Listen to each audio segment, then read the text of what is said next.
We're live. Painkiller Already, episode 265. The triple sponsor. Yes, the triple sponsor episode. The first of the triple sponsor episode. The first of which is Squarespace. Start building your website today at squarespace.com. Enter offer code PKA at checkout to get 10% off. We're going to talk more about them later in the show. We also have Audible.com. Audible is the leading provider of premium digital spoken audio information and entertainment on the internet. And finally, Credit Karma. That's one that the Woodworth family actually put into use every day. So we'll talk more about all three of those sponsors later in the show. But first things first, let's get to it. Yeah. Hey, Christopher Ryan, thank you for joining us. Hey, good to be here. I watched your TED Talk. I watched some of your Joe Rogan podcast, and I feel like I had to start to know you. So how did you skip a year of high school? What's the story with that? Like, so high school. You said this in the Joe Rogan podcast. You said that throughout like all of school and every job, you always cheated the system. Oh, yeah. How did you do such a thing? I didn't skip a year of high school. I may have misspoken. I skipped a year of college, though. A little over a year, actually. So that must have been what I was thinking of. High school, I went to 3 different high schools, so there was really no time to scam any one of them. I was, moving too quickly. I skipped my junior year of college. I found a loophole in the student handbook one night when I was, high, probably. Why else would I be reading the student handbook in my dorm room? And I realized, like it said, you have to complete a certain number of credits. You have to have taken these core classes, and that's what you need to move on to senior year. And I was like, I've done all that, and I'm a sophomore, so why do I need to be here next year? And I went to the administration, and they were like, well, it's an unspoken, assumption you're going to be here. And I was like, yeah, but that's not what it says. And they were like, okay, fuck you. And so I left. I went to Alaska, and they changed the student handbook immediately. I like that. So, and what'd you do in Alaska? You just salted the earth and left. I'm sorry, sorry for those who came after. And then I actually scammed my way out of 2/3 of my senior year. I spent that time in Mexico, but the administration thought I was on campus because I did 6 independent studies classes. I sort of schemed with professors. I went to the professors and I said, actually, I'm taking credit for this. It wasn't my idea, because after I spent a year in Alaska, I had to go back to school for senior year because that was in the book. You got to be here. And so I went back, and I had been on the road for close to a year. I'd been living in my tent, and I'd been in prison, and I'd done all this crazy shit in Alaska, and I was done with college. I was just fucking out of there. But my dad convinced me to go back and get my degree, and that was good advice. But I refused to go back and live in the dorm, so I lived in my tent in this patch of woods out near the art museum, and they didn't like that, and that caused another problem. And then I was hanging out one night with the dean of students and the head of the English department, who were both friends of mine, and we were, getting high and talking about life, and I was bitching and complaining about how stupid it was that I had to be in college, even though I had done what I came there to do, right? And the dean said, well, why don't you just fuck off and go to Mexico or someplace? He was an anthropologist, actually. And I said, well, I can't, because, there's this regulation, and he said, look, here's what happens. Professors sign the paper for independent studies, then it comes to me, I sign the paper, it goes in a file, and no one ever sees it again. So I took the hint. I went to professors and I said, hey, do you think I'd learn more being here or traveling in Mexico? And I found 3 for each term, 6 different professors who said, yeah, Mexico. And I was like, will you sign this, please? And don't ask me any questions. And I'm like, all right. Did you get credits for nothing? Or did you I got A's. Those are the best grades I ever got. I got 6 A's. You breezed past the prison thing, but how did you end up in prison while you were just Forrest Gumping around the world through college? I had been traveling with these guys I met on the ferry going up the Inside Passage in Alaska, and you take the boat from Seattle up the coast through all these islands to Skagway or Haines, and then you hitchhike from there up through the Yukon, and it was a big probably 10 days, either sleeping in our tents or, getting rides. And then we finally got a long ride all the way to Fairbanks. And when we got to Fairbanks, we hadn't showered and we'd been eating, salami and chocolates or whatever we had in our bag, nuts and stuff. And so the first place we went was this laundromat that also had showers. And it was sort of a deluxe laundromat, and we put all our stuff into the washing machines because we stank, and so the three of us were like wearing shorts with no underwear, boots with no socks, a jacket with no shirt, and everything was in the washer. And then one of the guys wanted to call his girlfriend back in Colorado to tell her that he'd made it to Fairbanks, and there was a payphone at the grocery store across the street. So I said, I'll go over with you. And we left the third guy there watching our backpacks and stuff. And we went over, but the phone was occupied. So we grabbed a shopping cart while we were waiting for this guy to get off the phone. And we just started walking around this grocery store. But we'd been in the woods for 10 days. So we were like, Russian immigrants, just like, oh my God, look at all this stuff, And we were putting stuff in the cart as if we were actually shopping. And he took a kefir, like a liquid yogurt or kefir, I don't know how it's pronounced, and he drank that. And for some reason, like despite the fact that I'd been living on chocolate and nuts for the last 10 days, I decided to eat a Snickers bar. Dumbass move. Anyway, I opened the Snickers bar and I ate it, and we put the empty things in the cart as if like we're going to pay when we check out. And then, of course, the guy got off the phone. My friend called his girlfriend. And we ditched the cart and left, and the security guard busted us because he'd been watching us the whole time.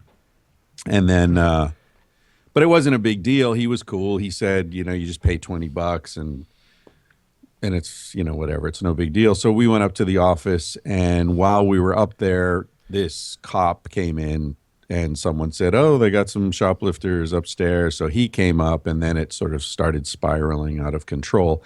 And we ended up in this medium security prison for Memorial Day weekend. Yeah. A medium security prison because you wanted a Snickers and your friend had some yogurt.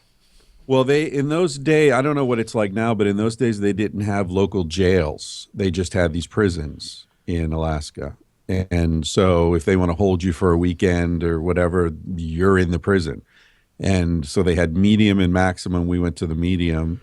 But we were in there with murderers and rapists and the whole thing. And when they booked us or the intake, whatever it is, the guy doing the intake looked at our arrest reports and he was like, what the fuck is this? A Snickers bar? What the fuck? And we were like, yeah. I mean, the problem was I had weed in my pocket. I had a knife in my boot. All right. Neither one of those are illegal, but it was enough to make this short dick cop pissed off. And so he just, got all riled up, and then I mouthed off, and I don't know, whatever. It was a long time ago. But so the guy who did the intake was really cool. And he was like, look, this is bullshit, you guys. And remember, we're like two 20-year-old kids, college kids with no underwear on, showing up in prison in shorts. Like you don't want to show up in prison wearing shorts. I don't remember when they just one step easier. Yeah, I would want underwear for prison. Yeah. You'd want some underwear. So it was awkward. Characters in prison. We did. We met. We let a lot of people that I remember. The saving grace was this guy who did the intake. Was like, man, that cop's an asshole. You guys, I'm going to sort of take care of you. So what he did was he said, I'm not going to put you in with the general population. You guys are going to sleep in cots in the gym, right? So you'll be alone at night. And during the day, you just stick together all the time. You go to every meal, you sit together, you go to the bathroom together, you shower together, and you'll get through this just fine. And so he, I don't know what would have happened otherwise, but that was pretty cool. And but I remember we were sitting, the thing is, there was all this oil money in Alaska. So the prisons were actually really nice. And so every meal was all you can eat. And there's a full salad bar with whole wheat rolls and white rolls and blue cheese dressing and all this crazy stuff, right? And all you can eat, but 20 minutes. So it was just like, this feeding frenzy. I remember we were sitting at this table, and there was this guy across the table who looked like I know you guys are probably too young to remember this guy, but there were like in the 70s there were all these revenge movies. What was his name? Charles Bronson. You know Charles, like mustache and tattoos and muscles and kind of mean Paul looking. Creasy. Well, that's what this guy looked like, and he's like challenging, and he looked up and he said, "This is the best fucking prison I've ever been in." Yeah, man, us too. So you got are you a doctor? A PhD? I have a PhD, yeah. So did you cheat your way through that, or legit? I hope you cheated your way through. Find a loophole. Well, yeah. I mean, if I did, I wouldn't want to tell you about it, would I? No, all my they credibility can't take it now. would just be destroyed. No, I didn't cheat my way through it, but I went to a school that is extremely flexible in terms of what you want to study, and I was very, very lucky that I hooked up Phoenix. with. Huh? University of Phoenix, I said. No, but something like that. No, it's fully accredited, and it's actually a good school. They only do masters and PhD, and only in psychology.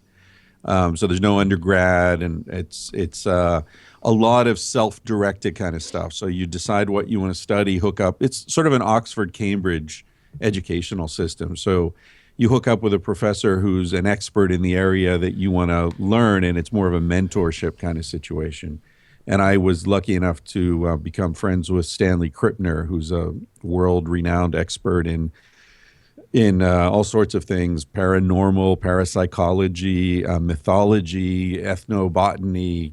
He's a fascinating guy. So anyway, he really guided me through the doctoral process. What is parapsychology? Is that like the psychology of phantoms and ghosts and?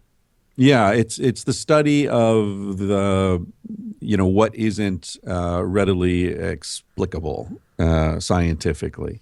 He's a really interesting guy, Stanley, because he studies this stuff scientifically. So it could be anything from reincarnation to telepathy to psychic healing to all these sorts of things. Now he's like scientific. A Ghostbuster. Yeah, he's the original Ghostbuster. I mean, he's 83 now. But back in the day, he was the guy who would be on the Johnny Carson show, The Tonight Show with the amazing Kreskin, and Kreskin would be doing his spoon bending, mind reading stuff, and Stanley would be the scientist saying, "Well, let's try, if." They would have Stanley on there to explain what was happening or to debunk it. Yeah, exactly. So sorry, go ahead. I feel like my question asking is on a third grade level, but you believe in ghosts? That's what I'm getting from this. Me personally, I'm asking. no, I've never had any experience with ghosts. Okay. No, but I certainly believe that there are. I think that we in Western science make the mistake of thinking that the only things that exist are the things that we see through our particular lenses. And I think that trips us up a lot. We're like a kid with a flashlight who thinks, things don't exist except where I shine my flashlight. Yeah. What do you think is a good example of something that kind of escapes the bound of our flashlight, so to speak, that is out there that we can't prove? Placebo, right? How does placebo work? Nobody's ever explained it, and yet it's included in every scientific experiment that's been done in the last 50 years, at least in medicine, right? That's a huge effect. The color of the pill affects the response of people to it, and on levels that are not even conscious, on levels of how white blood cells respond, for example, which you can't consciously control, and yet that's affected by something like placebo, and whether the doctor is a man or a woman, and rates of healing are affected by whether or not the window in your hospital room looks out onto trees or onto a wall. There are all sorts of things that we can't explain. Hypnosis. How does hypnosis work? There are hundreds of cases of major surgery that are done with no anesthesia at all other than hypnosis. How the hell does that happen? Nobody knows. Is that true? I had never heard of, I always assumed hypnosis was mostly bunk, since every time I watch it, it's like some asshole convincing a bunch of people that they're having sex on a stage in front of a bunch of drunk idiots laughing at them. Like, I never thought it was real. No, hypnosis is real. It's something that's difficult to study, and therefore there's not a lot of a huge literature, but there's a significant literature, particularly of things like surgery done under hypnosis. The thing about hypnosis is that people have different levels of what's called hypnotic ability. So, and that appears to be largely genetic, runs in families. So, you could have 5 people and do the same technique with 5 of them. One of them might have a strong effect, and the other 4 might be left completely, like nothing happened. So when you see those stage hypnotists, before the cameras go on, they do screening of the audience. They'll have everyone stand up and close their eyes and imagine that there's a breeze blowing on their forehead, and then imagine the breeze getting stronger and stronger and stronger. And they'll notice that some people in the audience are leaning forward because they're compensating for the breeze that they're Just imagining. a bunch of rubes leaning forward right into the ploy. So they'll see those people who are leaning forward. Then the cameras go on and they'll say, I need some volunteers. And they'll point to the people that they already know have high hypnotic ability. So so there is a scam going on, but it's not the hypnosis. It's the way it appears that they're choosing randomly. I think by high hypnotic ability, you mean gullibility. Yeah. No, it's not gullibility. Just ability. You know what I think of it as? It sounds like someone who's susceptible to a placebo. Like to me, they're kind of hand in hand. Like if you can convince me to stop smoking, I don't smoke through hypnosis, then. What if we could convince you to start smoking through hypnosis? Right, that's called advertising. I want to see some destructive hypnotism. That's what I want to see. Now, I remember when they had the hypnotism expert come on, like the Stern Show. He suggested that smarter people were more difficult to hypnotize. So they always get a real moron to come in when they convince him, his dick has fallen off or that he's actually a woman or something. That's not true. It has nothing. It has no relation with intelligence. It's a genetic trait, and in fact, there's good reason to believe that it had a strong evolutionary benefit. So it's something that has been selected for in terms of Darwinian evolution, because the thing about you guys are framing it as gullibility, but the thing about placebo is the effects are real. So if I can give you a sugar pill that will make your blood pressure go down and you're going to live 5 years longer, that's an advantage. That's not that you're stupid. That's that you've got a self-healing capacity that other people don't have. And if you imagine our ancestors living in hunter-gatherer tribes where there were no, blood pressuring, lowering, pills or whatever, that would have helped you survive longer if the shaman could blow in your face and blow some smoke and, make some weird noises. And that would convince you that, voodoo death is real. People believe they're going to die, then they die. So it's not, it's not about gullibility. It's about a way that the brain works that can have significant But they have to advantages. believe that first, right? Yeah, I feel like, I'm sorry, Sure. it's not gullibility to me. It's a mindset, right? Like I wouldn't say that stupid people believe in God, even though they're buying into something from which there is no physical evidence or that can't be observed. Some people are just more faith-based, and somehow hypnotism and believing in God sounds similar to me. Some people are just more apt to believe that this will work, and then it does. Yeah. Seems like it could have been a real advantageous thing to have, like early humanity, like tribal gods and whatnot, like being able to convince yourself that you're being healed from your rock wound or the saber-tooth bite or whatever the fuck they were doing back then.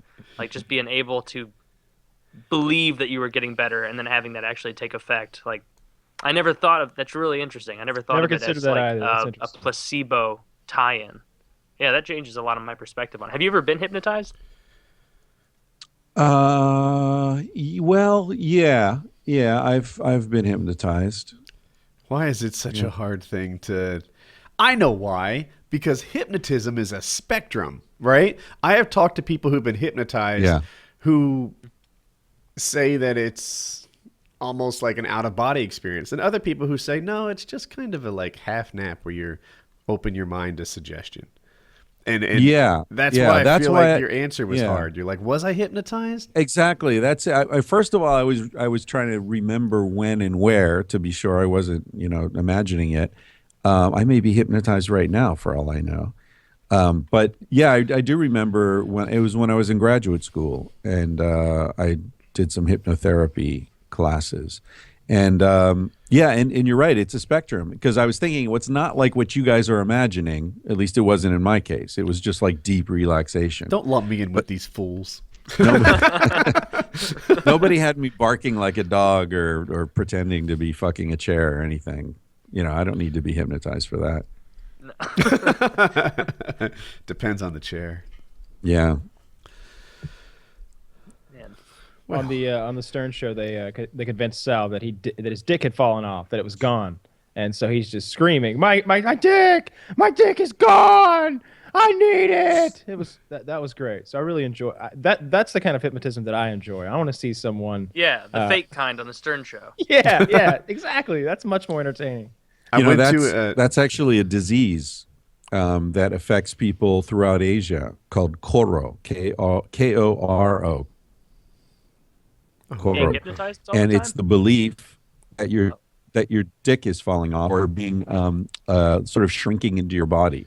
Jesus Christ. And it leads to like people killing who they believe are witches because they've been, you've afflicted me with Koro, and they go kill these people. It's look it up. It's crazy. When I was an undergrad in college, now I went to a hypnotism show, and it was very powerful. This is like 19-year-old me.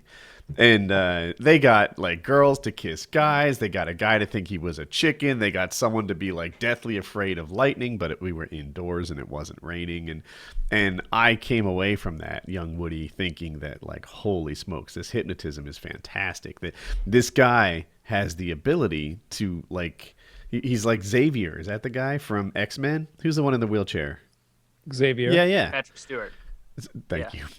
So one of my plans was, rather than study and learn the material, I could hypnotize my professors and get better grades. And it didn't go anywhere. It was complete failure. Really? That didn't. How do you initiate that? Excuse me, Dr. Waters, come here. You're getting very sleepy. He's going to be like, get the fuck out of here. When are your office hours? I'm going to need 6 minutes of complete silence.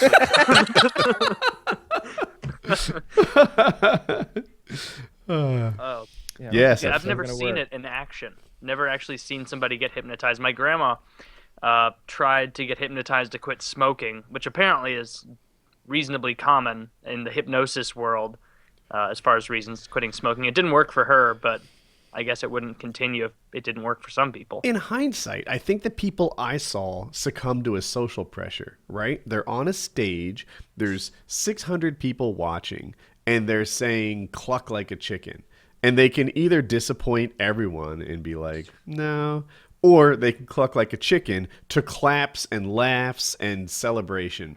Yeah, but it's not laughs at like, look at how clever that chicken is. My God, I'm gonna high five him after this. It's look at that fucking dolt up there. Maybe being so. manipulated by that puppeteer. Your alternative is look at how uncool Taylor is. Look at how like disappointing I am in Taylor's like just unfun folding his arms saying no.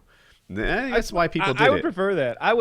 I would love to see a hypnotist go up there and just bomb. Like, he keeps telling them to do all this stupid shit, and they're just like, fuck you. You say you prefer that, and you might. In a way that he can't call you out, like, become a different animal.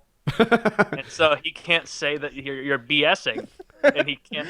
He starts getting scared. He's like, all right, you're a human again. You're like, eh. So like, this never happened to me before.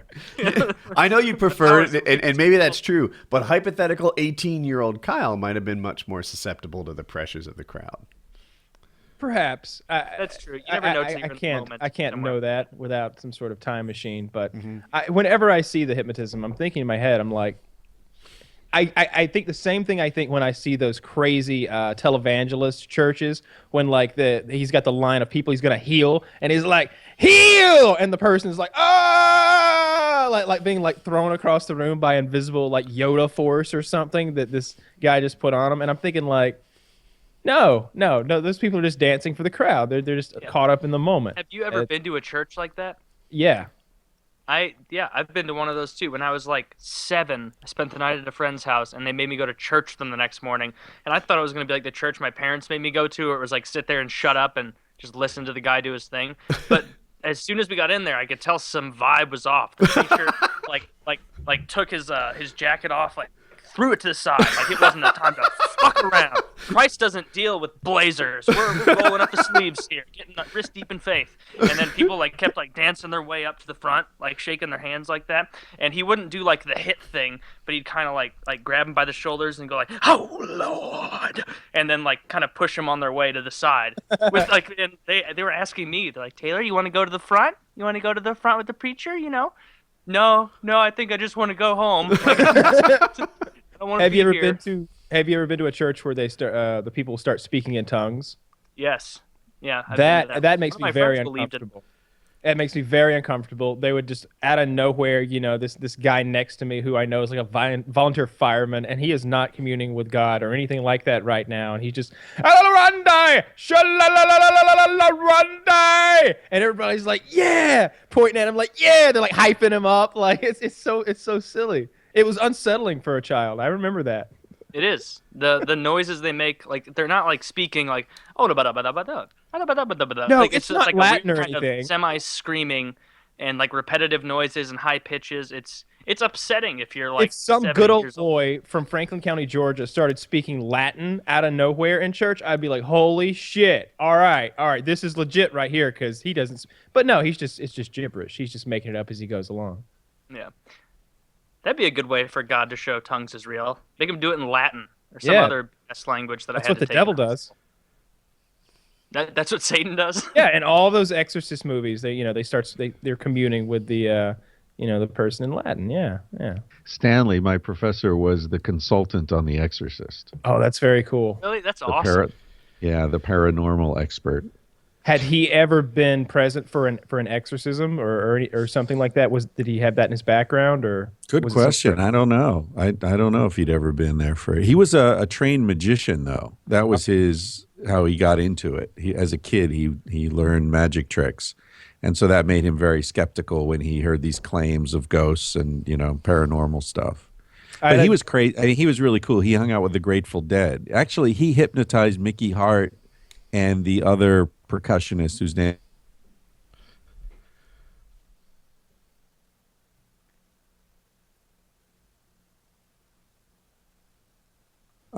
to the Mickey Hart said to the host of the party, like, yeah, you don't know anyone who does hypnosis, do you? Because the two drummers from the Dead wanted to get hypnotized and learn to like be in one mind so their percussion would be perfectly synchronized, and the host was like, oh, that guy over there, he's a psychologist, he does hypnosis.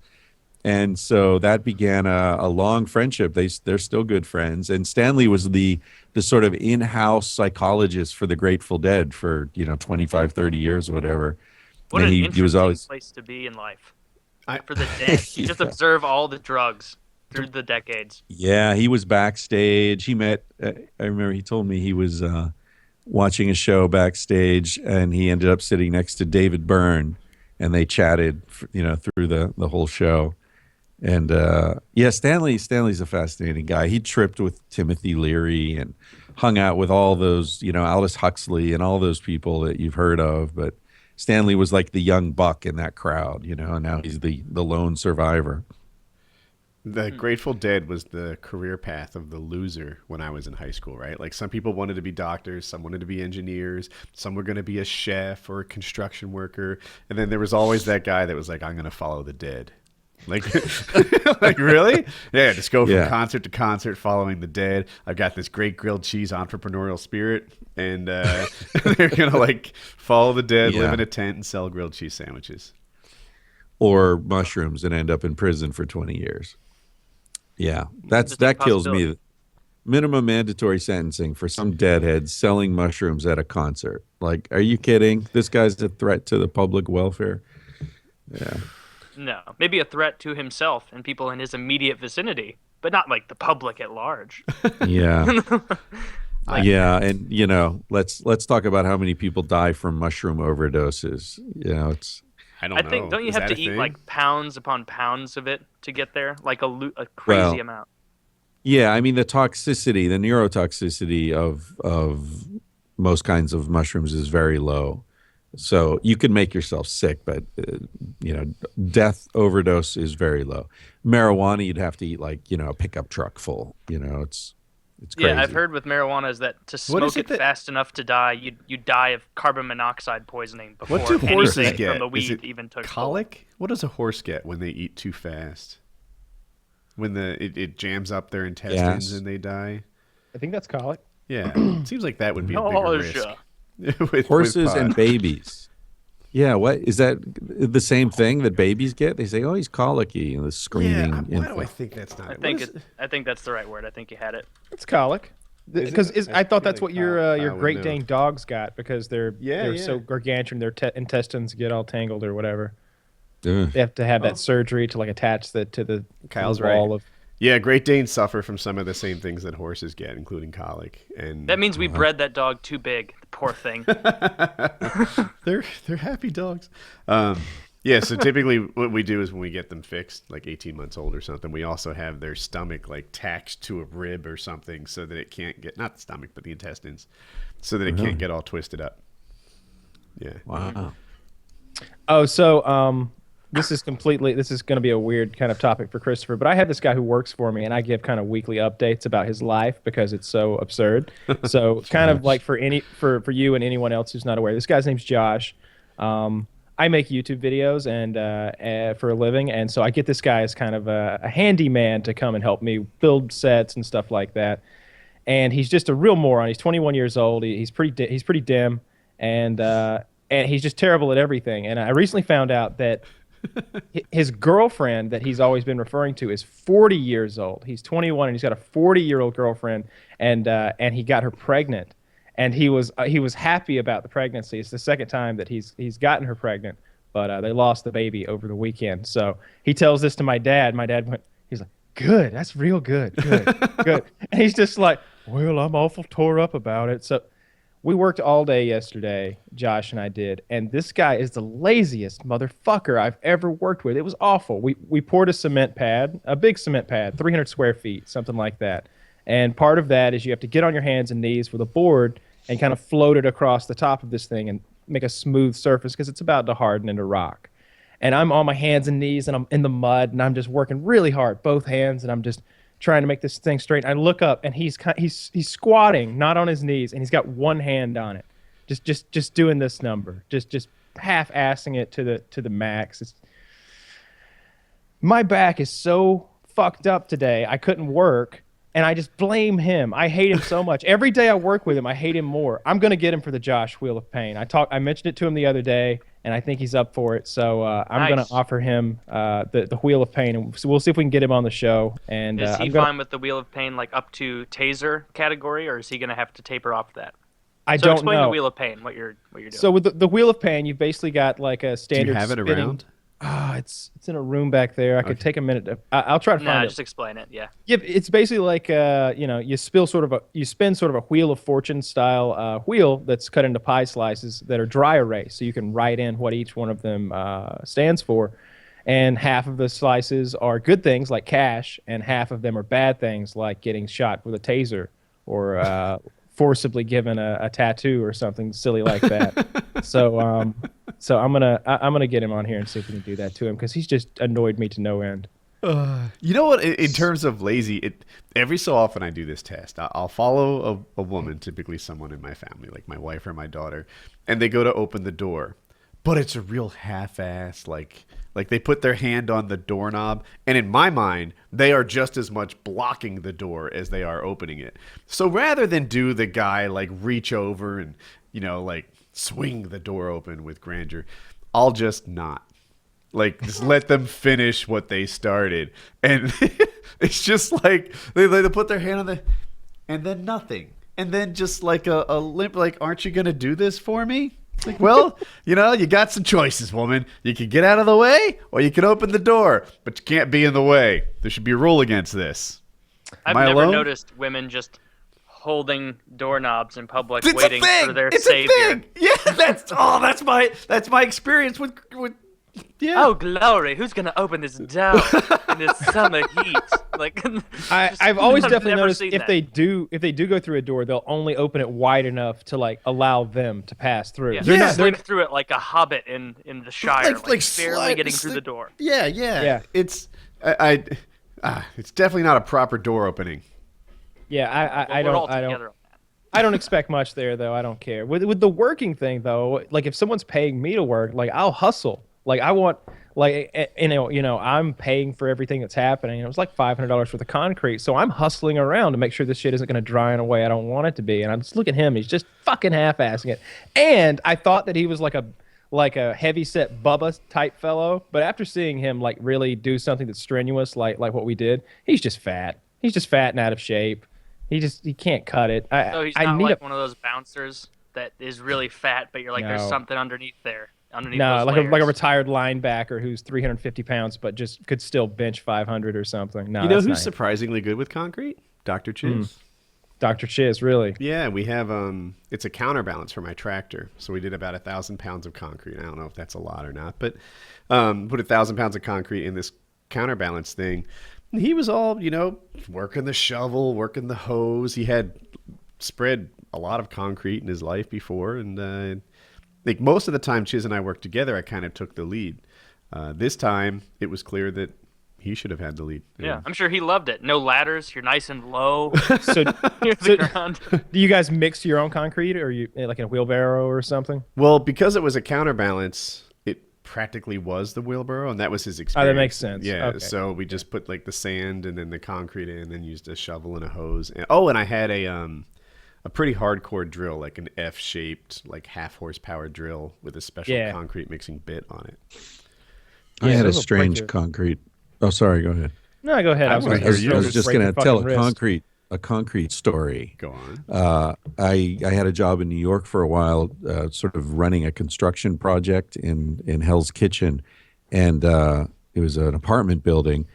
And one day I was off at lunch, and when I came back, there were all these ambulances around, and they were doing the slab of this building. So it was big. It was like swimming pool size, Olympic swimming pool size slab. And the construction guys, most of the laborers were Italian, old school guys who came over from Italy. And there were these two old guys who were specialists in concrete, and apparently they had been down there and they were, like you described, on their knees on a piece of plywood and then reaching out and smoothing and then sort of, moving back away, toward the edge. And one of the guys had a heart attack and fell face first into the wet concrete. And so the ambulance had already gone when I got there, but I looked down and there was this, like you could see it in the concrete where he had fallen. It was like a snow angel sort of. And then like where they dragged him out, it was intense.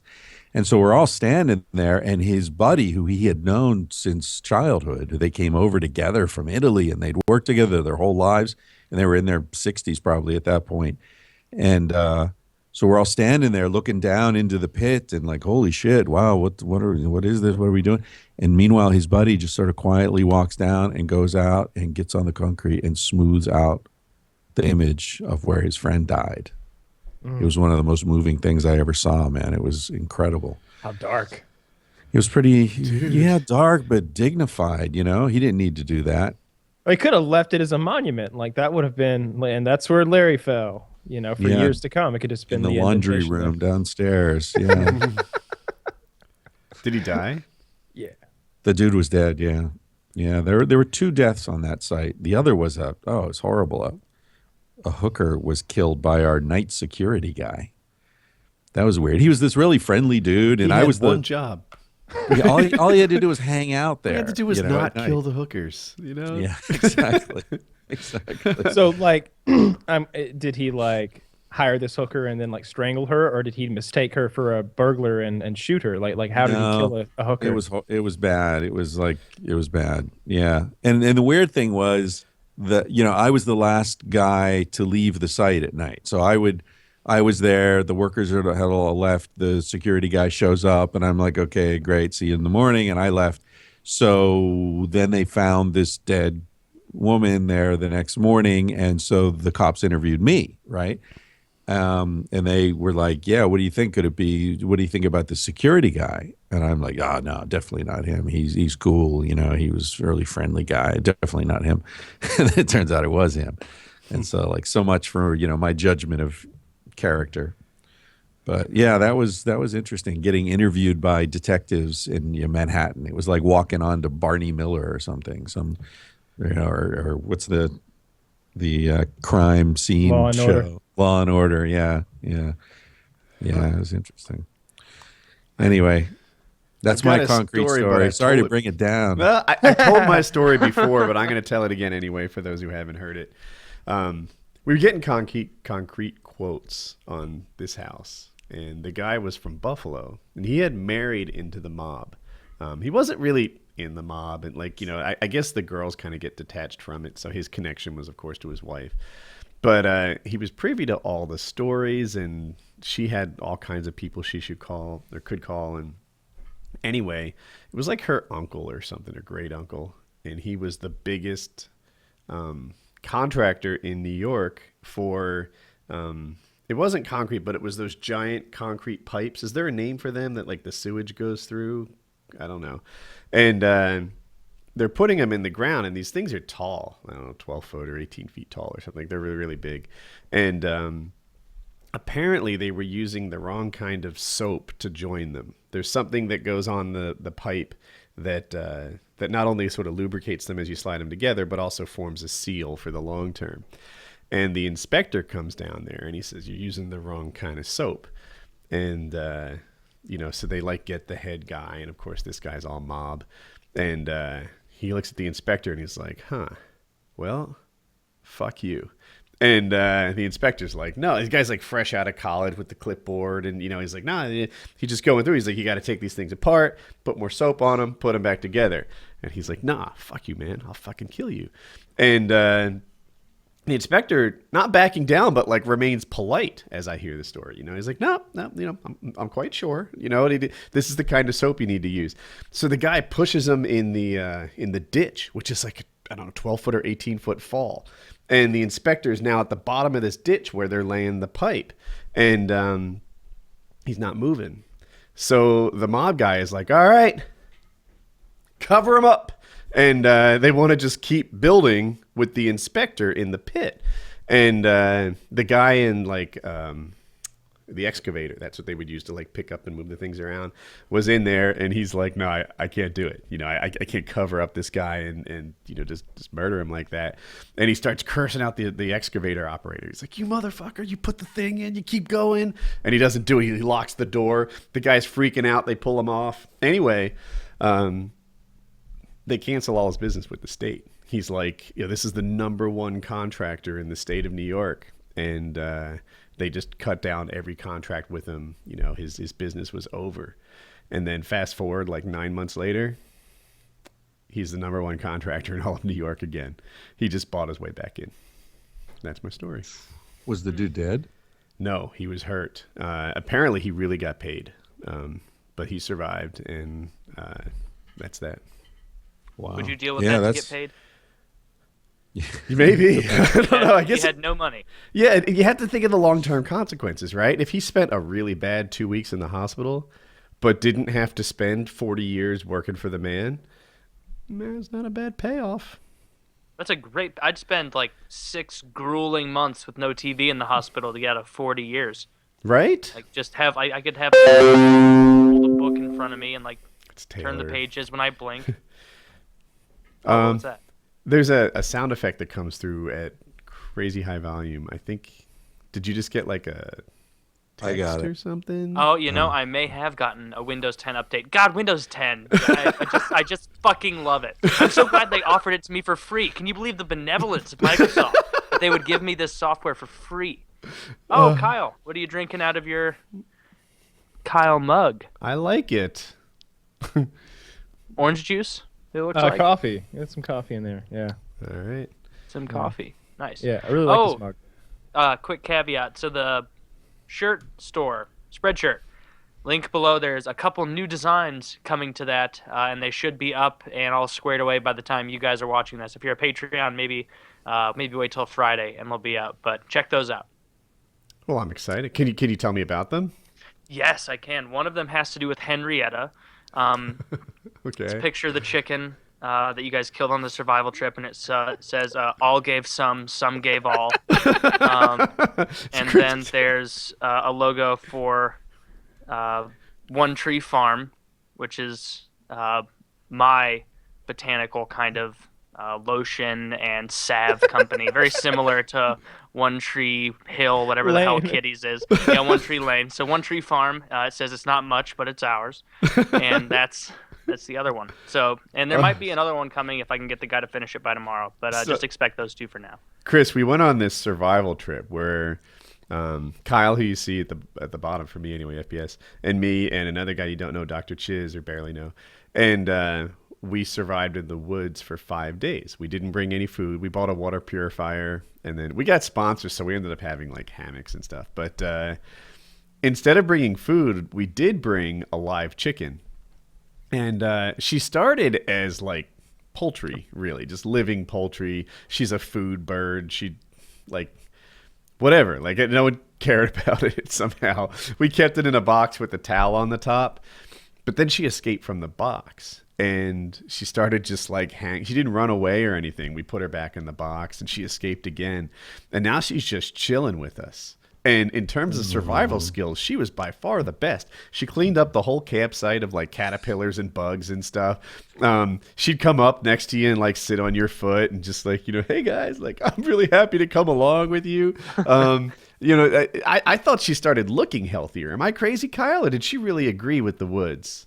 She was getting better than she was, although she had been living in a box for 3 days. Yeah, yes. Well, we gave her a little bowl of water, and she found her own butterflies and moss and whatever. She became part of the team, and everyone except for Woody thought, let's just give her a reprieve. We don't need to eat the chicken, right? But no, Woody was like, it's time to... I've never killed anything quite this big. This is going to be... I need to kill this thing. Let's kill it. And thank God for Woody. So I killed Henrietta. Yeah, she eventually died. She died from her wounds not long after the attack ensued. Here's the thing. Did you beat her to death? Well, Kyle held her head, and I had a machete. And the way... It never sounds better.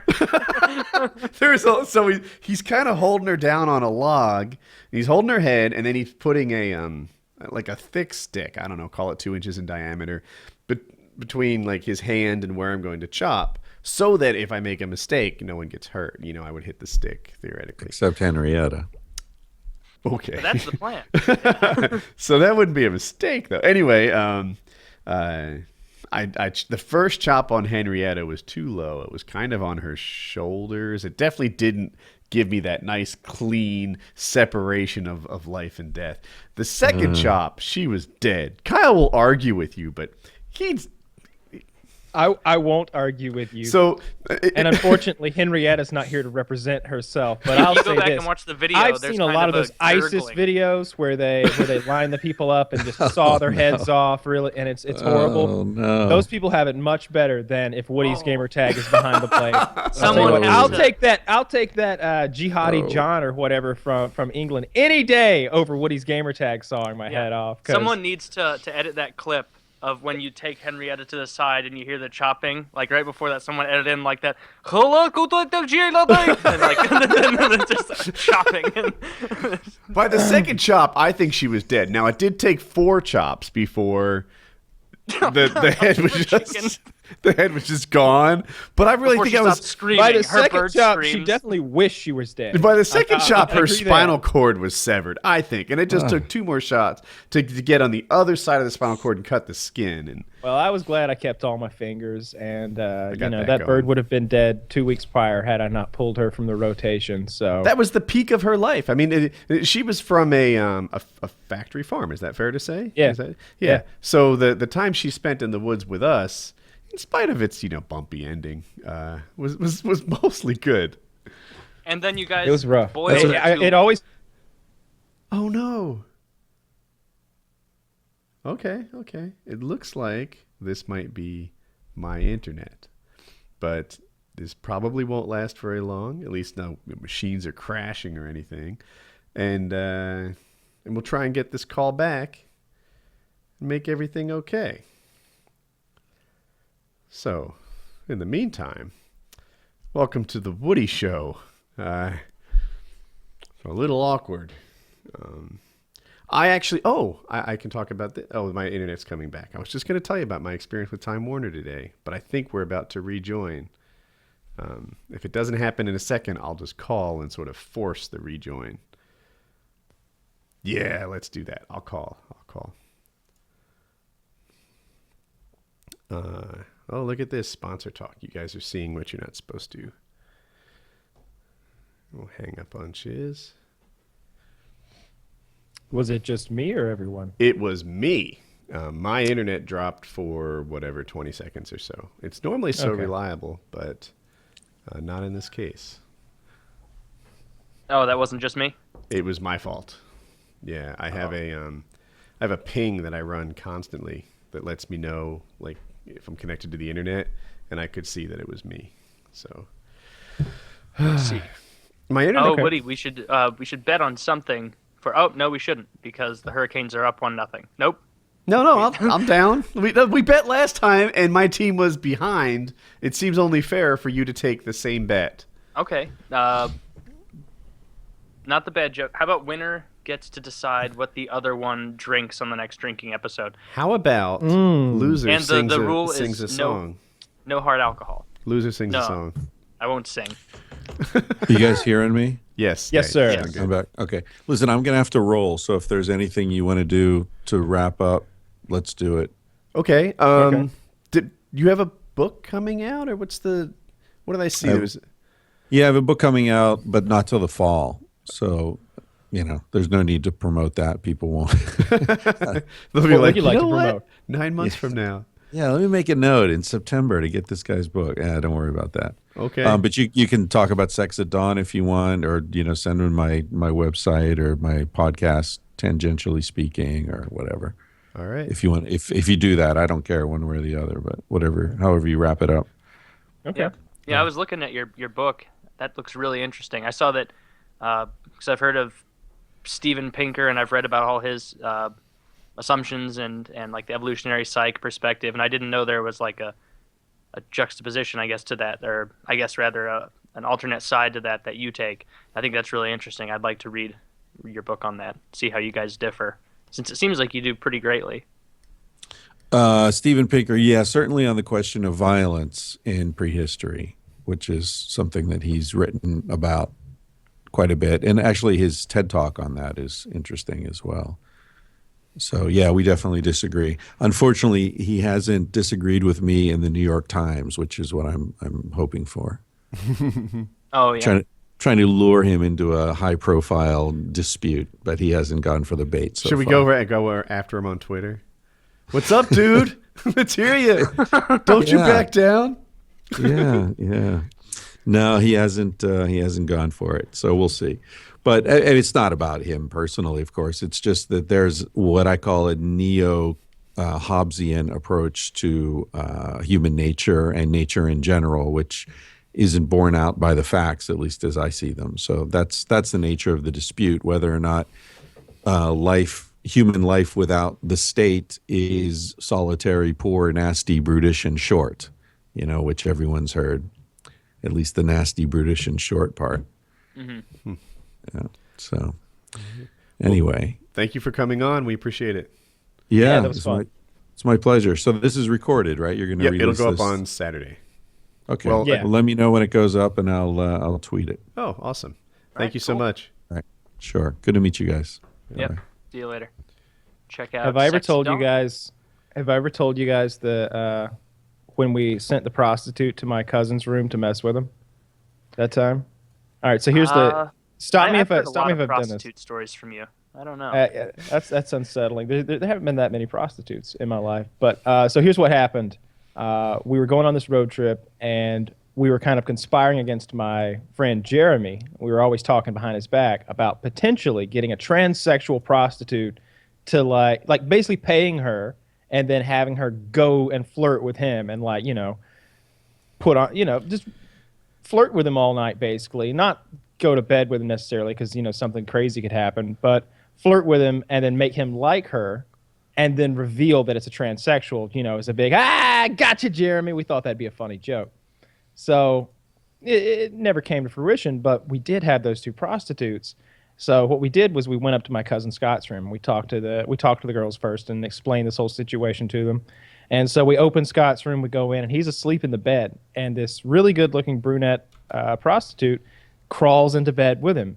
And she, like, puts her arm around him, starts kissing him on the cheek. And he's kind of waking up. He's just all asleep. He's like, oh, yeah, all right then. All right, hey, what's going on here? This is pretty nice. I woke up, and there's a random hot chick in my bed now. Like, what are you guys doing here? And I'm like, hey, Scott, remember that special kind of lady that we were going to find for Jeremy?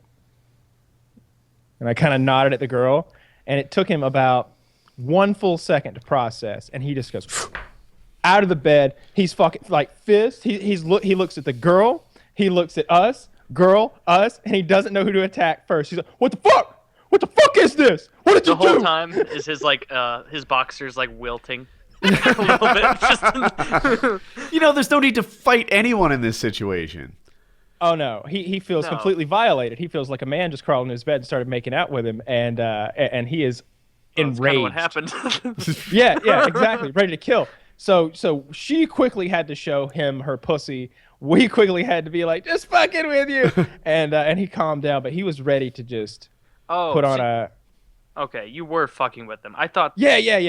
Okay, that would have been so mean spirited if you sent them in there, but. Yeah, I know. That's why we were planning it for Jeremy. We thought it was a really mean-spirited, awful thing to do to someone. And, he can handle that sort of thing. He's got a rough life to begin with. How's Scott doing now? He had that amazing job where his truck earns more money than most people. And yeah, still doing that. Still doing good.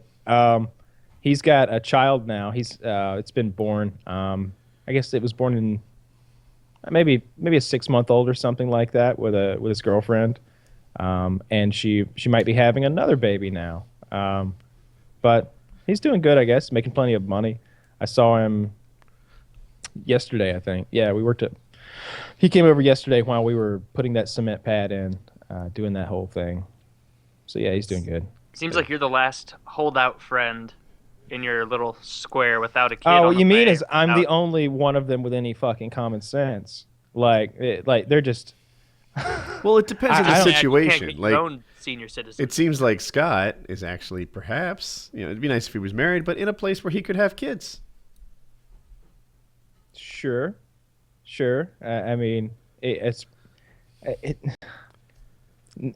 not in my opinion. I think you should really have your ducks in a row before you have kids. Like if I'm gonna have a kid, like I want to really put all my time and effort into making that a super kid. I want to help educate that little guy and get him all the advantages I can get for him. And I don't want just, oh yeah, I got a kid. Yeah, wow, he stays at his mom's house. I don't know, he's all right, whatever. Like I don't want that kind of kid. What the fuck is that? Well, wait, does he not live with his girlfriend?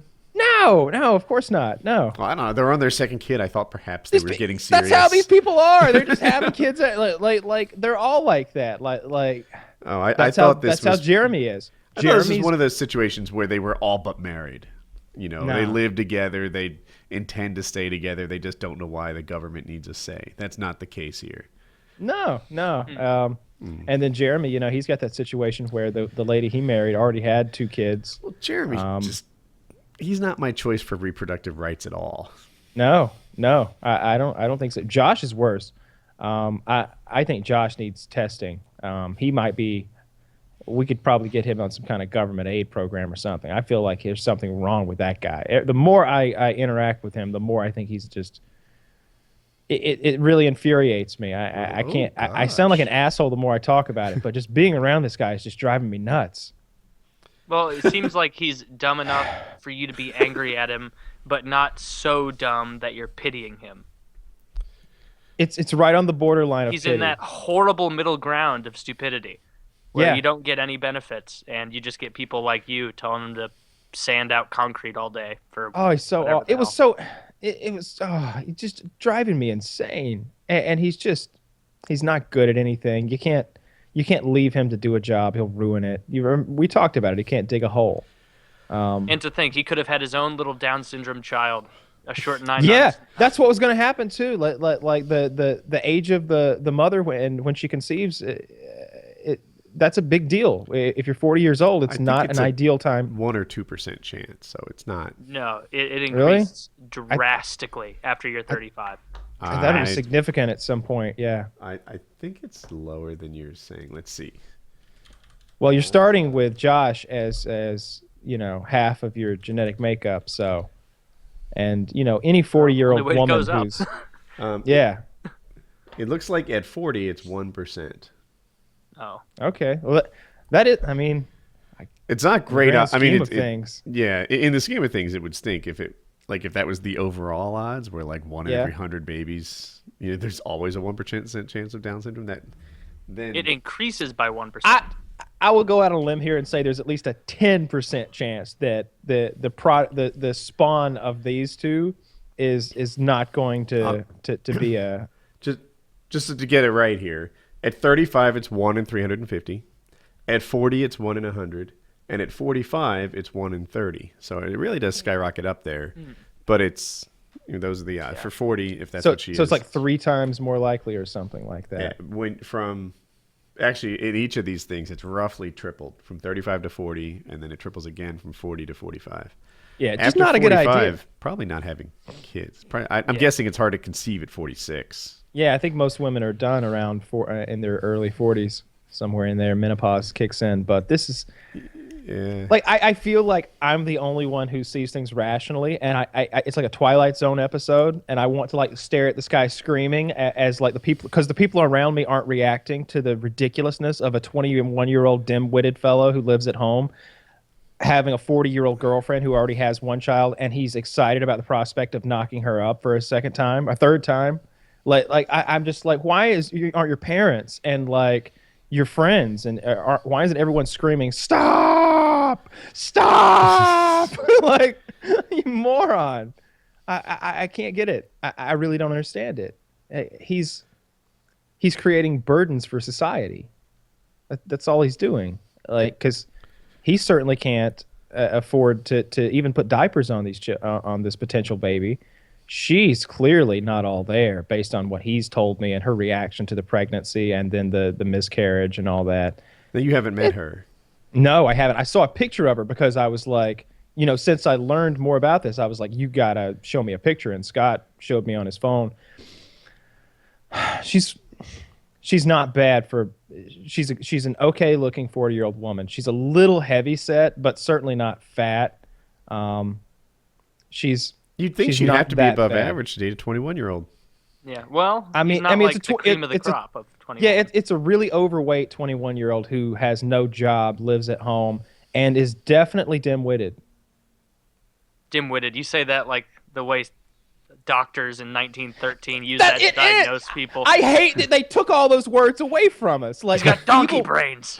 yeah. Feeble-minded is nothing more than the definition of a certain IQ level. So is dull. Dull is as well. Moron, I think, this guy is dull. An idiot might be one too. Idiot maybe as well. Like a lot of those words that we consider insults now started out. It hasn't stopped either. Like, I feel like autist or autistic is a thing that people throw around as insult all the time when it was a medical term 15 years ago.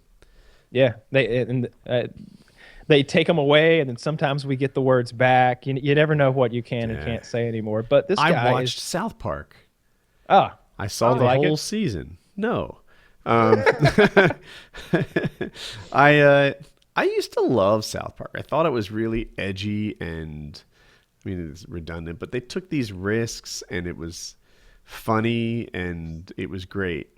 But maybe South Park is as good as it ever was, and I've just seen too many of them. But I thought it was obvious, low-hanging fruit jokes, and predictable, and I just like, I don't know. I didn't find the level of commentary or comedy or commentary in there to be it just wasn't clever at all to me. I never saw anything clever in the entire season. I think Archer is sometimes clever. I think Rick and Morty is sometimes clever. Tug at your heartstrings.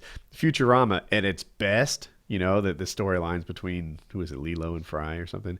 Their storylines will, you know, make you tear up. It's so good. South Park, on the other hand, is just intellectually lazy.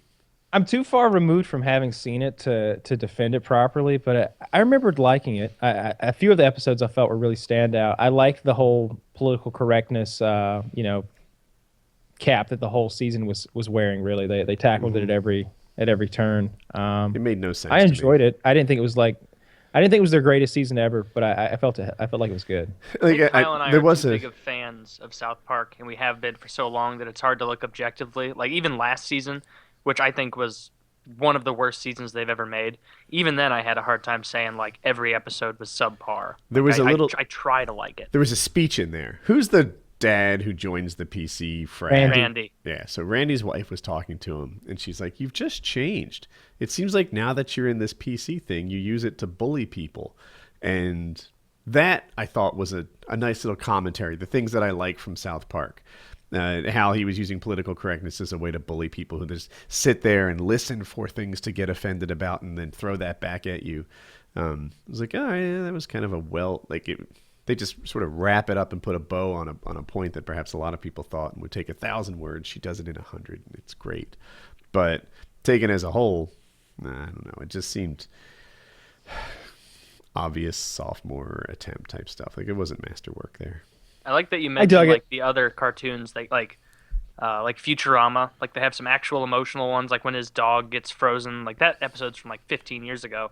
They're during their first run, and it's so sad when he sees like the montage at the end of his dog waiting outside the pizzeria until it like dies of old age because Fry's never coming back. And then like Rick and Morty when they're if you haven't seen it yet, like this isn't going to spoil anything, but when they find their bodies. And they're like they have to restart their life like in a new reality. It's not so much like weepy cry, but it's like the little sad song at the end is like, yeah, this is really fucked up. Like he's walking in to a different room, and Rick just doesn't give a shit, and Morty's just has to like say hi to his imbecile dad, like everything's okay. Like that. Oh, that show is so great. It's great. Yeah, that Rick and Morty thing, like every so often some really horrific stuff goes down. Yeah, it's horrible. And Rick is what about just when Rick unimpacted. destroyed the clone of him that was an infant with a fucking axe? Like he slashed up like 5 clones of himself from like every developmental stage with a fucking axe. Dude, when that was gruesome. Apparently Morty's in pain can serve as some sort of like stealth protection on a building. Cloaking device. Cloaking device. So they take Morty's and cover this like giant dome, and they just like poke him in the abdomen with a needle. If I remember this right, am I getting it? Something like that. And the Morty's, oh my God, it hurts so bad. And he's like, he's like, oh my God, what is he doing? I don't know. It only takes like 10 of them to protect this whole building. There's hundreds. It's way overkill. He's like, he's just a sadistic fuck. And it was great. Oh my God. So Rick, like some of these other shows have in my head are just so much like they're both deeper and funnier, and like the highs are higher, the lows are lower compared to South Park, which is just like, buckle up, buckaroo, That was hilarious. I love that. Another thing I like about Rick and Morty is like every so often in the episodes when he just like it'll just show a silent dark room and then he bursts in just like Morty, we gotta go, and just like yelling at him and spilling booze all over himself, and it's like a reminder of like, oh yeah, this is funny, but this guy's a lonely alcoholic who just needs somebody to be with him. And he has every so often you'll run across a person in your life who just doesn't care about anything but himself, right? He's just a fucking sociopath who views the world as a place to extract resources from, and that's Rick. Rick just, even the people closest to him, like Morty, he mostly doesn't give a fuck about all the time. He just needs them to like hold the door for him or something. Yeah. Not even doesn't give a fuck. He actively sabotages him. all the time. Oh yeah, You gotta shove them way up your ass, Morty. Like, gotta get him up there. I think it's gonna be a while before we get the next season, but I'm looking forward to it. Those things are like 2017? candy. Like you go through them so quick. Oh, so bad. When I discovered that first season, for some reason I had it confused with something else, and I thought that there were like say 7 seasons of that shit. And I went through that first season and just like, they're all gone. I think I bought the second season. People will tell me to go to like CartoonNetwork.com or something, but I'm not watching that shit on my laptop. I want to watch it on my TV. I'll just pay the $20. I kind of sped through them because it was getting a lot of attention on Reddit, and I didn't want it spoiled for me. Sometimes jerks do that. They just send endings to me on Reddit. And it's like, dicks. Every once in a while, like, it's almost like a weird jerk reaction of every time I see a show that Reddit just loves, I'm always like, that show sucks. Like, I haven't seen it, but it probably sucks. Like, the only time I checked one out that they just have such a boner over was Community. I don't know if you've heard of that show. I know it, but I haven't watched it. Watched a couple episodes. I did not care for it. I didn't think it was good. You know what? And so when I saw them jerking off on Rick and Morty, I thought it would be shitty, but it's top notch. I do a similar contrarian but opposite thing. Whenever somebody hates somebody, oftentimes I'm that guy's friend. You know, everyone in the world is picking on this dude. Like the UFC world all hates Tim Kennedy. He's one of my favorites. I think you're all wrong about him. You know, I think he's hilarious. I think that he's clean. I think that he's everything I want in a fighter. And you guys all hate him, but I think you're wrong. And yeah, it's fun to be contrarian on the internet. Like if all of them hated Bernie, I'd be first in line. Like, yeah, fucking Bernie. Like just dude, politics has gotten cool lately. So, like Bernie Sanders was a wacko left wing, whatever, a couple months ago. And while his positions haven't changed, in my exposure, his odds have. Like it really seems like he might win Iowa, and he's definitely going to win New Hampshire. And headed into South Carolina, they might look at him, and this is the Iowa caucuses, which is a weird way of voting. I barely understand. Then there's the New Hampshire primaries where they vote, and then South Carolina where Hillary has a big lead. Well, people might look at Bernie in an entirely different way if he wins the first 2 states, and it seems really possible. So, yeah, it's shaping up to be a real disaster of a political year. Like these 4 candidates, it's basically 4. I feel like that are left hanging around, right? Some might say 5. I would say in the Republican side, obviously Trump, and then I don't know if your other one in your head was Cruz or Rubio, but it's Cruz. Okay, but I guess that's you're right. Probably should include them both. I can't imagine them not giving Trump the nomination at this point. Can you? Like how can they not? I don't know. I feel like I'm not the expert I'd like to be, but I keep hearing that these pre-primary polls are notoriously inaccurate. And then you take that and you line it up with the history that I remember. Like, who's the guy who went like "Rawr" after he lost? He got 3rd place. Herb Dean. Yeah. Herb Howard Dean was Howard Dean. He was leading in the polls headed into, I think that was Iowa. Going to North Dakota and South Dakota. Yeah! They made such a big deal out of that. That bothers me too, because it turns into this who's the coolest contest when it should really be about ideas and spirit and integrity and stuff. But, he was supposed to win that state and he got 3rd. And that's just testament to what the polls, how bad they can be before these primary elections. Have you noticed that every picture of Bernie Sanders speaking, like all the action shots everywhere online, every picture of him in like the dramatic speech pose, like Trump actually looks, intense when he's doing it. Bernie, you could Photoshop a sandwich board that says the end is nigh on him, and it would look totally natural. That frizzy, crazy hair, those big eyes, and his fingers always pointed at you. Like just someone has got to introduce that guy to some product. Right? Like his hair is never in place. Like he gets fired up and it's just all right. I guess I'll try and show this. I think our pictures will be it's not. You think Trump could give him some pointers? No, he's not the guy I'd hire for that task. Trump hands him a CAD file. He's like, how do I even open this? Bernie Sanders always looks concerned that one of his caretakers is going to catch him and bring him back to the assisted living facility. Like, just looking out the corners of his eye. He looks like a maniac. In that photo you just sent, it looks like the old they're at the old home and the nurse just asked who wanted more pudding. Dude, yeah, that's what it looks like. Or who just shit themselves. Outside of the second and third best Republicans, Cruz and Rubio, you've got Hillary, who I think would be 69 when she takes office, maybe 70. You've got Trump, who would be 70 when he takes office. That I happen to know. And Bernie, who would be 74 when he takes office. Everybody, every serious candidate, it seems, is eligible for Social Security. Yeah. They're genuinely senior citizens. That would be a good way. That would be a good way to like start a talking point. I feel like for one of these candidates to be like, all of us here are eligible for Social Security, but it's not worth it anymore, is it? Just kind of like flow into it like that. I don't know. I look at they've been showing on Reddit a lot, like his first State of the Union versus his current one. Presidency not even once, which is horseshit. True. Come on. Dude, it hollows those men out like a log every time. I mean, certainly when you look at Lincoln, I feel like he aged more than 8 years during that 8 years. But I want to turn the mirror on everyone fussing about his age, Like, you were, 21 at the time? Like, I bet you looked very different at 21. Mirka, what are you, 22 now? I'll be 25 in a couple months. Yeah, so you were 14? Like, did I not do that? 24 17. minus 8? 16. 16 or 17, yeah. Well, fuck. I'm not. Kyle would think I'm in. Did you see the gif of me, like, not getting 120 times 2.5 quickly? Like the Goodwill Hunting. There was 96 times 2.5. I forget what it was, but I'm like, oh, what the fuck?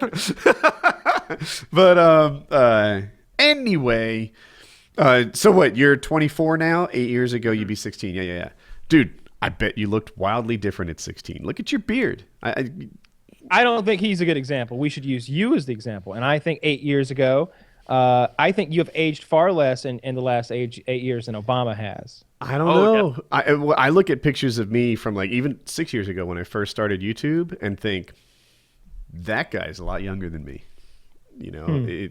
I have definitely aged in the last 6 years, and a lot of sometimes people will take pokes at me. But I think to myself, yeah, but 6 years ago, you were 13. Let's look at pictures of you from 13 to 19 and tell me that you haven't changed at all. So that's like I feel like people age more in these 8 years than they think. I saw this cartoon. There's a little boy sitting at a television at this it's cartoon, but obviously beautiful woman on TV. And then it flashes to him in the next frame at 40, I'll make it up.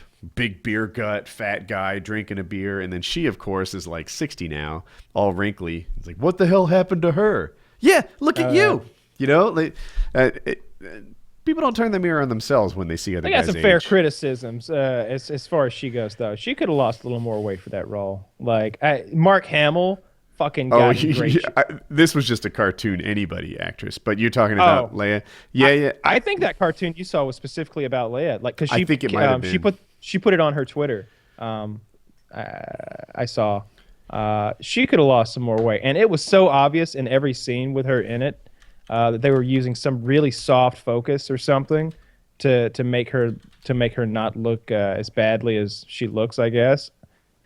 Meanwhile, you look at Mark Hamill a couple years prior to now, and he was really overweight, looked like shit. And they said, "Hey, you want to be Luke Skywalker again?" And he was like, "Fuck yeah!" and got in great shape. And he doesn't even say a word in that movie. He got in great shape to look like Luke Skywalker. He did get in great shape for the film. I'm not sure. Did he get in great shape in time for the film, though? Because he looked much bigger to me in the movie than he did during, like, the press tour. I don't feel like we see enough of him in the movie to even judge, to be completely honest. Right. But I'm just basing on what I've seen with him in the press tour. Because in the movie, he's just hooded, cloaked. You get just his face. They could have CGI'd him onto anything. I mean, to be 100% honest, but that's what they should have done to Princess Leia. What's her name? Carrie Fisher. Yeah. They should have CGI'd her onto like a really sexy hot body. Just like a bad crop on the neck. Yeah, where you can see that'll do old it. lady Yeah. skin. I'm having a hard time finding the actual cartoon we were talking about. But Is this a Star Wars cartoon you're talking about? no, it's not even Star Wars related on the surface. It's just a kid looking at a beautiful woman on TV and then seeing her 20 years later and saying what happened to her when obviously he fell apart during that same period of time. Yeah, so maybe Kyle will find it. But yeah, I looked at Obama and he aged whatever. I think it might be 7 years. I keep saying 8. But dude, we all did. Everybody did. Some age better than most, but he didn't seem that outrageous to me. Yeah. I don't know. Maybe it's just that he looked so young when he took office. He really did. And now the gray is out in Dominant. force. Yep. Yeah. He's so young when he took office and he had all this like youthful enthusiasm and such. There's no top candidates like that. You might argue Rubio, but I don't. Something about I worry about Rubio being for sale, right? Like all the accusations of him using like state money to buy his family stuff, him taking loans. I like a president to have a couple million just so they're not so easy to buy. Rubio literally has to shop carefully for his children's genes. And, well, maybe that's good in some ways. In other ways, I feel like he's crooked. But I feel like once you become president, though, you're not on a budget anymore. Like, for the most part, you're going to get what you need. Most people don't become president for the money, and I think Rubio might. And I don't know, it just rubs me the wrong way. He just wants the jet, that's all. Come on, baby, this is better than air miles. That doesn't seem like it. I don't know. This has been a really entertaining political cycle for sure thus far, and I'm really looking forward to seeing the conclusion because it's a bit like Game of Thrones. I really don't know who's going to win this thing, and each it seems like its own brand of ridiculous horror. Because I feel like Clinton is going to be a real mess. Like she may actually cause some gun rights issues. Who is she in the equivalent? In Game of Thrones? She's the Lannisters for sure. She seems to be way ahead. Despite the fact that she's hated everywhere. They've got tons of money, and her husband was in charge before her. She's totally a Lannister. Oh, well done, Kyle. That's well done. done. I can. Agreed. Oh, that's I think perfect. that Bernie Sanders is the Mad King. Aemon Targaryen. He's the opposite, though. The Mad King was terrible to his people and evil-hearted, and Bernie Sanders is Replace torture with taxes. Bernie Sanders is Meister Ewan from The Wall. He's the wizard in the box.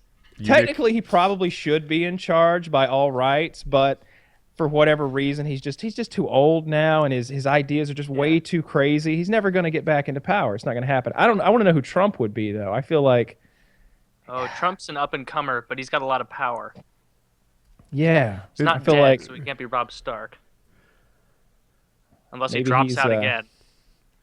But yeah, in any case, you're probably not going to keep this thing going too well with drawing the parallels. I feel like we can't match the Hillary parallel. Yeah, we just started too high. Yeah. But I love that Trump is in this thing because I feel like while he is a ridiculous candidate, he just is. He's just ridiculous. He seems like more of an entertainer than anything. But that's why I like him because he's out there being entertaining. I hope that he really fucks up the political process of the most powerful nation in the world this year, and I think he will. He frustrates me. Like, I saw him running against Hillary, right? And he's like, Hillary can't possibly win. Just watch her. She's like, da da da da da. Who'd vote for that? I'm like, that's your fucking argument? Like, that was really what he did. Like, he just imitated her, and it wasn't a terrible imitation. Like, his facial expression gave me a Hillary vibe, and but he didn't actually playground bully. Yeah, I love it. He'll nana boo boo your ass on a political stage. It's crazy.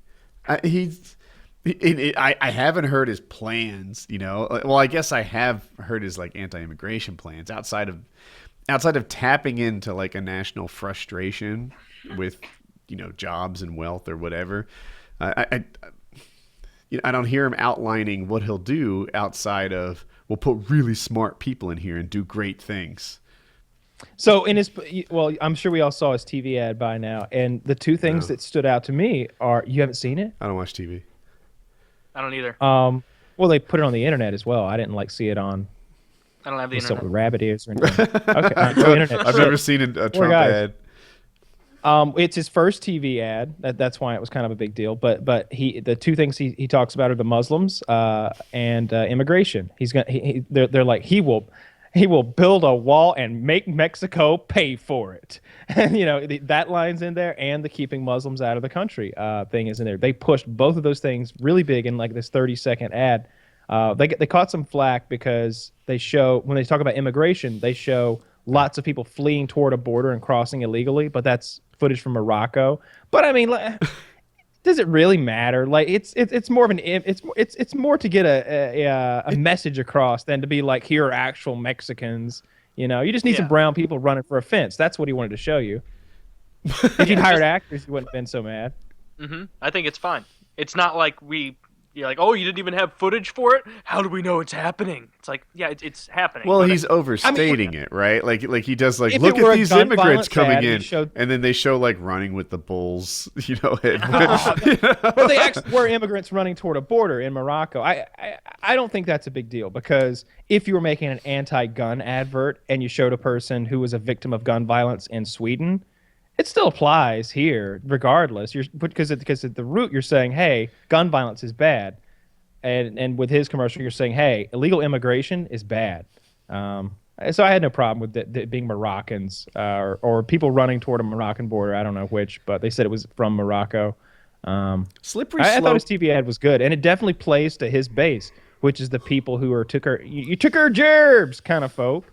And I feel like that's why he's not the typical candidate that might dissolve after a few weeks, a few months, might lose his support, because his supporters are locked in with him because he's the only one spouting their message, and they're digging it. The Republican his race in message particular as much is like, I feel like his entire popularity is almost like a backlash of a certain group, a pretty big group of people who lean conservative, who are just tired of all the little word policing and nitpicky nonsense that people get involved in with it. And even though a lot of the stuff he says is batshit crazy and not feasible, it's like, all right, well, at least I can trust this guy on a level of, like, he's not pulling any punches and he's not in anybody's pocket for the most part. Straightforward. The PC thing is really turned off. The liberals have gone too far left, and it's particularly the young ones.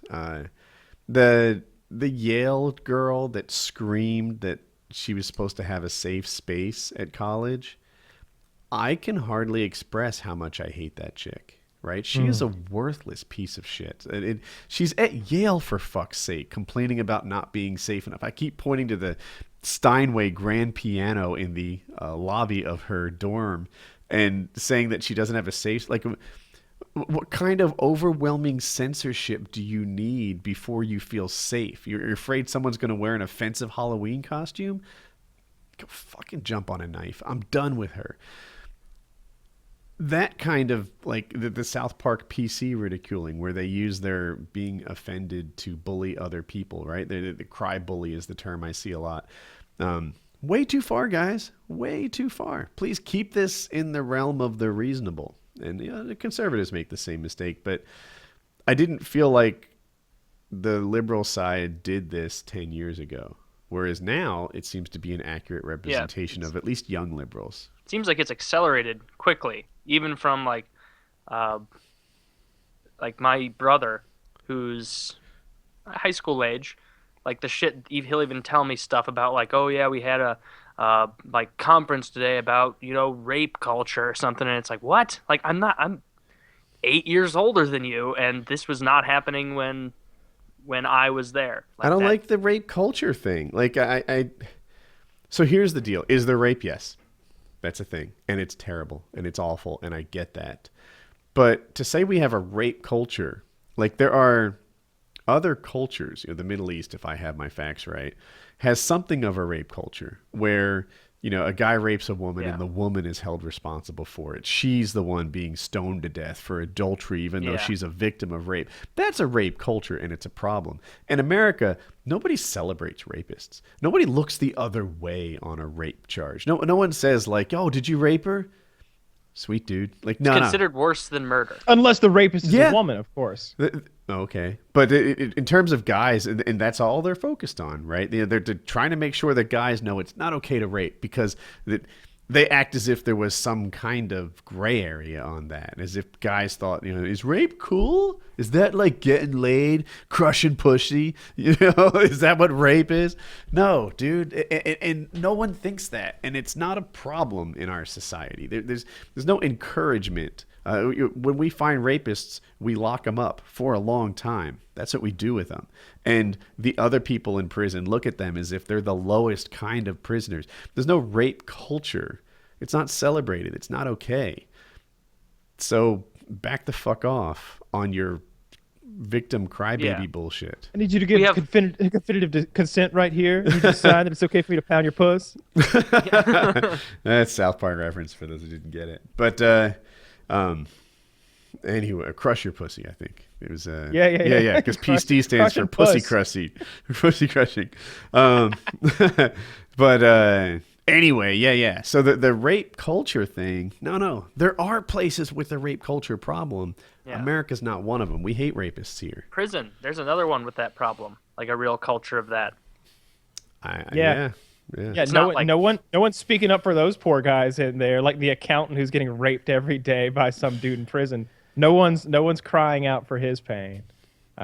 It's very few. I hate the political climate, the current politically correct climate. Like, you don't see it as much like where I am. I feel like if I had to interact with, like, let's say an office environment somewhere, like, I might feel it more. But generally when I'm interacting with people, they're just kind of scoff at that sort of thing, laugh at it, and then drop a slur. That's it. So every so often I'll travel like in my grandparents' house. Yeah. Every so often I'll travel in I'll go to a gun show or something, and they're just like, "Fuck Obama, right?" Yeah, and it's like, I need a safe space. Yeah. Yeah. Beat me to it, Yeah. Jinx. Jinx. You gotta buy me a box of ammo now. Yeah. It's I don't know. Politically, I fit in a space where I mostly feel alone. Like the backlash is coming primarily from people. I think the whole like word policing thing of like, most people aren't bad people.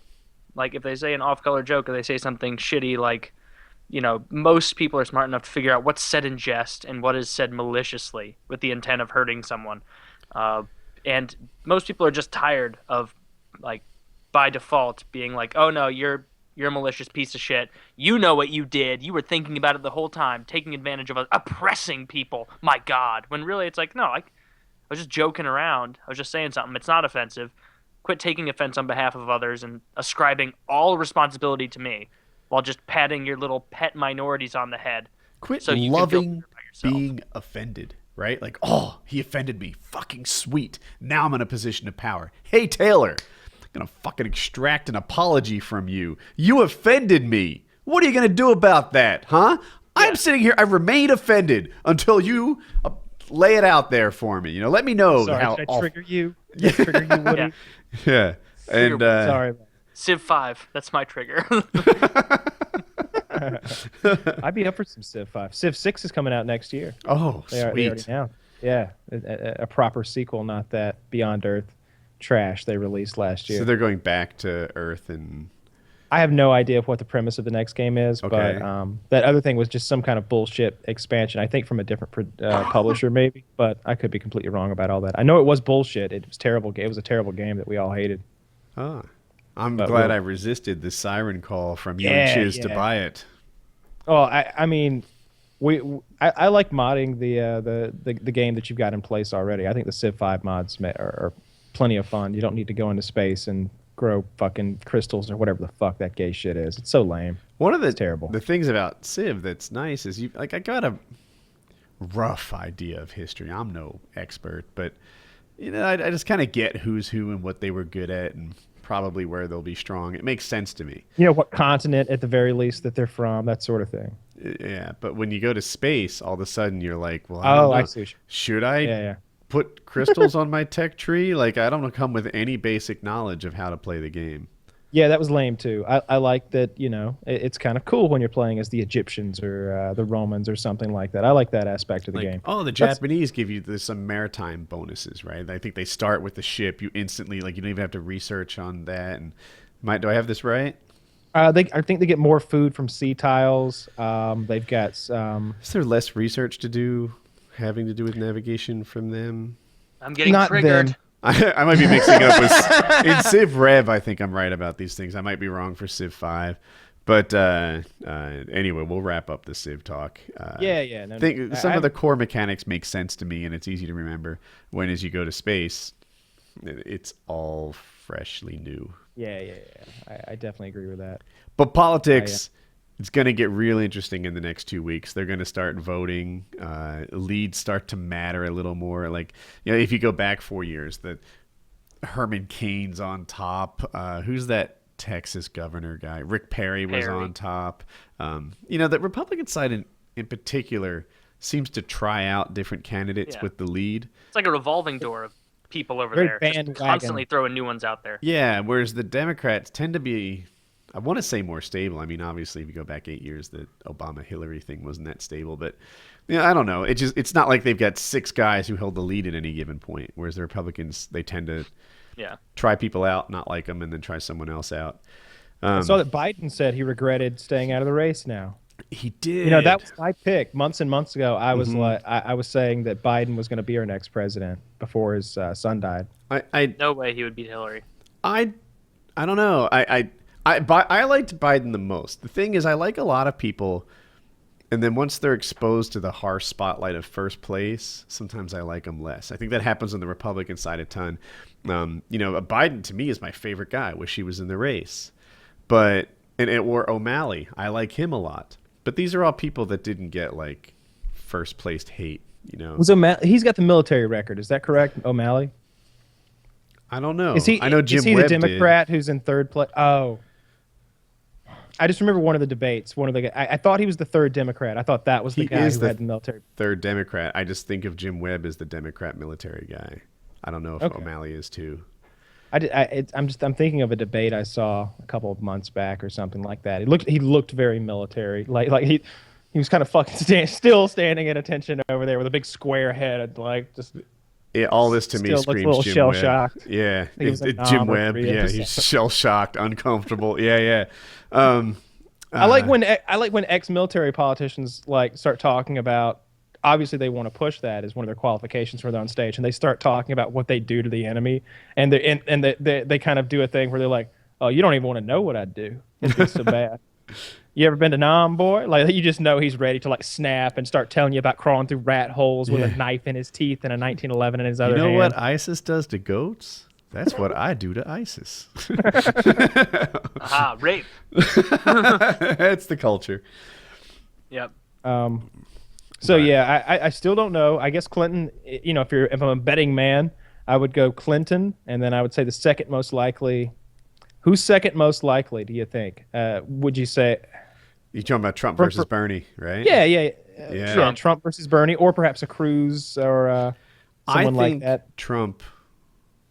I don't know what it's going to be, and I know nothing has stumped him so far, but I think eventually something will take traction. You know, he'll say the wrong thing. Something will come from his history. He just Can't be stumped. can't be Nothing stumped. can I mean, stump and thus far, you're right. But gosh, I just can't imagine a world where like he just keeps getting away with it. You can only be in a stumped if you standard- get caught in a lie like that. Like He always when the gets caught in no, lies. No. Yeah, but he plays it off. Like it's other politicians will be like, "I did not do that," and they'll be like, "Well, we have evidence right here that you did," and they'll be like, "Well, you know,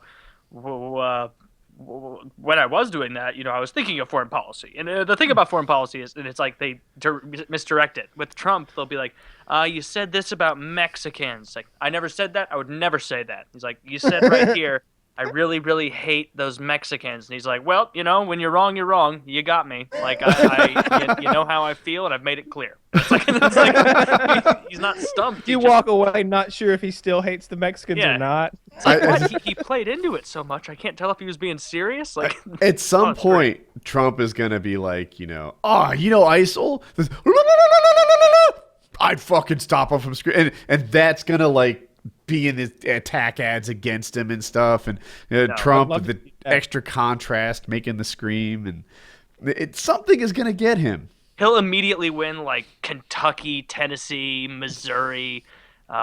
Dude, He I'd needs win to that go on the pro Republican gun right ticket. away. They need to get him out on a gun range somewhere, shooting some like heavy machine. Like I think if you had some video of him shooting a machine gun or something, I think that would play to a lot of his Stogie. base. Yeah, Stogie. Yeah, get out there with some other politician who's kind of like smeared between the lines. Get Schwarzenegger out there. That's what he should do. He should get Schwarzenegger on his team. That would do the trick. That's actually a great idea. Yeah. Yeah. He could I'd pay watch his way into the Expendables 4. Oh shit. Yeah. I would watch that. I would watch Expendables 4 if it had Donald Trump in it. Trump has If he been was the on villain. several WWE shows. I think even somewhat I recently. love that. I know. I'm sure we've all seen the gif of him taking Vince McMahon out with like he runs in, like kind of clotheslines him, takes him to the ground, puts a few like pop knots on the side of his head, a couple of these, and then gets up and walks away. Like, yeah, that's what happens when you mess with the Trump. And just kind of walks out. I think the guy was over like 68 in that clip. Like it looks pretty current. He came in there, he committed. He took him down to the mat, got on top of him, little fake ass ground and pound. It was great. It came off really good. I'd love to see him do that on like the political stage. Like if he really lost at a debate, he just tackles his opponent and beats him up. Dude, I'm looking at like Trump WWE. There's so much WWE footage of Trump. I can't find the right one. He's Good. shameless. No other candidate has that in his repertoire. No. I can't find the right one. Like he's just there fighting with people all the time. Shaved Vince McMahon's head. I didn't know he shaved Vince. Oh, that's great. How humiliating.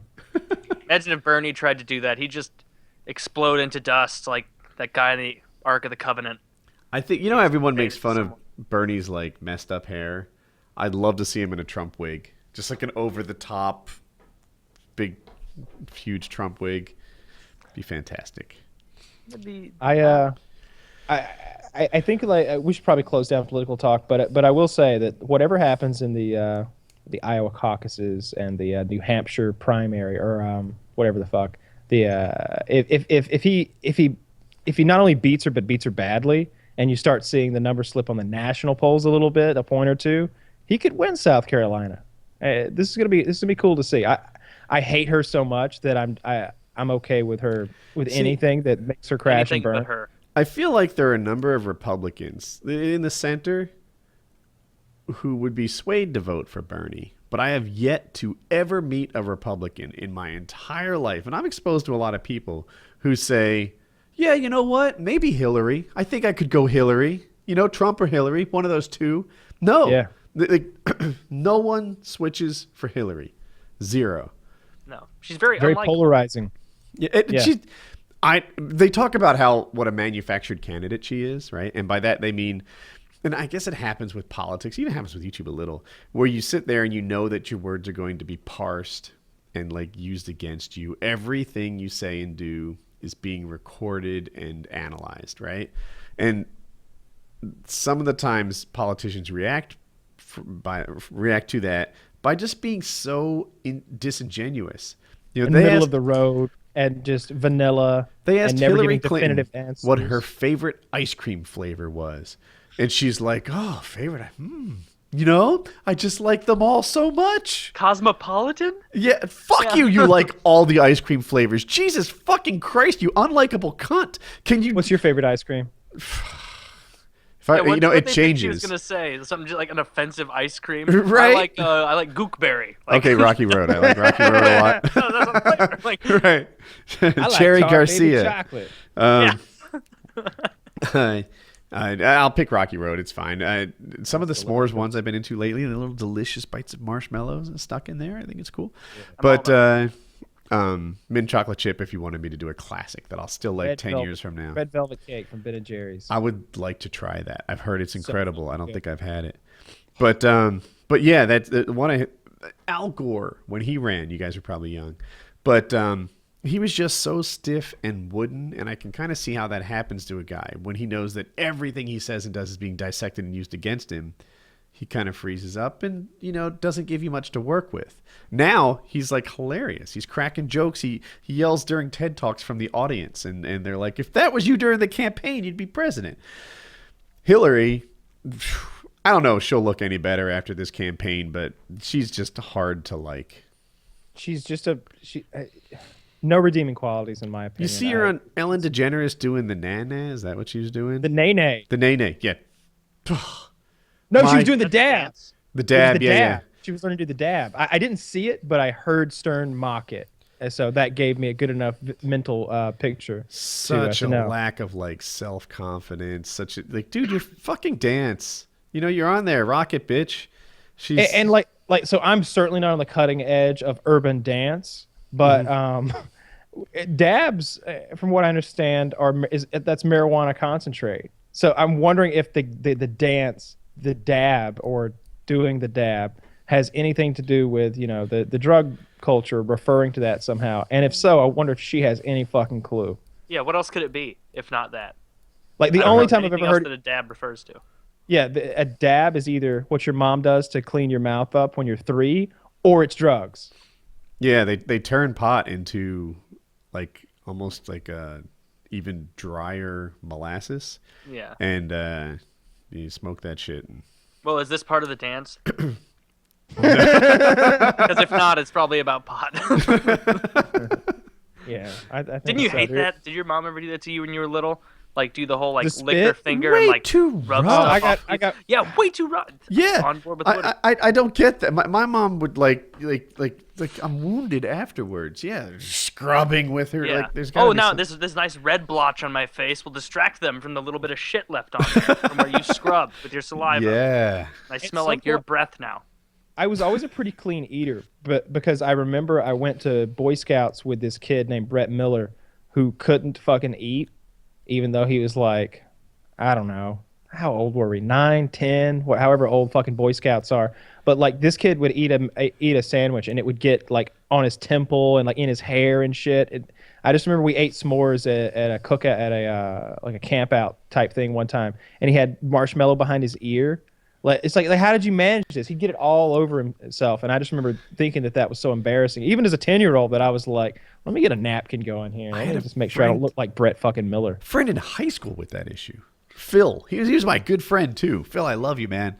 But like it was the peer pressure from us that got him to clean up his act. He'd eat pizza. He'd have like shit on his forehead. He'd drink like a red juice. Be left with a mustache afterwards. Oh, I hate that. Yeah, and it's like, dude, we're way too old to be rocking juice mustaches. Like, we're in high school, man. Like, what is, and it's like, how did pizza get here? How did pizza get here? Like, if it was here, it was 3 cheese. I can kind of see that. But like, what are you doing with your pizza that it gets up by your eyes? It's crazy. I don't know. And it's like they get it on their hands and they don't realize it's on their hands, and they're like rubbing their ears and shit. Yeah, it's like they just don't. I don't know how you do that, because like I don't know. I guess maybe I'm just more aware of that sort of thing. I don't want to embarrass myself in public. I don't want to be on a date with like spinach in my teeth or something like that. So I always wipe my fucking mouth. When I grew my beard out, I did have a little challenge with the mustache. Sometimes when I drank, I would be dipping the tip of my beard in my mustache. Mm-hmm. Yeah, I trimmed that up today, all of it, and then the mustache, because every couple weeks it just begins to encroach to where you don't have an upper lip anymore, and it just curls into your mouth. Yeah, I don't like that. Oh, that you guys talking about food? I don't know where this came from. It reminded me. I went to this sports camp when I was like, I guess, 14, and it was a religious camp, but it was a sports camp, but they like tied in God to it somehow, where it was like, hey, go do your sports, and like, because I was on the hockey section, we go play hockey. There's a football section, basketball. Everybody broke and did their shit, and then they came back and like gave us some half-assed Bible study of like, you got to work as a team, just like Christ in Matthew 6:10. And it's like, oh Jesus Christ! But there was this this kid, but for some reason they let a kid with Down syndrome into the camp. He wasn't like running around doing anything bad, but every day at lunch, him and his handler, who like helped him out go to all the different sports and whatnot that he could participate in, would sit down with them and be like, now you have to eat all of your food before we can go. You have to eat all of your food. And the kid would always be throwing a fit, not wanting to eat it. And one of the days, that the handler was like, all right, you're not getting up and you're not going to play basketball until all of this food is done. And it was like a chicken patty fried and some green beans. And he came back later and the kid had eaten all of it and was like holding his stomach, like, making noises. And you look at the chicken patty, the outside is completely crisp, like a chicken breast that's fried should be. The inside is 100% pink rare chicken that she made this kid sit there and eat over the course of like half an hour. He just wanted to go play sports. He was like, no, Alex, you're going to eat your chicken or you can't play basketball. So she made this kid with Down syndrome eat a bunch of raw chicken, and he couldn't end up doing anything because I think he got salmonella. I hate her. He died of the salmonella. He passed away, reincarnated as your employee's that's how potential that kid. works. Yeah, I did this. I used to be in a group called Spy, St. Peter's Youth, and I was really in it just because they'd preach to us, which to me felt a lot like detention. And then afterwards, we'd do cool shit like dodgeball or tug of war or whatever. And that was the part that I liked the most. And we eventually went away on this like retreat camp thing, and there were good parts of it, hanging out with other people. One of the guys was like an ex-Marine or something, and he taught us like how to jump off high walls. I remember that made a big impression of me. You jump off a wall and you kind of like collapse and roll out of it. I can't say I'm good at it, but they taught us how to do it. And I thought that was really, really cool. But then they'd mix in all this religious shit, and that was like the price you had to pay. That you just like It's horrible. Yeah. The guy, he would like sing popular songs like from the radio, but inject God shit into it. And it's like, oh yeah, dude, this is like this song. We all love this song. And then, he'd just be like, it put some God lyrics in there. And we're like, what? You fucked up the song. Like, you were doing so good. We were all starting to like you. I know exactly what you're talking about. Like, we were in different eras, so different songs.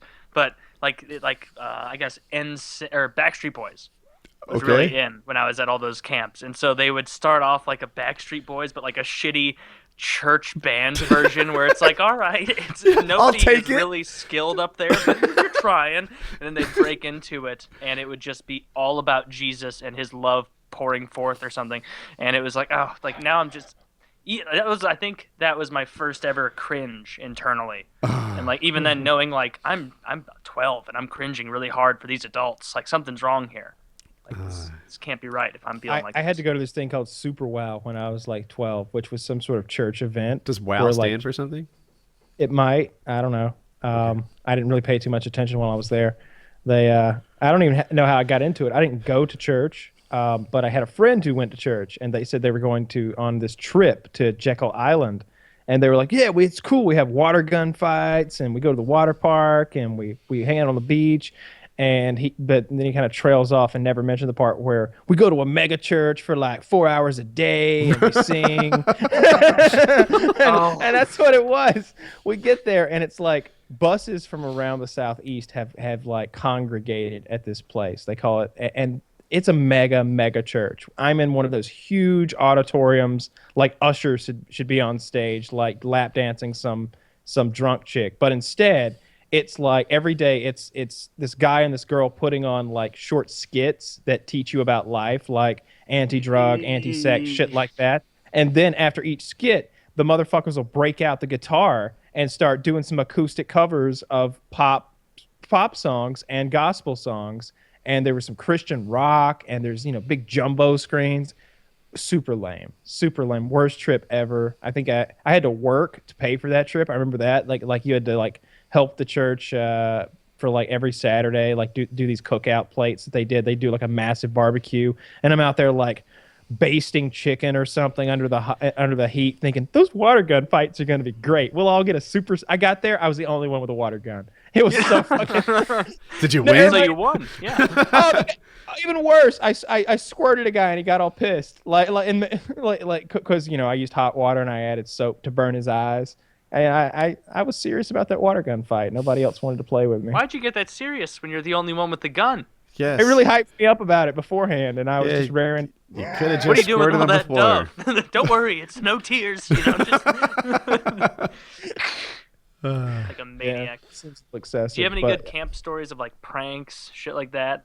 I know I've got a couple. I'm trying to think. Mine when I are was all the younger. classics. I always sucked at those games. Like we'd go in the campfires and they'd chant OWhatAnAssIam. Are you familiar with this? No? Yeah. So basically, there's a group of people who know what OWhatAnAssIam is, and a group of people that don't. And everyone starts off in the don't, who's like a noob, who doesn't know. And then people are like putting it together, like, I've got it. I know what OWhatAnAssIam is. And I'm just like the dumbest kid at the campfire. There's like me and some child drooling on himself. Like, I still don't get it. I don't know what's happening here. And you have to like whisper into whatever some knowing guy's ear once you figured it out. And spoiler for you guys, you have to tell the guy, oh, what an ass I am. That's what it is. And yeah, that sort of thing happened. They sent me off for a left-handed smoke shifter. Are you familiar with this?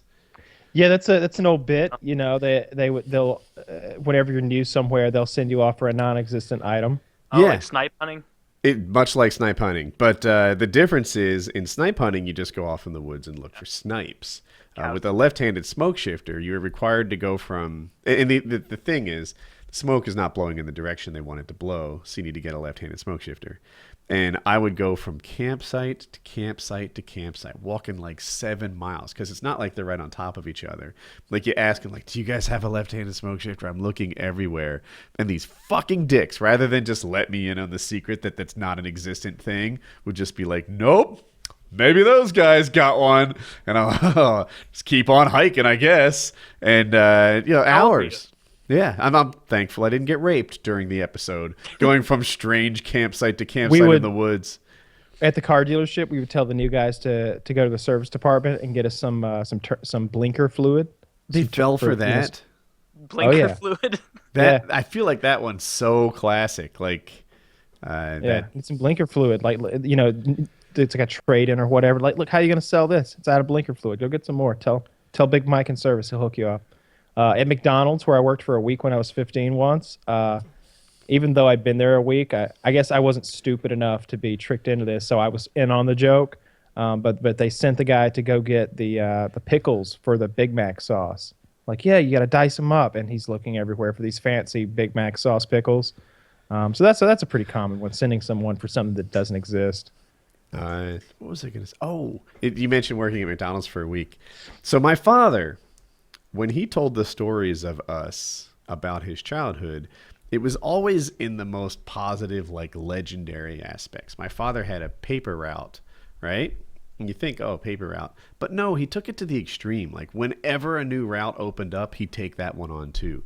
And he'd just get more and more paper routes. And it got to be that he was like the paper route, like, I don't know, Don of Kingpin, of Gloucester City, New Jersey, and he started he had so many paper routes that he took on that he would sublet them out to other kids, and be like, all right, you deliver this, and he'd just take whatever, I don't know what, but some percentage of the profits. So now, like, he's in charge of the paper route, but he has minions under him who actually send the papers from place to place, and this is my father, the entrepreneur, right? Always a winner. So then I talked to his mom about it, and she's like, oh, yeah, the paper routes. He tried work once. He tried real work once. It didn't suit him. And I'm like, what? Dad, you never told me about this. Apparently he had a job working at like a general store or something, whatever they worked at back in the 1400s. And he had to sweep the floors, and he didn't like sweeping, and he quit within a few days. And it was so awesome to talk to his mom about his experience compared to himself. You were getting the behind the scenes. Yeah. You wouldn't have admitted. Yeah. He never told me he worked for, like, I don't know, they sold like candy and stuff. I picture it like pharmaceutical stores from the 30s or something, and he wasn't even born then. And he couldn't do it. I didn't know that Kyle worked at McDonald's for a week. So you have as much McDonald's experience as I had. No, you had more McDonald's experience than I had Ben and Jerry's experience. Oh yeah, like in that week, I did a lot. Like, if I walked in, like, I did everything there is to do at a McDonald's. I never took I take that back. I never took the orders or handled cash, but all the behind the scenes stuff. So I made nuggets, I made burgers, I cooked them. I assembled sandwiches on the line, and boxed them and slid them on down and everything. Made apple pies, made all the things that you cook. I did at one time or another. It was a awful? terrible job. Yeah, it was a terrible job. Very dirty back there. I can remember taking the trash out and having like this gross slime on my hands and telling my manager I needed to wash my hands, but him being like, "No, you got to get on the line," and just being like, "But my hands," him like, "The line," and I just made burgers with the most filthy hands imaginable because he That's told disgusting. me to. It was garbage slime, when that water smells really bad and it just probably got salmonella in it. I know a lot of people. I've met people in my life that owning a restaurant is their dream job, right? They know it's long hours, they know it's hard, but the restaurant is the peak of what they wish they could do. Not me, man. I used to work at a little grill, and the garbage was the worst part of it. I was low man on the totem pole, and I would have to handle that. And I wasn't very strong, so handling the garbage was like the peak of what I could do physically. And it was just such a freaking nightmare. And there's nothing grosser than restaurant garbage for me. I mean, it's just so bad. Does any other organization produce worse garbage? Nursing home. Okay. All right, well, checkmate. It's just a matter of being better packaged. Every once in a while, there's a person in there.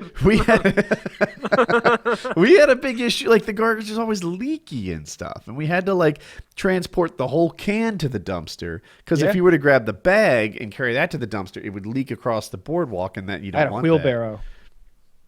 A wheelbarrow. Full of McDonald's garbage. Yeah, there would be like multiple bags, like probably 4 to 5 big bags, like the big 50-something gallon ones, and you'd throw them in the wheelbarrow and wheel it across the parking lot to one of those sort of enclosed dumpster situations, and then bag by bag throw it in there. And I don't know, even at 15, I was about 6 feet tall, so they would make me do that shit because a lot of times it would just be me working with a bunch of girls or me working with a bunch of girls and that retarded guy they allowed to sweep the parking lot or some shit like that. I thought it was going to be a fun job. I had a couple friends that were working there, and I thought, oh, yeah, we'll be like, singing songs while we throw pickles at each other. But no, it was just super lame. My boss was such a goober. Like, I was cooler than him even as a 15-year-old working at McDonald's, and I knew it. He had married into, like, that McDonald's family, like the lady who actually owns the franchise, right? He had married her daughter. So he had married into like a little local Mickey D's royalty, and he thought he was hot shit. Cha-ching. Yeah, right. No than like, you oh might yeah, guess. the money fountain has turned on for you, my friend. No. The nugs are on me. Dude, I stole so much food. I would always like. I don't even like McDonald's nuggets, but they were there and they were free. So I would have. They weren't free. Packets. You stole them. Yeah, they were free for me. So I'd have like packets of nugget sauce, like open, kind of like tucked around behind shit. And I would just be like eating nuggets all the time. Or sometimes I would just grab a whole meat patty and like just I just thought it was great to steal the food. So anytime I got a chance to steal some food, I would do it. I would bake like 2 or 3 cherry pies and then go in the freezer and like fucking eat 3 cherry pies as fast as I could. Shit like that. I had a Cram hookup in at your McDonald's. face like you're like Oliver Twist in the back, hoping they don't catch you as you're slaving over hot stuff. I had a friend who worked at McDonald's, and he worked the drive-through. Big, strong guy. And we'd go and we'd order like a small fry, and back in the day, a small fry was like 50 cents or something. And then he'd give us like $21 worth of food. He'd just like, it just like bag after bag after bag. And it's like how far is this going to go? And then, you did hand him over 2 quarters and I guess we're even. I told you guys about my friend from Buffalo Wild Wings, right? Yes, he ruined the... Wait, the story where the waitress fucked up. So maybe not. Tell us. No, it's just all the stealing of food reminded me of this. When I was a freshman in college, someone I knew from my dorm worked at the Buffalo Wild Wings near campus, and he didn't work there all the time. And eventually, got to the point where he was like, "You know what? Fuck this! Like, I'm not making good money. I'm only going when there's no games on because I'm a student. I want to watch the games for real. So I'm just gonna quit." And we're like, "All right, cool." And so he quit. And his last night, he came back with must have been 20 pounds of boneless wings in the plastic bags and a 5-gallon giant plastic pouch of honey barbecue sauce. Nice. And so he was rushing a fraternity at the time, and everybody fucking loved him because he just was like, "Hey, I got enough fucking honey barbecue wings for the next 3 weeks." And if you look it up on their menu, that's like $400 of wings or something ludicrous that he stole. And I guess I was like, well, how'd you get that out of there, man? Like, did you just sneak it out, or what'd you do? He's like, no, they got in the refrigerator. They got a huge bag of wings and then a big bag of sauce. And so I just said bye to my boss, and then I walked back there and took them and walked to my car. We were like, there was no plan. And he's like, no, I didn't really even think it through till I got back to campus. And it was like, so, God, fucking idiot. But that's how it. So there was definitely no lock and key on the food at McDonald's. There just wasn't any good food at McDonald's to steal. Like I didn't want to take any of that home. But I did remember, like, you get a free meal. So I would make my own meal, and I would make like a Big Mac. But I like their grilled chicken breast. I thought that was the actual best thing on the menu because it was tasty. And I'd make like a double. I'd make a grilled chicken Big Mac. I always like coming up with like magical. I just make stuff, just add stuff to it. I definitely ate more. I ate more than they paid me. Like they were paying me whatever it was, $5.15 an hour or something like that, and I was eating like $8 worth of shit an hour. I had to be. That's a feat at McDonald's to out-eat them. Especially old school. And McDonald's, did you see the Reddit post of like McDonald's Next or whatever they're calling it? Yeah. It's so silly. It looked amazing. It was a really seemingly high-end buffet McDonald's experience with an amazing salad bar, and like they were really changing their image. It was nothing like the McDonald's that I have in my head. That's not that, because they're not doing as well as they used to. I think they've had bad numbers the last few years, so they're trying to figure something out. I know they just released some sort of new like dollar deal thing where you can get like 4 or 5 items for like $4 or something like that. I think it's like 5 things for $4, something like that. So they're really reaching, but going high end is not their. I feel like people dog on McDonald's so hard that they need to totally make it like the opposite. Like, gosh, I've been telling this story a lot recently, but to tell it quickly, when I first worked at Cisco, I used to kind of, I don't want to say disrespect my manager, but I would maybe point out their stupidity. Like I was much smarter than my managers, and every little thing they did, I'd just kind of poke at. Like if it's Wednesday and they're like, so 2 days from now that'll be and all I'd need to do is like make a look, or like you're seriously struggling to figure out Friday is 2 days from Wednesday. That kind of shit I would do constantly. Like they just make little mistakes and I wouldn't let it slide. Eventually they counseled me to fix it, and I did, but it took forever for people to notice the change. I was frustrated by that. They're like, yeah, well, you like to poke at your managers. I'm like, no, I stopped 6 weeks ago. You can't. Were you the resident badass on the floor at Cisco where like you're walking by and Pajit or whatever his name is, like he goes, that is Matt. He does not give a fuck what the manager says. It's crazy. Just watch him sometime. He says all of these things. I cannot believe it. It was pretty cool. It was the .com boom, and engineers were like every bit as valuable as their bosses were, and I maybe took advantage of that. But anyway, so I cleaned up my act. I started being really good, and 6 weeks later, it was like I still had this reputation for being a douche. At McDonald's, I feel like they've got a similar type thing. Like they are McJob is a thing. No one says like Job King or Wendy Job or whatever it is. It's McJob. That's like the job that everyone makes fun of. I think they have to pay extra just to get people to choose them over Wendy's. If they want to clean up their like dietary act and make it healthier, they need to go extreme. People think of McDonald's as the food that makes you fast, right? The Super Size Me thing was based on McDonald's. Everybody freaking like throws darts at McDonald's, maybe deservedly, but to fix it, McDonald's can't just be as good for you as Wendy's, which is not that good. They need to be as good for you as Whole Foods or something. Have you walked into a McDonald's recently? Like the redone ones? Like I haven't been to a shitty McDonald's. I can't even remember how long. All of them are nice if you go in on the inside. I don't know. In my heart, I just kind of look down on McDonald's and say, like, I wouldn't eat at a place like that. Like, this temple here gets better food than that. But I might be off target. Wendy's. Right?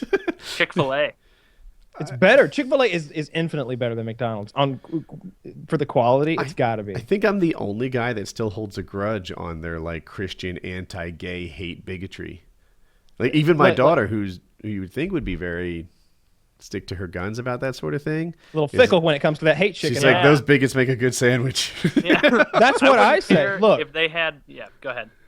they could literally be grinding gays up to make that chicken, and I would still eat it. That chicken is so fucking good. It's sweet almost somehow, and the batter is different. The whole experience is different. I like the waffle fries. I like the sweet tea. I like the lemonade. I don't care what they're doing to. If they were going after if they were going after me personally, I would still eat their chicken. It's good chicken. Put a You remember mask how on. McDonald's used to Yeah. have on their bags? It'd be like Mia Hamm's choice, or like Michael Jordan's pick, and it's like a Big Mac, which he clearly didn't eat. Chick-fil-A could have like the Grand Wizard's selection, and it's like a PKA thing with his nuggets. Like, I'd still eat it. It's great. And they're so nice to you there compared to every other fast food place. Like, they don't even say you're welcome. They say my pleasure. Dude, at the ones near me. Chick-fil-A franchises are cheap. Like, as much as I hate the idea of owning a restaurant, I was like, maybe, because you can get a Chick-fil-A franchise for like $400,000. No. They'll give you a Chipotle franchise. They'll pay you $500 just to open one at this point. So yeah, Chick-fil-A, like McDonald's, or I'm sorry, a good Wendy's location will be like $3 million. I looked into this recently, and a Chick-fil-A will be like $250,000 to $400,000. It's like, what is the scoop with this? And they're way more profitable than a Wendy's. Always packed. But like, they kind of select you. They make sure that you're a good Christian before you can open a Chick-fil-A. You have to like work your way up to owner at Chick-fil-A. Like Wendy's, they'll sell me a fucking franchise. I'll be like, I don't know anything about owning a restaurant. No problem. We'll send you to Wendy's Academy. At Chick-fil-A, like, you need to have worked the register for a while and be selected. They need to get to know you. It's a different culture. If I were going to open a franchise, it would be Cookout. I've said this before, but every time I go to it, the place is just called Cookout. They've got a really massive menu. They do everything from hot dogs and hamburgers to they got like 50 different milkshakes and I don't know, quesadillas and just a little bit of everything. Kind of like a Jack in the Box type place, but it's better. It's much better. And I've seen, yeah, kind of. But every time I've seen them open up, I saw one open up in Anderson, South Carolina, and I saw one open up in East Atlanta. And the lines for the first couple of months are so outrageous that it causes traffic problems. Like the one in East Atlanta, you didn't even use the standard ordering technique. They used cones to make a giant line that just went around the borders of the parking lot. And when you first got it in the back of the line, if you're the last person, a guy comes to your car and hands you a paper menu, and you've got like 5 minutes to look over this menu before you get to the point in line, and you're in your car still, of course, where you get in point in line where someone says, okay, what would you like? And they write it down on a piece of paper and give it to you. And when you finally get to the speaker, you don't order. You hand it to another guy, and he says it into the speaker. And then you wait some more. And it's absurd, this line. And it literally, I'm not exaggerating, 3 a.m, it's still like that. And I'm just thinking, like, they're bringing in so much cash selling these hot dogs and hamburgers to these people. It's ridiculous. And it was true in both cases. And it is good food. I haven't even heard I'd get of it. one of those. Yeah, I think they're small. I've only seen maybe 3 or 4 ever. I'd probably open a Steak and Shake, but I would break the mold with Steak and Shake and not hire any ex-felons. No ex-felons. Have you ever been to a Steak and Shake? This isn't a joke. Like, I've never been to a Steak and Shake and felt comfortable. Like, I've never walked in and it's a 50s style diner, and you walk in and sit down, and like, you'll just look over, and the line cook will be giving you like a surly look. It's like, I didn't do anything to you, man. Like, I'm just trying to get, and now I don't feel comfortable ordering. If you ask for one thing, like a special order, like, oh, I want the ketchup and onion, slider, but just, throw some mustard on there too, or like, to get rid of the onion. They'll just, ugh. I had a waitress give me an audible groan once when I asked for extra Frisco sauce on my Frisco melt. Yeah, Frisco melt, extra Frisco sauce, because your fucking location always fucking rips me off with the Frisco sauce. Like, you're rationing Thousand Island back there. Stop pretending that it's an actual sauce you made up. It's fucking Thousand Island, and we all know it. Put it on there. And just, all right, sir. It's like I know you're on parole, but come on, Smile. I'll be right back. Give me a smile. I think Five Guys would be a good one to get too, because like they don't have a lot of. So I think Subway's might be the best because Subway is so simple that there's not a lot of overhead. I feel like you could run a Subway out of a shack in your backyard, but Five Guys isn't much bigger. You know, they've just got a couple of grills and a fryer because all they do is French fries, hot dogs, and hamburgers. That's it. I think they do a vegetable. Shit you can put on the burgers though. Yeah, but I mean, all that stuff comes in bags and just goes in a little thing. You know, it's ketchup and mustard and like mushrooms and jalapeno peppers. Like that's all stuff that comes out of a bag or a jar. And I think they don't even freeze the meat, so they don't have the meat storage issue. It shows up fresh every day. So that's got to be. Have you heard that thing about you know how Wendy's will say like fresh, never frozen? Yeah. Like apparently there's some kind of stipulation about what needs to occur before you can claim something is fresh, never frozen. And so Wendy's will have it frozen on their trucks. This could be some bullshit that I just read, but who knows? Someone correct me if I'm wrong. But Wendy's will have it frozen on the trucks, but make it so that by the time it gets to their respective franchises and chains, it's not frozen anymore. So it arrives to them not frozen. So they're allowed to say, this has never been frozen, you know? Yeah. I'm the Wendy's manager. To my knowledge, it just shows up slightly cool. But anyway. Well, their burgers are square because they don't cut corners. You know who also doesn't cut corners? Squarespace. We just want everyone to remember that this episode of Painkiller Already is being brought to you by Squarespace. When you use Squarespace, you always know your final product is going to look professionally designed regardless of skill level. There's no coding required, and of course, the tools are easy to use and intuitive. Trusted by millions of people and some of the most respected brands in the world, Squarespace uses state-of-the-art technology to power your site and to ensure security and stability. It starts at only $8 per month, and you get a free domain name if you sign up for 1 year. So, start your free trial today with no credit card required at squarespace.com/PKA. And be sure to use offer code PKA to get 10% off of your first purchase. So whether you're starting a business, building a portfolio, or just expressing yourself online, remember to sign up today and go to squarespace.com/PKA. Squarespace. Build it beautiful. I wonder if they'd help me put together that Sleeping with Woody concept we had of just an album of me snoring. Well, Maybe. if anyone could help, it'd be Squarespace. Absolutely. I would watch that. I think it would help me stay up. Maybe drive out. Well, I've got a family of rats living downstairs. I thought I'd play it real loud and it would drive them away. Sort of, you know, maybe I could do that. I've been playing.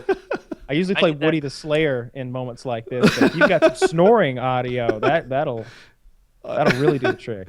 I need that for Melissa to keep her asleep. She sleeps like a rock, but like 2 PKAs ago, if you go back and watch like 15 minutes in, like you can't hear anything, but like I had to pause like right away and like leave real quick because she fell asleep like on the couch right next to me, and then just out of nowhere, and she never does this, just like in her sleep just started like like loud enough that I'm like, this is gonna pick up on the fucking mic and people are gonna wonder if I'm, you know, harboring Down syndrome children under my floorboards or something. And it was just under the stairs. Yep, and it was so loud, and she was getting like so emotional. Have you ever seen somebody get like almost emotional in their sleep? Yes. Or talk. Isn't it like unnerving a little bit? It's a little odd. It's sort of like if you ever see an animal, or even I've seen people whose eyes will be open while they sleep, or at least cracked enough that you can see that the eye is dead, and it's not really like feeding information to the brain anymore. It's a really unnerving kind of situation. Yeah. I had a nightmare the other day, and I find dream talk to be boring as fuck. Like if you start talking about your dream, I can't care. No, I like to try to analyze the dream and think more about it. This one's pretty I feel like my the dreams when I can't pull the trigger. I mean, think about what that signifies. You know, it's some fear of failure. I'm dreaming, and I keep waking up. It's like a nightmare that my house is even fucking bigger. Like that there was a whole like off the Game of Thrones room. We have 2 doors that lead to one of the western porches, and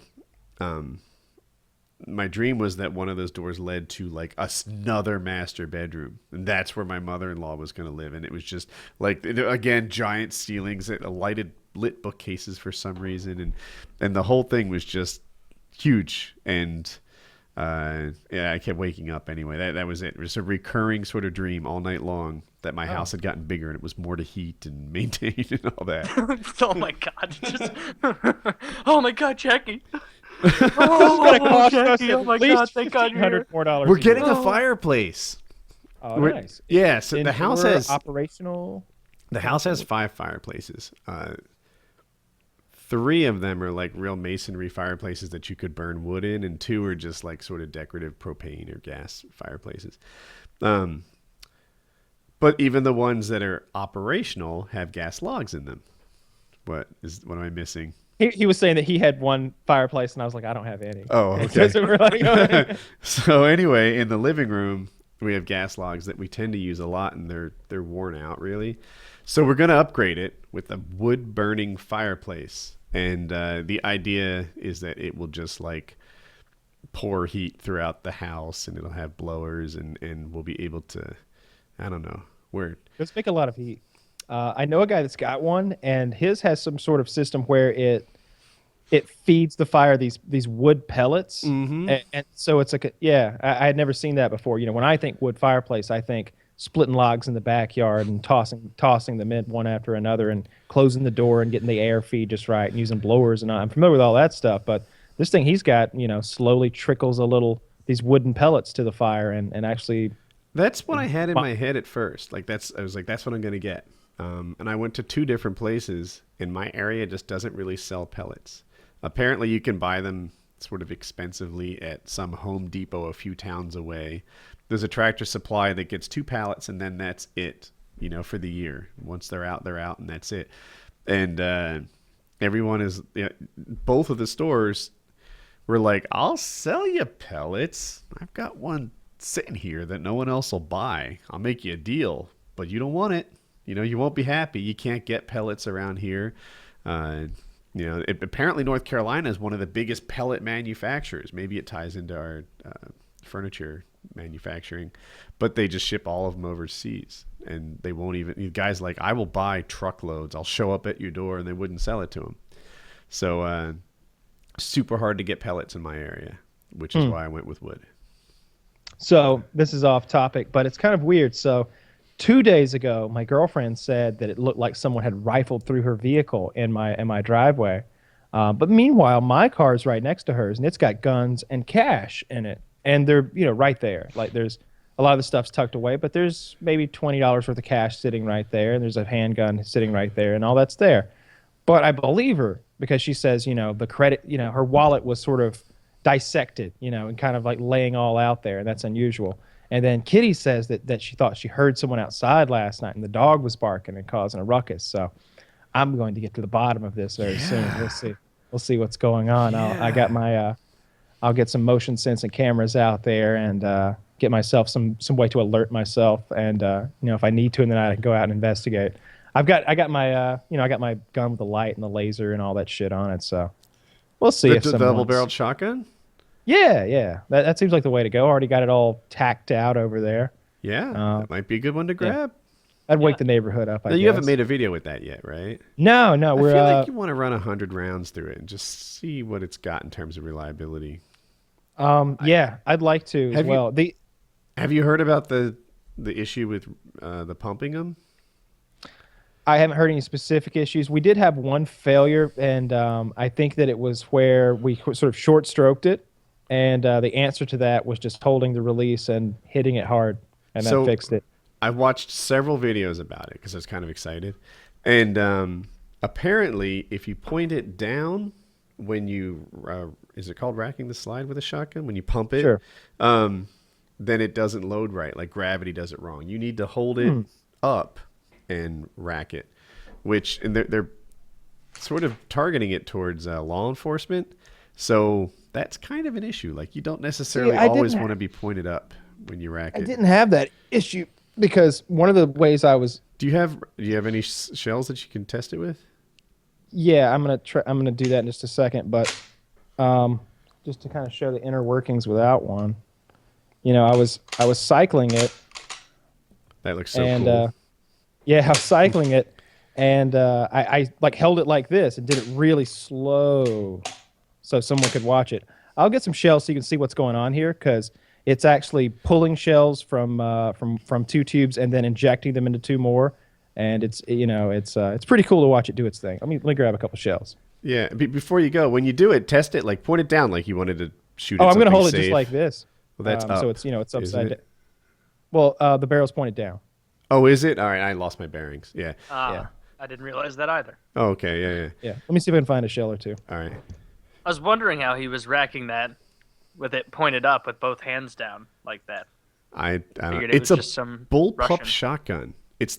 I'm sure there's plenty of them, but it's the only one I know of. Like, I don't know of any other bullpup shotguns. A bullpup double barrel pump shotgun I think there's only one. Yeah, it's a pretty niche group of characteristics for a shotgun to have. I mean, it's really cool, but is there a point at all, like, to a bullpup style shotgun? I don't know. The typical bullpup point is that you can have a longer barrel and keep it accurate, but you don't have to have such a long gun in close quarters. Yeah, I thought it was to keep guns short, right? Yeah, That's why they put the magazine back Well, behind the... like you could have a gun with I'm making shit up, but like with an 18-inch barrel, but the thing is only like 24 inches long in total. Whereas if you were to take like an M4 variant or an AR-15 variant, an 18-inch barrel is going to make for like a 36-inch gun because it's not bullpup. Yeah. But with a shotgun, I don't know. Do you even want a long barrel like that? I guess you want the powder's got to burn. I want a short barrel, double barrel shotgun like they have in movies. That's not, Every not zombie even, doesn't even have game. a stock. Yeah, just every one of those. We can just smack it down. They fly out, put two more in, snap it up. They're illegal, so I couldn't do that, but those are so cool. With a lever action one, right? Where you can like do the thing. Just 1887 my way out of any trouble. Exactly. All right, let's see what you got here, Kyle. Kyle, I'm lost. That's pointed down? Okay. Yes. I'm gonna get some shells here. What kind of shells are you putting in? These are actually incendiary tracers. The color of the shell corresponds to the color of the trace. So these in particular are green when they come out of the barrel. So that's the tube. I'm going to try to do it so you can see a little better. And try to manipulate my hand. So, it's spring loaded and they're feeding. And if you look here, you can start to see they're feeding into the weapon. Oh, yeah. And that'll continue down into here.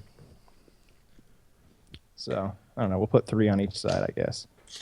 Seems like a good number. You can load 2 at once. Put them in. Mm-hmm. At least on the video I saw, the guy was very tickled about that. He's like, watch me load 2, I was asking Woody, Kyle, is there a distinct advantage to having a bullpup style shotgun? I like bullpups because you get that you don't have such a long barrel. So if you were in some sort of close quarters sort of scenario, it's really easy to turn a corner and point those. They're more pointable. I like short-barreled everything. Part of it, and I really like bullpups. in my head, if someone was trying to wrestle the gun away from me, they just have a little less leverage. You can't just grab the end and toss it around in the same way you would a longer rifle. True. So you ready for this? I am. Let's see. Make sure I'm going to do this right. Yeah. Looks like you have primary and secondary gunfighter on that. So it threw him in. So now we're loaded. So hold it at a 45. 45-degree angle? Yeah, downward Let me show you. 45. Well, let me show it eject once. Okay. And then we'll go again. This is so awkward to do, like in this. Yeah, because all this has to slide. So it's removing those shells from the barrels, from the chambers that are directly behind the barrels. It threw them past the camera. It sure did. They're way over there somewhere. And it threw 2 more up from the tubes. And so when I push forward on the slide, it moves them back and into the cylinders again. So let's hold it at a 45-degree angle and make it safe again. So that looks like it to me. I'm going to go real slow so you can see it maybe drop them out of the back. So they dropped out, and you can actually see the next shell that's to come right here. And it worked. Or it didn't work. Maybe it didn't. Now hold it at level, and I think you'll be able to jiggle it in. All right, let's see if they come out. I guess it worked. I'll run it I through. lost track of that.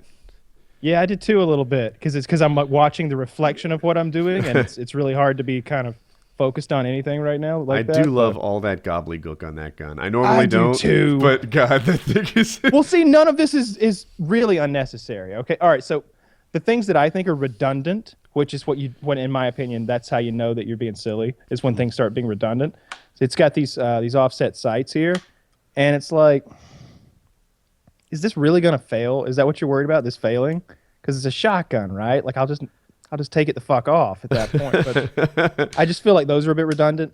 But otherwise, it's really just a laser and a flashlight. There's a flashlight with a strobe that's just incredibly awful to look at, and turn that off. And then a laser, which I've really enjoyed. Why does that This laser work in You can midair see- so well? Exactly, because it's green. So all through my house, it's like that. I shined it outdoors the other day, and it showed up. I think feel you like just see green lasers better. when I point red lasers at things, I see the dot and I But see you the don't see the source, beam. but I don't see the beam. That thing, Yeah. you really see the beam. It's hard to pick Not up as with the much light. at that angle, yeah. But then Right that, here, it's really bright. right, Yeah, right. Maybe I yeah. prefer I like that. green. Other than that, I don't. The one that you're getting has muzzle brakes that are pretty sharp, but nothing like this, Yeah, that or choke tubes. Yeah, that's ludicrous. ludicrous is good. Ludicrous is good.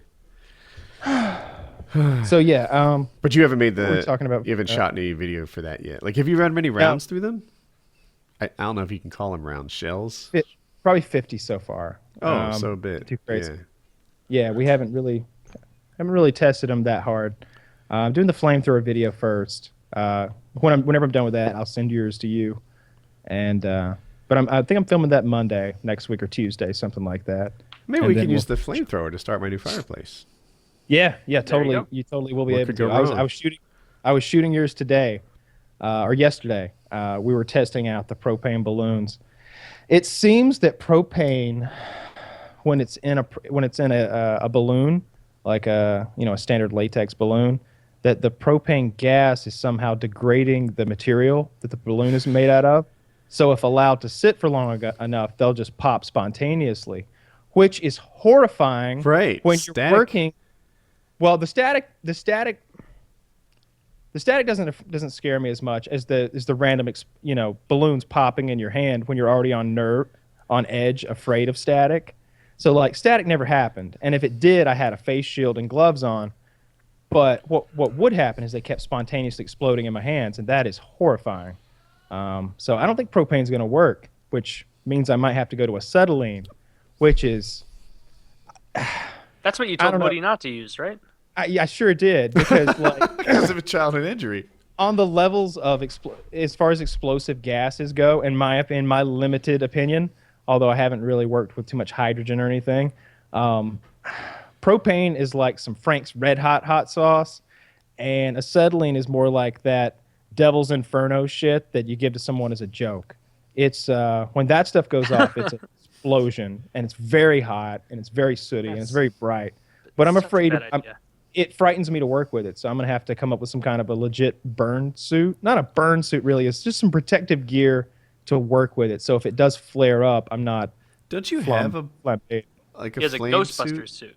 Oh, but the Ghostbusters suit, is it flame retardant at all? No, he got No, that at a it's just a Halloween tar- store. So you don't Yeah, have yeah. a flame resistant suit?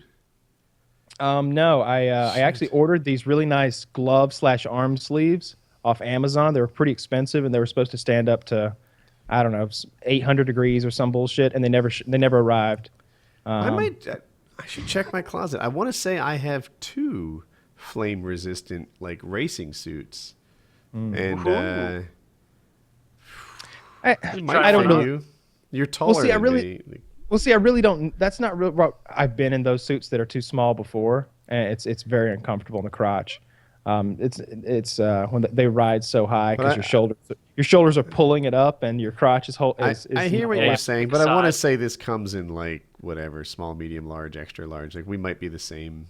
You might have bought In the any same case, one. though, to be honest, that's not what I need. I need something. I just needed the face shield. I felt like, because my fear is that it's going to go whoosh and like quickly burn me. Not that I'm going to become engulfed in flames and need to survive that. I It's just feel going to be like a flash. it would be a really nice piece of the puzzle. Like if you got a face shield, some gloves, and this suit, You're covered from flash burns. This might be a dumb question, but like, is there a difference in the like grade of flame retardant material you need when using something like propane compared to acetylene? Like, do you need higher grade Again, stuff? because it's going to be like a flash fire, I don't think it really matters. I just wanted something between my skin and the fire.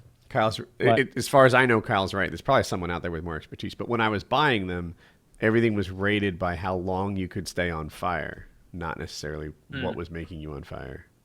Yeah. Those acetylene balloons could be the coolest video on YouTube, or just a stepping stone to no lips, no eyelids, Kyle giving speeches about the dangers of explosives in local middle This schools. is what you gotta understand is these materials burn at thousands of degrees. Everyone else in the world And you'd have will to make no awful sympathy. jokes. They'll just, I thought that I was hot shit. And then everybody would have to laugh uncomfortably. And say, now I need an assistant to wet my eyes every 35 seconds or they just crisp up and fall out. You get a big laugh. You're like, oh, yeah, I'm on fire tonight, huh? Yeah. Huh? I need my eye drops. Susan!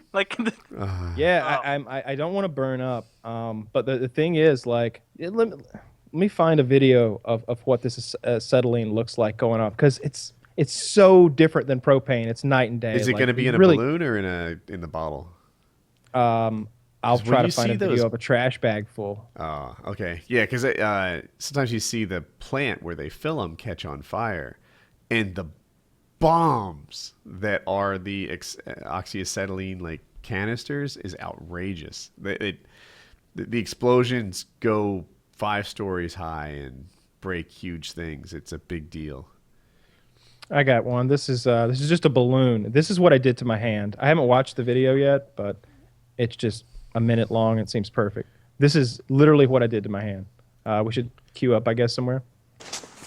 Yeah, I'm at 0. I'm Same. good to go. Let me slide this thing a little bit. All right, ready, set, play. This is just a condom filled with acetylene, or oxyacetylene. Sitting on a paper bag, I see. So he's using the paper bag as like a wick. Is that what it's called, a wick? Yeah. A fuse. Is oxyacetylene the same thing? It's It- two it- things. Well, It won't take long. Yeah. an oxyacetylene torch requires both acetylene and oxygen. The combination of two allows you to reach a much higher temperature than either alone. That's how that torch works. But I'm curious if he knows that, or if what he's done here is added oxygen to the mix here to make it even more explosive.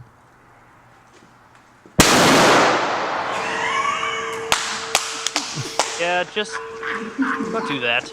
That went off in my hand. Like, I lit that with a big lighter like this. Just reached out and lit it. It was second and third degree burns, the whole hand. Like, Bad choice. from here up. Blisters on each knuckle that were just risen up really high. And everything was scorched black because acetylene burns really sooty. Like, if you when you light the torch, even if you got it turned on low, it goes poof, and you see this black, nasty soot float away like a little miniature bug soul is leaving it and going to hell or something. It's just it's nasty stuff when it burns. You're so lucky that your hand doesn't look totally gross now. Yeah, I know. Got good doctors at the Augusta, Georgia Burn Clinic. Gotta give it to them and that magical artificial skin glove they gave me. That was great. But as you can see, that's an explosion. That stuff's not going whoosh and making a pretty orange fireball, which is what I like. I want a pretty orange or dark orange fireball with a little smoke attached, which is Diesel. like 70% gasoline, 30% diesel. That's how I achieve that. But with something like this, it's going to be like boom, and that's cool too. But god damn, that looked dangerous. Like, if one of those goes off in your hand, like, it might rupture your eardrums or like detach your cornea or your retina or Interesting. What's dangerous, right? Because like I was trying to think. I think it was last week or the week before. I was saying, or maybe PPN. Anyway, the height stuff, the mountain climbing, skydiving, hot air balloon, bungee jumping, like all these things don't scare me very much. But I forget. Do you remember what it was that did scare me? I forget. There was something that I found like very unhappy. I wouldn't want to do at all. Whereas you had no trouble with it. This balloon is really the thing that you don't dig. because it's so reactive. It's so highly reactive. Normally when I'm dealing with stuff, I'm like, okay, that's a safe distance away. This is far enough. You know, the shrapnel can't get over here. And you can I can look at things and know they're just 95% safe, which is just fine for me. You're not 95% safe in your fucking car going down the road.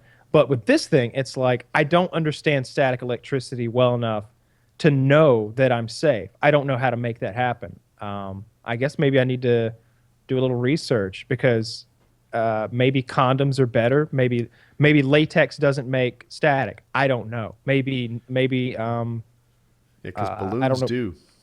Some balloons do. You can do that thing with them and do your hair. And if static sets that balloon off in my hand, I know what it's going to do. It's going to put me out of commission for 2 months and ruin my fucking week. And I don't want that. And that's if I'm lucky. You know, like I said, that looks so loud. I feel like it ruptured a damn eardrum when it goes off next to your head. So I got to figure out a way, if that's what I'm going to do, to fill those balloons safely, tie them off, and then attach them where they need to go without popping them or killing anyone. Cool. So we're working on that. Added the new topic? Tall order. Absolutely. Speaking of killing people, let's talk about Credit Karma. Mass murders. Carry on. I was trying to think of that Capote book, In Cold Blood. Yeah, that's the book you want to get from Audible, audible.com. Let me find my read here. Let's see. This episode of Painkiller Ready is being brought to you by Audible.com. Audible includes more than 180,000 audio programs from leading audiobook publishers, broadcasters, entertainers, magazines, and newspaper publishers, as well as business information providers. You can download and listen anywhere on your iOS device, Android, Kindle Fire, Windows Phone, and over 500 other MP3 players. Are you still a fan of reading off your Kindle, but reading while driving to work is just too bumpy for you? No problem. That sounds dangerous. I can't believe that. You shouldn't be doing that. You're tired of risking the lives of your family and everyone else by reading on your goddamn Kindle on the way to work? Well, no problem. Whisper Sync for Voice lets you sync back and forth between reading the book on a Kindle or the Kindle app and listening to the audiobook without ever losing your place or missing a word. It works with your iPhone, Android, and Kindle Fire. Audible is offering our listeners a free audiobook of their choice and free 30-day trial membership. So you just go to audible.com/PKA and choose from over 180,000 downloadable titles. Get your free title today. Get your free title now and start listening. It's that easy. Go to audible.com/PKA. That's audible.com/PKA. And Chiz recommends The Martian here, I see. That's by Andy Weir. But I'm going to recommend, I think it's In Cold Blood with Truman Capote. I'm going to double up on the Martian recommendation. It's very good. You guys are going to like it. My wife signed up for Audible. She was visiting family in New Jersey like a month ago when I grew the beard. And she has since become addicted to the service. She listens to Harry Potter books with headphones in all day long. And I almost miss her. Like, you know, I have to really get her attention. Like, hey, honey, you know, it's like, play with me. And, but yeah, she's listening to Audible books all the time now. That's like her normal state. It's just earpods and audible.com. I was thinking recently about getting like listening to some sort of language thing on there. I thought that would be fun because, I mean, I absorbed all of fucking Game of Thrones, right? Because through that thing, and I feel like I retained a lot of it. Like what a massive, difficult story to remember. I feel like through the audiobooks, I absorb more of it than I do from any other way. And I was just thinking, like, could I learn Spanish on there? Could I habla español with a little audiobook help? I've done that before with Italian, because I had to do Italian for college, because it was the only language I could get done in 2 semesters instead of 3. And so I got one of those audio programs where, like, it would like speak Italian, and I only used it once, and I found that like while I was using it, like I wasn't retaining anything. All I was doing was fantasizing about how cool I would be when I was able to speak Italian to people, and just to be like, oh, bada badida, hula bada, just to be able to speak Italian and like hit on people like that. I think like, the best is ordering at a the restaurant. Syntax. Like if you learn Spanish, I feel like. Now I'm gonna take the unlimited pasta and breadsticks. Little Brando there, very nice. I feel like Spanish would help out a lot with like getting your yard in better shape. Maybe you could tell the workers what to do more better. But if you learn Italian or something, maybe that comes in handy in some romantic date setting. Like you go to one of those restaurants where the menu is all in Italian, and it can be really overwhelming if you've never been to somewhere like that. But all of a sudden you kind of lean over like, what are you gonna get? And she's like, well, I just don't know. It's all And she doesn't want to say, and she just, oh, let me. and, you go, and then maybe you order for her, like in Italian with the waiter, and then some like 22-year-old kid looks at you like, sir, this is O'Milligan's. No, Have you ever been to an Italian place that? There's a whole area in the city here called the Hill, where it's like all Italian immigrants, and they still have like Italian families who have been there since they like immigrated here, and they'll have whole menus, like where usually they'll say like pomodoro mastacholi or something, and it's like, this is what this fucking dish is. You read this if you want to be able to order it, but these menus, almost like they're being intentionally fucking assholes. All of it is in Italian. They even put little descriptors underneath it in Italian. I've seen this. It's very intimidating. Yeah, where do you get off? Like, you know that we are coming here because you have the best Italian food in the area, but you don't have to be a cunt about it and like rub it in my face like, oh, what's this one? And then they say it in an accent in Italian first, of course. If I was opening an American restaurant in France and someone was like, mashed potatoes, like I wouldn't be like, fucking dumbass. He doesn't know what mashed potatoes are. Of course not. He doesn't speak fucking English. I don't know why they do that. It's really intimidating when that happens. It's happened to me a couple times. It's been French, Italian, and Thai. There was a Thai restaurant that didn't have their. I was just like, where are we? Like, are there people coming in here that can read Thai? It's like there aren't even letters in here. These are symbols. Yeah. Like it's a bunch of nonsense. I like Thai. I think I'll that's have an the emoji. goofy M and then the weird sparrow head as a dessert. Fucking the menus emoji and rubbing wingdings. its What the belly. hell? I'll take a cup of the emoji rubbing its belly and the number sign with the squiggly mark next to it. There's 2 winky faces to share. There's 2 buildings, a smile, and a not equal to equation. What the fuck? How's the taxi cab money? I got a new topic. Powerball. Did you guys play? I won. Really? You're a billionaire now? I have to split it with that guy in Chino Hills, apparently. So I think after the sum, I get like 487 million. I think I did the math, so not too bad. Yeah, I got the first 5 right, and I didn't get the last one, so I get nothing. Oh, that's not true though. Serious? Yeah. You're No, you're lying. I know. I gotta because I was hoping you guys would be like, if you get the first 5 right, you get like $50 million. It's like, 1 Yeah, I was million. gonna say because Kitty got a few numbers right, and I think she won like $20 or something like that. Like maybe she got like Powerball in one number or something.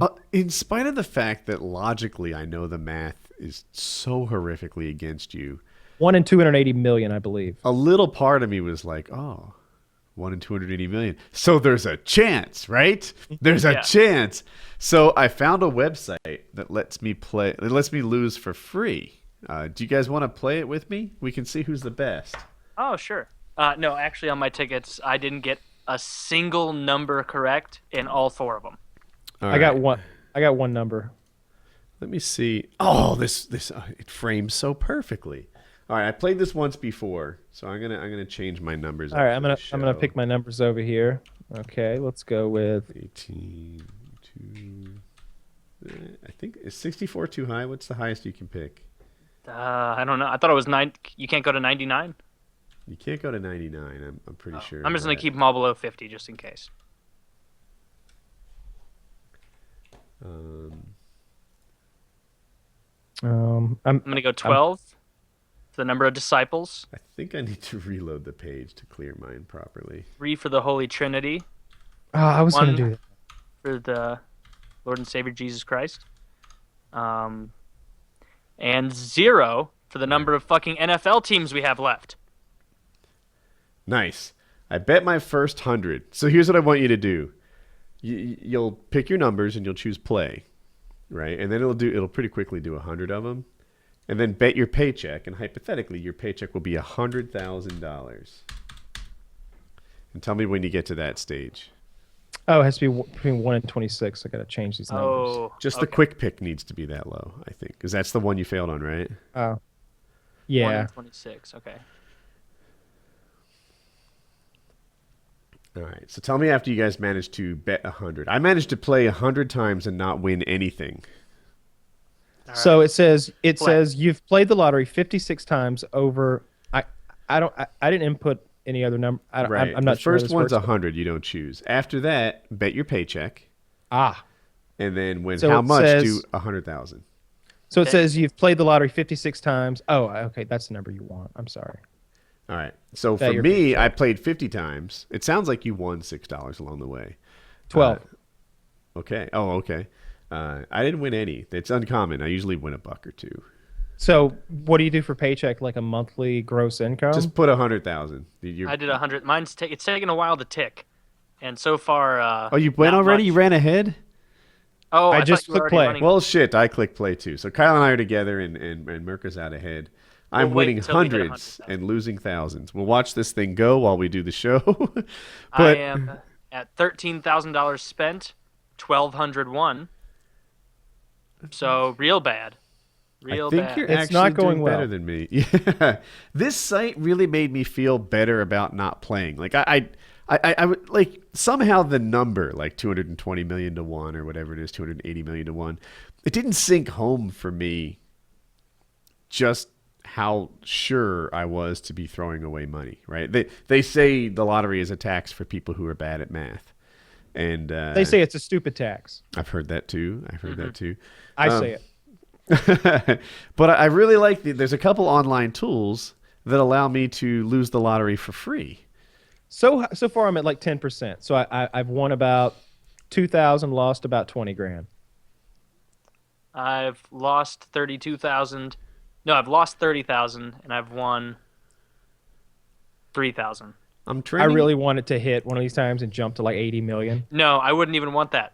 Dude, I wouldn't want to win on this simulation. Here's what happened to me. I was like in my head, I was going on a rant. Like this is like I'm gonna say this on Painkiller already. So I'm doing this rant in my head about how stupid the lottery is and how you shouldn't play it and how it's dumb tax or whatever. And then along the way, I hit a $50,000 prize. Right, I hit the 1,000,000 to 1 odds, or the 913,001 to odds, and I won 50 grand. And I'll tell you what, I still finished in the hole on my $100,000 experiment. Just not as deep in the hole as you might expect. I had to play just because I feel like it's fun. I feel like it's good for you mentally to go through the exercise of putting yourself in a position of great wealth. I feel like you almost get the same brain chemistry effect as if you had won it, because you get to mentally spend that money for a minute and come up with because you got, I think the lump sum was like 900 million and change, and with Georgia taxes, I'm assuming I would keep something like 600 million of that if I'm lucky. But with that much money, I feel like I'd set up all these accounts for people I love with $2 or $3 million in it, and just they won't be able to touch it, but forever now they have income. Give them a monthly income. That's what I'd do for someone like Jeremy. I feel like I would create a trust for him so that every month he's got enough money to sustain himself and not have to work as hard in life, that sort of thing. And not that Jeremy's some high-ranking person in my life, but like even someone like him who's out on the fringes, yeah, let's take care of him too. And Scott, my cousin, and I were talking about this, and he had a similar thing. He's like, I think I'd give $1 million to this person, and a couple million to that person, and this guy was really nice to me that time. I bet he doesn't even know how much I appreciate it. I'd go take care of him. He's like, but can you just imagine Jeremy with a $250,000 yearly income that comes from like the air, the bass boats and jacked up fucking trucks and like You'd have to big set an Bubba account. tires. Yeah, that Could was he like stay out of you give him drugs? 100 a year. Like Yeah, 100 he grand wouldn't a year. he doesn't have a drug issue.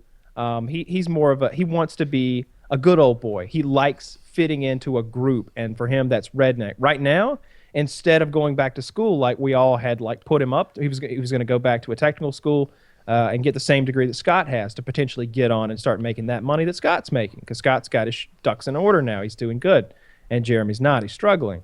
And instead of going and doing the school that we'd all kind of nudged him toward, and Scott had called in favors. He knows he did really well in that welding program, and he went to competitions for them and won some competitions.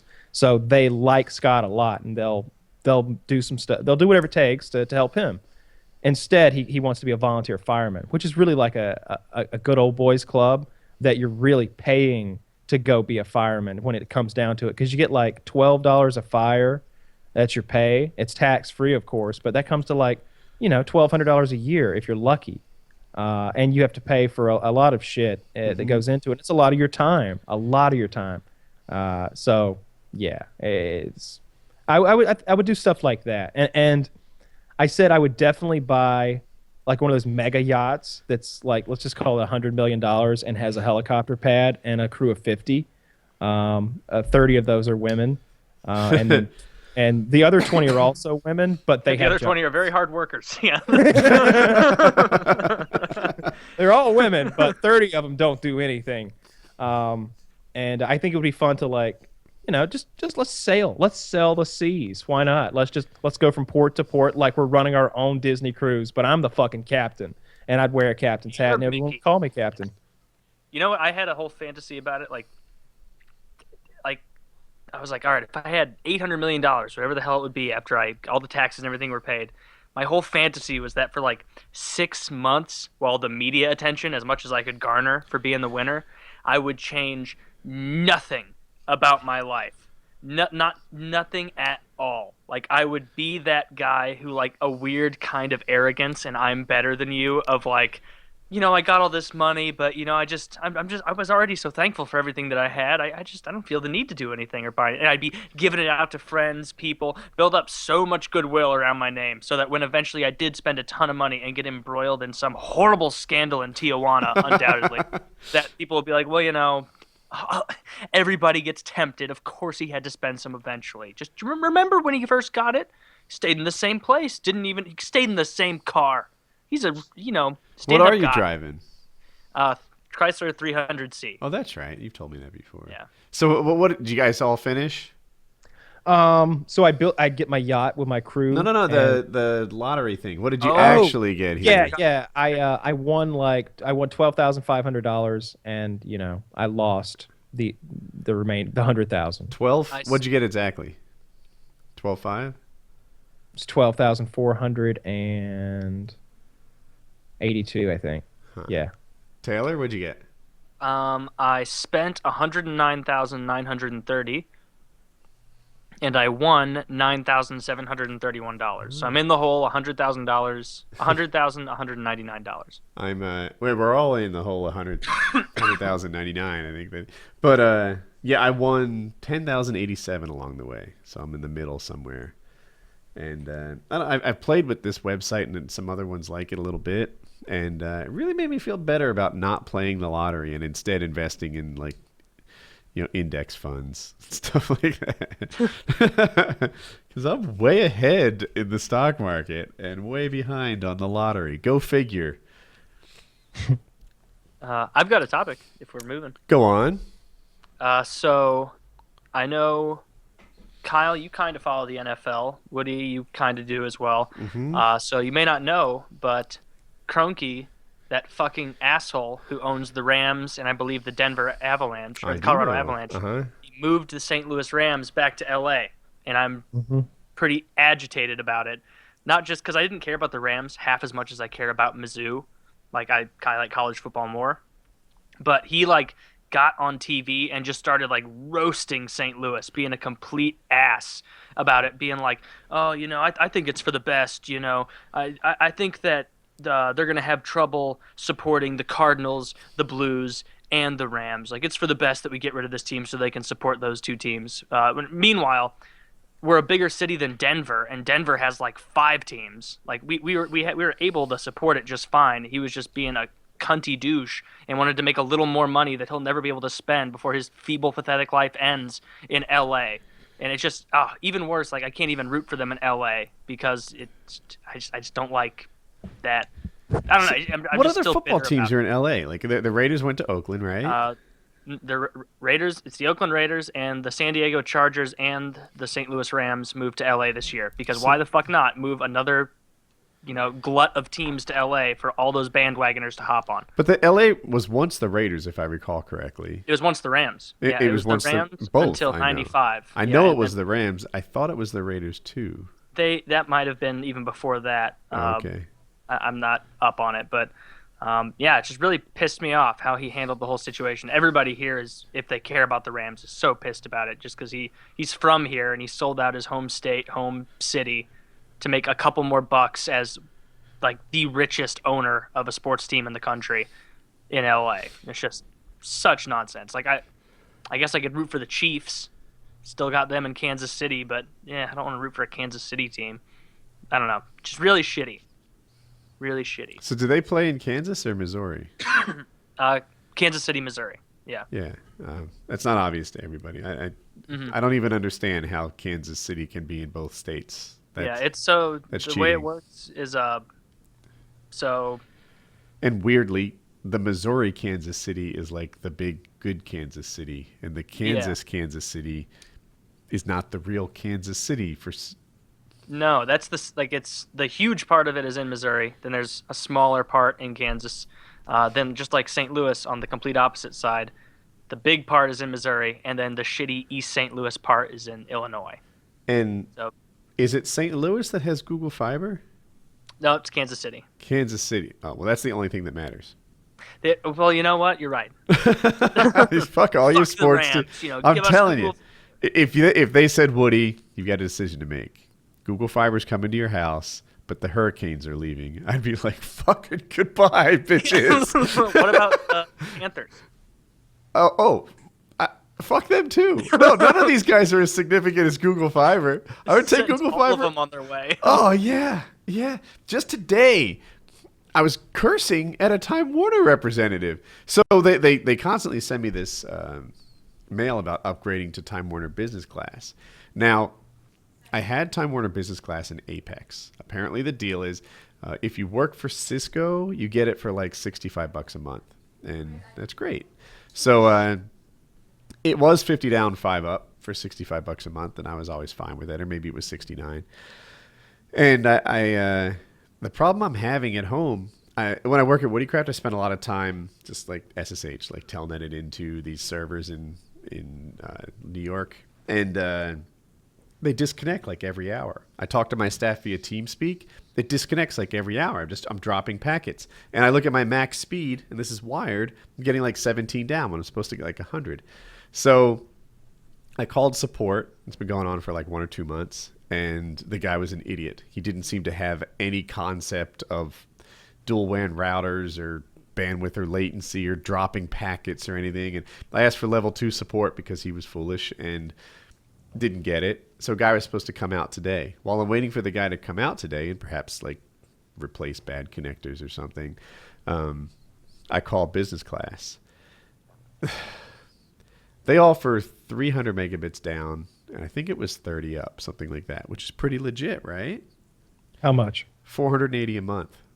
Dude, just outrageous.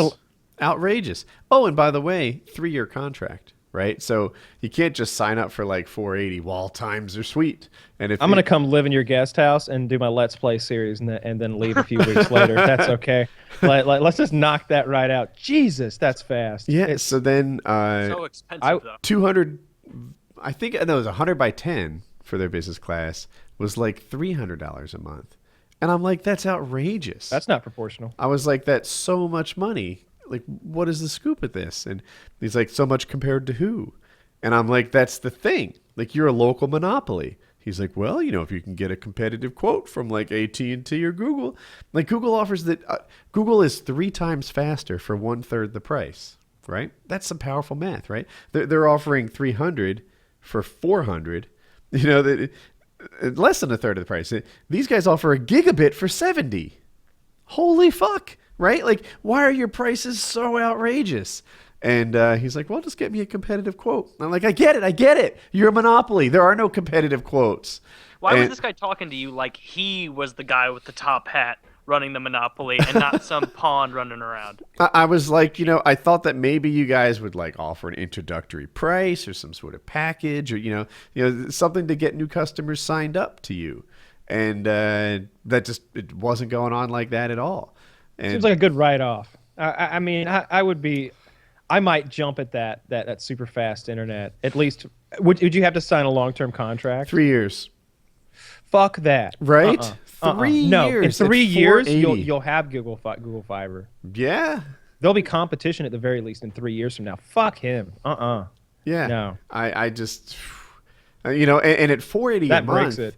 you start to look. So they installed, for all of you who dox me, if you look at an aerial map of my house, like once you get outside my neighborhood, it gets really densely populated.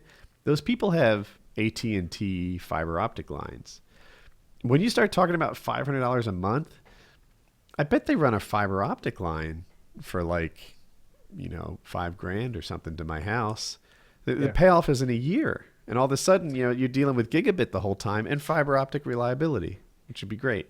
So I think I may need. I need to go to my internet provider and see if they got anything going on, because I haven't spoken to them in probably a year or so. Maybe they can do something better for me. Because man, this is lame. We'll be streaming video sometimes, and it'll slow down and get shitty. It's just terrible. You've dealt with shit internet for so long. My whole life. Yeah, my whole life. That's what happens when you live. That's the downside of the country. rural There's so area. many. There's so many upsides of the country. Like you get your elbow room. He's shooting off flamethrowers in his backyard. I'd be really uncomfortable doing that in Apex. There's the prices per square foot are much better. There's just that I feel like the whole life is better in a lot of ways. But shit, internet is no joke. And you can't make up for okay, we don't have a movie. The movie theater's 45 minutes away. That's kind of a bitch. But I can still just drive 45 minutes away. But with internet speed, it's not like that. It's you're going to get 14 by 2.5. That's as good as it gets. I think I'm paying I think I've got 2 lines like that, but I think they're like a couple $100 each a month. I think I'm paying $200 for 14 by 2.5 roughly. Yeah, I supposedly get 100 down, 10 up, but I get 2 of those, right? So it's pretty much 100 down, 10 up, but we can do it without interfering with each other in the house, and it's 70 each. So I pay 140 a month for that 2 by 110. Yeah, that's not bad at all. It wouldn't be if I got it. What I actually got, dude, I bet if I run a speed test now, I'll get 14. I shouldn't do it during the show, but I'll get 14 down and 20 up. What is that all about? It's causing us trouble. I don't know. It's just weird. It's been better than that in the past, though, hasn't it? Yes. Yeah. I bet it's a connector issue or something hardware I think so related. too. The guy didn't show up today. I even got a call saying, "Hey, you guys coming?" He's only 20 minutes out, and he didn't arrive. So we had, when we moved here, no one had ever had internet here before. The previous people didn't have it. So it was an infrastructure issue. So they ran this pussy wire that's not even meant to be ran as long as they ran it, from some housing that's, I don't know, I'm pointing at the housing that way. That's nothing to you. That's over that way. They just ran it across a field, and we had a hardware issue for the first 6 or 8 months where it would rain and all of a sudden you don't have internet. We had this thing for months where at 10 p.m. the internet would just be turned off every night until 3 a.m. And it's that's when I'm using it. That's when I'm on the show. Internet. Yeah. And I'm up there at their offices this is bullshit. This doesn't work. You can't just have a 18-hour-a-day internet service unless you want me to start paying you at a similar rate. I was I don't want to pay you for the time when I don't have internet. I'm keeping up with it, and I'm not going to pay it. And they actually did redo my bill, so I didn't pay for. I came up with a percentage. I said I take 25% off the bill, because 25% of the time you don't give me internet, and I'm not going to pay it. But there's no amount of threatening or being a dick to them that will make them run fiber to my house, because it's just not in the cards. I don't think they want to be in the fiber business. That's what I took from our conversations. It was this thing where if they were to start doing fiber, it would mess up everything they got going on. It seemed like they'd have to go a whole different direction with their business plan, which I guess right now is just take advantage of the poor country people and just have them to be happy to get what they get, because there's zero competition. So yeah, I don't know. I have to call AT&T, because I called Time Warner, and it's we don't service your area. Sorry. And I'm well, I get that. What's it cost to service my area? Right? This is a problem that money can solve. And anyway, I've told this before. People don't know. It started at $13,000, which when you're buying a whole house, it's just okay. Consider it $13,000 more. Do you still want it? And but it turned out because my neighbors and stuff signed on, I ended up only spending like $4,500 to get. Yeah. Yeah, that was lucky for you. And I would have had a hard time getting that done as quickly as you got it done. That was a job that you just couldn't procrastinate on because there were so many moving pieces and so many. You had to go around and be like a rep for your cable company. Like you got to go press the flesh. I did. You got to give it. Hey there, I'm Woody, and I'm a bit. Hey, I live right over there, neighbor. Nice to meet you. How would you like some faster internet? And it's not going to cost you a thing. And they're like, this guy's got a pyramid scheme. They're going to slam doors in your faces. Yeah, it was, hey, I'm Woody. This is who I am. I'm going to be your neighbor. And, I'm here for this thing. I mean, all cards on the table. The more people that sign up, the cheaper it gets for me. But your internet will be about 20 times faster for the same monthly cost. If that sounds cool to you, then let's do this. Otherwise, was anyone not on board? Everyone was on board. Some people were a little like feet draggy on getting the paperwork done. One guy was excited. Like he was trying to sign up. Like he heard that I was bringing better internet to the neighborhood. So he's like online trying to sign up. When I gave him the paperwork, he's like, "This is what I've been needing." And he's getting it done, and it was all set. And there were other guys who were, like, yeah, I'm in. I was like, great. Can I get that paperwork? I haven't signed it quite yet. So, but it all got done. That would have been so annoying if you ran into a guy who was just like against it and wanting to like lobby against you in some way on that issue. I know. I had a piece of property rezoned, and I needed it rezoned from, I don't know, maybe agricultural to industrial, or maybe residential to industrial. And what would come along with that would be little things like the ability to run certain kinds of machinery 24 hours a day, the ability to use certain kinds of wattage machinery. There's a bunch of little nitty gritty stuff. And I needed it because I had big machines and they were going to, it was a thing. And the neighbors weren't up for it. Because one of the other things that came along was the ability to have a helipad. And we jokingly told them that we were going to get a helicopter and we were going to be landing next to their fucking house all the time. And so I have to go to this board meeting and listen to all this local, if anyone locals listen to this, don't be offended, but it's local fucking politic bullshit that I'm just not interested in. And this guy's over there applying for a permit so he can build a paintball field for his kid, and he's just sweating bullets like he's being deposed, like on a RICO charge or something. And he's just not a public speaker. And then the people who are against us get up and speak, and they're like, yeah, they're apparently putting in a helipad. They're going to be landing helicopters over there. They want to put this giant machinery and blah blah blah. And I'm just like, we're not getting a helipad. like we're just calm down. It was embarrassing. It was awful. But we got our way. You can't blame them for not knowing immediately that you were joking. You have done some eccentric things as their neighbor. Yeah, not those people in particular. They didn't know me. They didn't know what I was up to. They just heard helipad and they were like, fuck that. They had horses too. So it was like just scare the shit out of them regularly. Yeah, they literally had rescue horses. Ridiculous. All right, it's time for another ad, it seems. So let me get rid of this lottery thing. I ran it again. This time I won $10,176, but still lost my whole $100,000 paycheck. And the $10,000. Credit Karma. We want everyone to know this episode of Painkiller Ready is our final sponsor of the night. Is Credit Karma. This episode's being in part brought to you by them.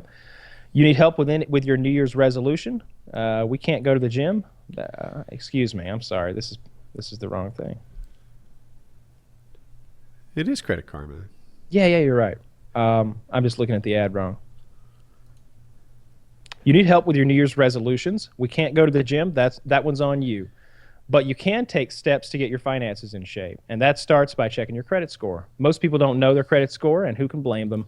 Many of the websites that offer credit reports are confusing and come with hidden fees. Credit Karma does things differently. Credit Karma offers truly free credit reports with no strings attached, no credit card required. Plus, it's incredibly easy to use. Just ask the 50 million members already using Credit Karma.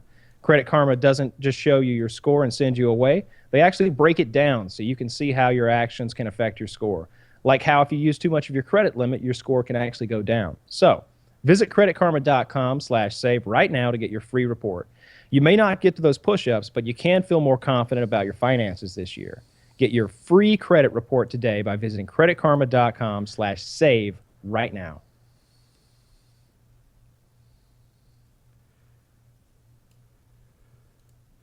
I'm messing with my camera. I had to go back and check to make sure you guys were still there. My mistake. I just it's like, I'll take a minute and see if I can't depalify myself. Didn't really work. You can't see I'm messing with the other camera. I figured. Yeah, Credit Karma, it's good. We used it. We got doxxed. When people put your personal information on the internet, those are the guys you want to reach out to. So Makes sense. yeah, it's we're really happy with them. Deadpool, it got officially rated. Did you see that? I knew it was always going to be. Yeah, I did see it. I knew it would be an R. I didn't know it was going to be an R all this time. It makes me more excited to see it. A lot of my favorite movies are R's. I know they're not pulling any punches. They're going to be good. It's not going to be some sissified version. It's unlikely the director's going to be stifled at any point in there. He wasn't counting the fucks or making sure that the blood wasn't too realistic looking. So, yeah, I think it's going to be cool. I love the part of their marketing campaign where they're spinning it and making it look like a romantic drama So you can to lie. trick girlfriends into going. Yeah. They're using particularly the parts of the story where it's about his relationship with his girlfriend or wife or whatever she is. And, just not showing the costume or the hijinks or the one-liners, the blood or the gore, any of that. Just making it look like a romantic drama that you'd like the Romantic Notebook. comedy even. It's totally making it look like a chick flick, which perhaps, I don't know. I think it's a movie girls would like. I haven't seen it, but Oh, no. no. No, he's he's breaking the fourth wall. He's slicing and dicing people and cracking immature jokes Deadpool? the way. Yeah. Melissa's super excited to see Deadpool. I'm super She's not your excited to average see. chick though. I was saying I that don't you're think- super excited to see Deadpool, and they were saying most chicks aren't going to want to see it. Yeah. I can hear her. This like, she's. I'm really looking forward to it. I feel like I'm with her. It's a role that Ryan Reynolds is perfect for. Yeah. I think he's really going to do it justice. And I won't claim to have known who Deadpool was before Reddit or anything like that, but I now know who Deadpool is, and I find him to be a really interesting, cool character. So I'm right there looking with you. forward to seeing it. He seems to be the right level of naughty and vulnerable, which is great. Like, of course, there's the Superman problem where, he's so powerful he can do anything, turn back time, etc. And then you go too far in the other direction, and sometimes it's just And you got Bullseye from Daredevil, where you can just throw cards really good. Or Dark. I remember watching that when it first came out, the way he kills the dude when he is standing there in the dart area, and he just has his hand open, and there's a paper clip, and he unfolds the paper clip, and then just shoots at this guy, and it sticks him in the neck, and he's like, oh, and he dies, and it's what an unbelievably awful talent. If a drunk guy with a pool cue could have beat the fuck out of Bullseye in the time it took him to unfurl his little arsenal there, and sticking that quarter of an inch into your neck, it's not gonna kill you. I'm not an expert in cartoons, and they did it as well as they could. But in Avengers, you got Hawkeye, who's just really good at bow and arrows, and he's extraordinarily good at bow and arrows. But it seems like a worthless superpower compared to some of the people he's nearby. Anyone with a rifle is better equipped than Hawkeye. A marksman with a rifle is infinite, like the Punisher. Let's say the Punisher, a guy who's real life superpower is people. fucking bullets. Like Tim Kennedy, is a UFC fighter / ex special ops guy.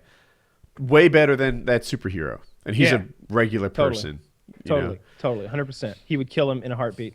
I don't like that. That's one of the things I don't like about the Marvel stuff. Is I like dark and gritty. I like Frank Miller style stuff. Like graphic novel level. That less kiddie and more bloody. Is that the Watchmen guy? The Watchmen and stuff like Sin City.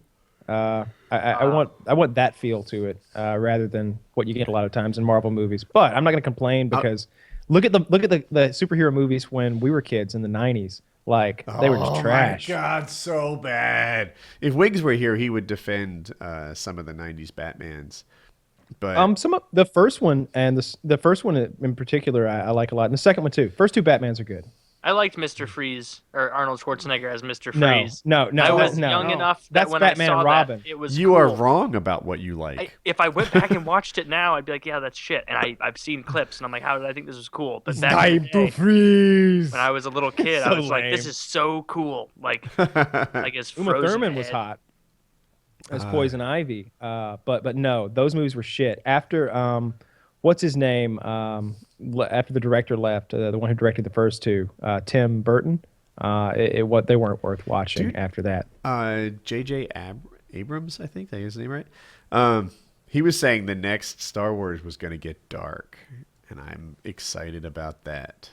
A dark, like Empire Strikes Wonder how he Back. would know. I still need to Is he talking about the next in hit? Yes, he was talking about his own, the one that he's making Okay. next, if I understand it right. Yeah. Is he making the next one? Did he? So the current one, I'd love to know how much JJ made off the current, the episode 7 film, because he wrote it, he directed it, and he produced it. He gets So all probably the quite a money. bit. He gets all the money. You know, he's getting at least a point or two on the back end. So even if it's a point, and I know they adjust those grosses a lot, but you would think that JJ doesn't get screwed when they start adjusting grosses. You would think he'd have something in place. Guaranteed accounting of some sort. Yeah, like I was. Yeah. What was I? Oh, I was watching Die Hard. And someone was saying like things you didn't know about Die Hard. I was watching YouTube videos, and they were like, the whole thing was filmed in a building that was under construction. It was like Fox something, except the party scene, which was filmed in the studio, but they still rented the studio to the film at full price, no discount, because, you know, and they're like, it's kind of weird. You'd think they'd rent it to themselves at a discount. It's not weird if you've heard anything about the way they do these movies. They just load them up with every cost they possibly can to make the movie less profitable, because sometimes you get people who are earning a percentage of it. So, you know, hypothetically, if you could get the movie to rent this room at like $1 million a day, then great. You know, all that stuff is going to the company instead of going to the people that earn a profit off the movie. And Really shitty way of doing business. But it's smart. It's very smart. It's it's how any of us would do things if we were the studio head or executive or whatever, what have you. I think I'd do it fair. Whatever fair is, you know, I don't know what that is. You don't necessarily have to cut you'd them a stand deal back where and you... you'd be like, hey, I Yeah. built that studio. You know, if you're not in it, then somebody else is in it, and they do pay full price. Why should I lose money just because you know, I'm producing your movie? Is it not? Don't you want it to be profitable for me to work with you and you to work with me? No, pay your fucking percentage. if what you outlined is perfectly fair, I think. Or maybe it's a room that's not typically rented out, that it's used for like daytime stuff, office activities, and you know, it's unused at nights. Maybe you don't necessarily rape the movie for, you know, whatever overnight usage they took of it. I don't know. I've only been in one of those places once. I went to Paramount Studios. It's really cool to walk around back there because that's where movies are made. Like that's how it happens, and that was cool. Like they're just massive rooms. I've been on like studio like yeah, I went to, is it Universal in LA? I went to MGM at Disney World, and another place too. And of course, most of the times those aren't like the actual studios, you know, but you get to see the real props they used, and it might be set up somewhere else. It's kind of neat to see, like, Yeah. It's usually, what's neat about it is how unimpressive it is. You know, it's like, whoa, that's the lightsaber. But up close you see it and you're like, oh, it's a stupid prop that's only amazing because it was in a movie. And like, you know, oh, this was the scene where the truck washed away or whatever. No, it's stupid as fuck when you see it in person. This is the shark from Jaws. Right. If you see the shark from Jaws in person, it's gay. It's only amazing in the context of the score and the storyline. It was cool to see, like, so when I did that commercial, they had on the stage was massive, but everything was blue. The walls are all blue screen. There's blue everywhere except for the real stuff. So like the asphalt you're standing on is like real fake asphalt, if that makes sense. It's like rubber asphalt. and there's real cars bombed out all around you, and there's real stuff, but then everything else is fucking blue, and you just get like, all right, just imagine that this is here and that's there, and keep in mind that this is falling like this, and so there's a lot of imagination that goes into that stuff. But I was surprised that they had real props and shit out there. That was cool to see. Like, I was like, how did you get these cars in here? Like who made sure that the rust is like this on this fender? So that was neat. Yeah, but yeah, Deadpool's R. I'm really excited for him. I'm not like some sort of Deadpool aficionado, but I'm a filthy casual who's totally jazzed about the film. Yeah, same. I feel exact same way. I think it's gonna be good. I remember he was in one of the Wolverine or X-Men movies, and they really ruined the character by sewing his lips shut or whatever they did. And it's like, wait, you made it so Deadpool can't talk now? And it was very, very poorly done. So I'm really looking forward to this. Gets his own movie. And it was kind of a grassroots sort of campaign that they all started to get this movie made. They sort of leaked that CGI trailer out there on the internet. And, you know, there were so many people who were into it that it got the movie made. Did you guys see the Playboy Mansions for sale? $200 million, and you get to keep the heft. I guess you did. That's the favorite part. I feel so. Again, I'm going to go back to this. Like, once a person has such an amazing life for like 78 years, you can't ruin their life anymore. It's like, too bad, scores posted. This guy's life is amazing. Now, this guy runs Playboy. Playboy's kind of a dying enterprise, you know. There used to be a popular Playboy channel, like a TV thing. I don't know. I remember that. The internet killed that. The Playboy Mansion was a thing that everybody just wishes they could even see in real life. I don't even hear about the Playboy Mansion anymore. Yeah. The Playboy I haven't magazine. thought about it in a decade. I don't know where I'd go to buy a Playboy magazine. They have them at the airport, I guess. But like gas stations. Yeah, a seedy gas station that truckers pull off into. A lot of them have them. They're just behind the counters. Huh. So, but to me, the Playboy magazine is also kind of a dead asset. You know, it's all done. Printed pornography is dead. Yeah, yeah. Oh, There's no point. I heard Why that, have evidence? I don't know if it's true, but the Playboy magazine is going to get rid of the naked women. Yeah, that's been going for a while. Yeah, it is. So they did it. Yeah. So now they're selling off the Playboy Mansion, but Hef is going to live there for the rest of his life. He'll pay rent on it, but basically you get ownership of it really after he dies. And I'm just thinking, like, how clever. Like, I feel like he's like, you know what? Okay, I get it. You know, in the end, the whole thing I did didn't work. But I'm just going to continue to live my ridiculous lifestyle in the Playboy Mansion. And by didn't work, I think what we're saying is, like, now Hef's only making, like, $14 million a year or something instead of making, like, 50. He might be losing money. But he has enough assets that it doesn't matter. He gets to continue being awesome until the day he dies. Yeah, and he's old, it's not like he has to keep saving. Like, he's on the final stretch. He's probably got Hep C, for all we know. Like, all that, you know, rolling around with all those chicks for decades he's done. Like, there's no way he doesn't have something. What an interesting life that guy's lived. $200 million. That's outrageous, though. That's a lot of money. An enviable life. Even if I won the lottery, I would not buy that. A lot of times when I look at these extraordinarily expensive homes, they're not that bad. Wasn't Notch's home $70 million? Yeah. Yeah. Something like that. $200 million must be a charge that includes a lot of goodwill. Yeah, like the history of it. Like, well, you know, Where is all the that stuff thing? that's happened here. I mean, I think that's some pretty pricey real estate it's sitting on. It's in I California. think it's California. Right? Yeah, maybe you're right. I think there's a lot of property and grounds like this. Oh, you want to talk about celebrity spending money? This was funny. So Adam Carolla was on Stern, and he was talking about hanging out with Kevin Costner. And apparently, over the holidays, Costner invites him out to his place in, I think it's San Bernardino in California. And he's got real estate. He's got acreage there, as Carolla put it. He's got like a compound, and they trucked in tons and tons of snow for Christmas, so he could have a white Christmas in fucking San Bernardino. Like, they spent a lot of money. We're not talking about like a dump truck full of snow. They went sledding. Wow. Costner's got so much money. So like, I wonder where he it hasn't came done. from. He owned Dances with Wolves. He produced that. That he got all the money. Like Okay. he made that whole thing, and that won Best Picture and made a ton of money. And it's not like his other adventures weren't financially successful. At least for him, maybe The Postman didn't do too well at the box office, but he still got his payday.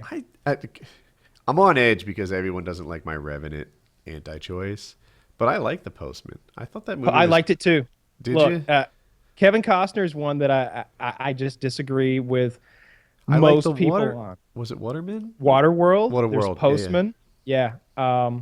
I liked The Postman. I loved how lazy his character was. What a shitty vagabond type guy he was there at the beginning. Like he's wounded, and that woman's taking care of him in that like snowed in stable type situation, and he's literally too lazy to like fix himself some food or anything. She's got to like wait on him hand and foot.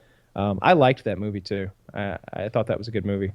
And Waterworld too. I thought Waterworld was cool. I like Dennis Hopper's character out there. He's got he loses an eye in one of the initial scenes, and later on, somebody's complaining about something. He's like, a single tear rolls down my cheek. My dad would always use that line whenever I complain about something. He'd be like, a single tear rolls down my cheek. In other words, I don't give a shit. I like a lot of Costner's films from that age, like those 90s or early 2000s films. They were fantastic to me. And Bodyguard. people hold Postman up as an example of like, awful, god-awful, terrible movie, but I thought it was good. Movie. Yeah. Lots of good actors in it. Cool story. It's what I think would probably be most likely to happen in a post-apocalyptic scenario. You'd get armed groups of people like that. You'd end up with a warlord type situation. That's what usually befalls these African and South American nations when every guy with more than 30 guns envisions himself as that warlord. Right? That'd be me. I'd be Dennis Hopper in this situation. I'd be whoever the hell was the bad guy in Postman. That guy did a good job too in his role. Yeah. The redheaded beard. You know what guy. I did before the war? I was a copier salesman. That's Yeah. what he was. Dude, I worked with salesmen in software for Cisco. Sometimes I'd make selections on semi-expensive purchases, low 7 digits. And these guys were like, I'd ask them about their job and stuff. So sometimes I was curious, like, oh, maybe I'll flip the script and, have a job like theirs. A lot of them started as copier salesmen. And they'd tell me about the business and how to sell it. And, they sell extremely expensive copiers to people that don't need them because it's not their money. Like school systems are like, if we don't use this whole budget, our budget will get reduced next year. Yeah. So they'd buy like $150,000 copiers, and but when in reality, like a $12,000 copier would do the trick, and pretty outrageous. But I just thought that was a cool little thing. He trucked in snow for the kids, and they went sledding in a desert. Somebody cracked the joke that because he's also got a big compound in Aspen, Colorado. They're like, he's so rich, he trucked in sand to Aspen, and they had a desert in the winter. You know what I would do if I had that much money? I would bring in snow just randomly across the country, and just random snow days in April for kids. Just that'd be nice. Ruin the roads in a section to where they can't do anything about it, and it's just a snow day for the kids. A lot of collateral damage. Well, but I'd be an eccentric. Freeway today after a freak snowstorm that only occurred on that bypass.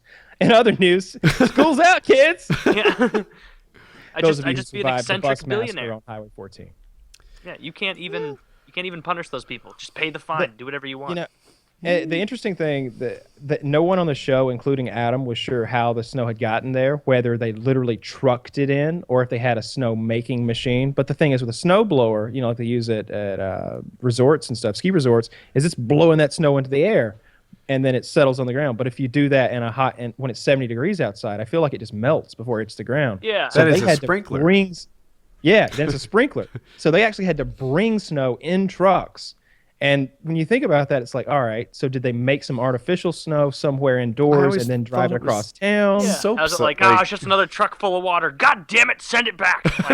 Get another one down here. No, it's not like soap suds or anything. That's what Stern thought at first. He thought it was like artificial snow. No, it's snow.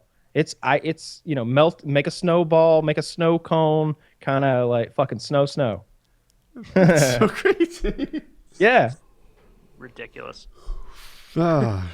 I can't imagine how much that would cost, but I doubt it would be so much that it would ruin you or make you'd be thinking about it the next year if you're a Kevin Costner type guy. But it'd be a really cool present for some kids. I bet that'd be a Christmas you wouldn't forget. Some people just have a lot of wealth.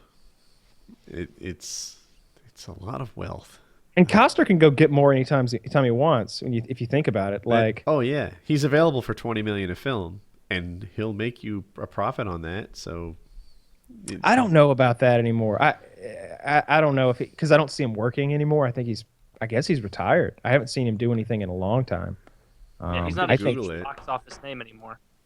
No. Yeah, no. But I'm sure he could go get some money. I mean, if he needed to get a couple million out there, I'm sure he could make that happen. I just don't think that anybody's going to pay him $20 million to star in their film anymore.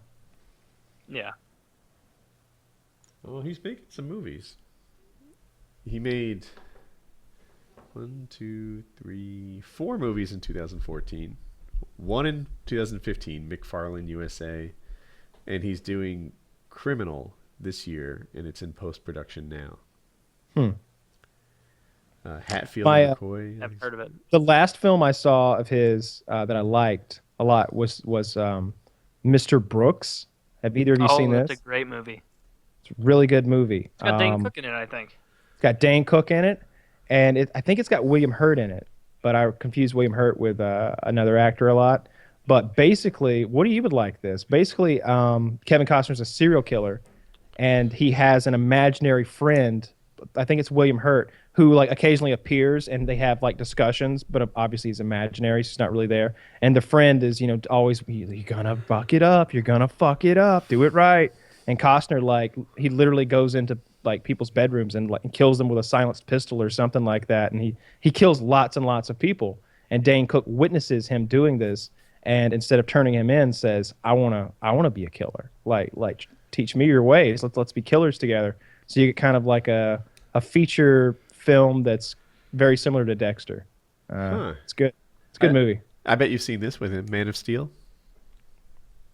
The Superman movie? Of course. Superman's Jor-El's father. Yeah, his Kansas father. I'm sure he didn't make $20 million for that, but I wonder if he got like $1.5 million for that little role.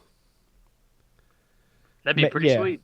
That would be my guess. I just feel like I don't know. I guess he's spending a lot of money every year, but I just picture a guy with $100 million, right? But he's still only spending like $3 million a year, and you throw in 1.5, and all of a sudden it's a really cheap year for him. 3 million gets you pretty far. I mean, after a while, you have the watch you want, and you're driving the car you like, and what are you buying this year? Yeah, what else can you get? Yeah, you've got $150 million. That's what it says here. That he's worth. Yeah. Jesus. Yeah, that's wonderful. That's wonderful. That's generational wealth. His kids will be rich. His grandkids. His great grandkids. Like, that's crazy. Unless there's, one jackass along the way, then it all goes to shit. Yeah. Watch it on. Yeah. I'm trying to. I forget who I was thinking of. Anyway. Apparently, he's part Cherokee. Oh. Yeah, he's. I'm looking at his little profile here. He's 60 years old. 6 feet tall. Kevin Michael Costner. That's actually his real name. All right. Question. Stole it from Ask Reddit. What's the last time you spent a lot of money on something that you later regretted? Yeah. Kyle, I wonder. I've got one for Kyle I can think of. I don't know if it's the most recent. What, the boat? The boat is what I had, yeah. Yeah, the boat. I'll probably use the boat because the boat, like, not only... I feel like if you go and spend a bunch of money on a stereo system, then, like, let's say you drop $5-10 grand on a stereo system, and you've got like that thing that Jesse had in Breaking Bad in his living room. Sure, you regret it, but you can still listen to those badass tunes 5 years from now, and you're still way ahead of everybody else's stereo game. But that boat just lost value and became worthless to me as even a thing. Like, had no interest in it. So the boat. Yeah. Taylor, what's the last thing you bought that was expensive? I don't buy a ton of expensive stuff. Well, I'll tell you, my example for me is not nearly what Kyle spent. I guess, like, 8 months, 9 months ago. I got really back into Magic the Gathering briefly with Melissa, and I ended up spending like hundreds and hundreds and hundreds of dollars on new cards because I hadn't played in so long. I was like, well, I got to catch up, I'm going to start playing all the time. And then I played regularly for a couple of months, and of course now they're all sitting behind me on that shelf. Haven't been played in a while, so not like a huge. It's not a boat, but it's 500 bucks or so. That's quite a bit of money to spend on something that I haven't touched in months. I'm sure if I went back a year, I could find a bigger purchase, but not long ago, I bought new headphones. Started getting really excited. So I have these Bose, I think they're the i20s or something like that. They're the earbuds, but they're noise canceling. And they're great. They're amazing. And when I travel with them, like what it does to a plane, it just silences it. When you put them on in a store, you didn't even realize how loud the HVAC system was in that store. They're incredible. And I love my earbuds from Bose. They're fantastic. So I thought, you know what? For the desk, I'm going to get these headphones, right? Because I don't like wearing earbuds all day. And I'll get these for my desk. Well, my audio is a little weird in that I can't hear my own voice through my headset. And it's nice to hear it. You sort of miss it. But with the headphones I wear, they're open on the sides. They look closed, but it's called like an open sound stage or something. And it means that I can hear the room. Cool, fine. This silences everything so effectively that I can barely hear myself talk. And it's a weird thing to not hear your own voice. And it runs anti-noise that silences even me. And I can hardly hold a conversation without being able to hear myself. They're only good for listening. They're not good for like what we do here. Mm-hmm. And I guess for $200, even though they're great at what they intend to do, they're not great at this. Maybe I wish I didn't buy them. I'm trying to think how much I'm looking to see how much those Parrot headphones that Kitty and I have are, but they cancel so much noise. I love them. I'll have to show you these. They're regarded as the best noise canceling. I don't know. Maybe the Parrot wasn't in that competition, but they're really, really good at canceling noise. It's incredible. Like you put them on and you're just like, I didn't even know the room was loud. There are things that you don't even think you hear. And then it's just like, whoa, it's almost like a vertigo thing. Like the noise canceling. Do you know like the technical specs? Because I don't know anything about that, but this is what I have. It has that thing where that noise canceling thing where, let me try to find the description. So I'm trying to look. Can I share this? I think I can share this. So Kyle has this Parrot Zeek wireless noise canceling headphones. I don't know how to compare noise handling without wearing them both. Mm-hmm. What I have, I'll search for this. Bose Quiet Comfort 25. These are wireless. I don't know if yours are. They're not. Mine are wired. What I have are these things.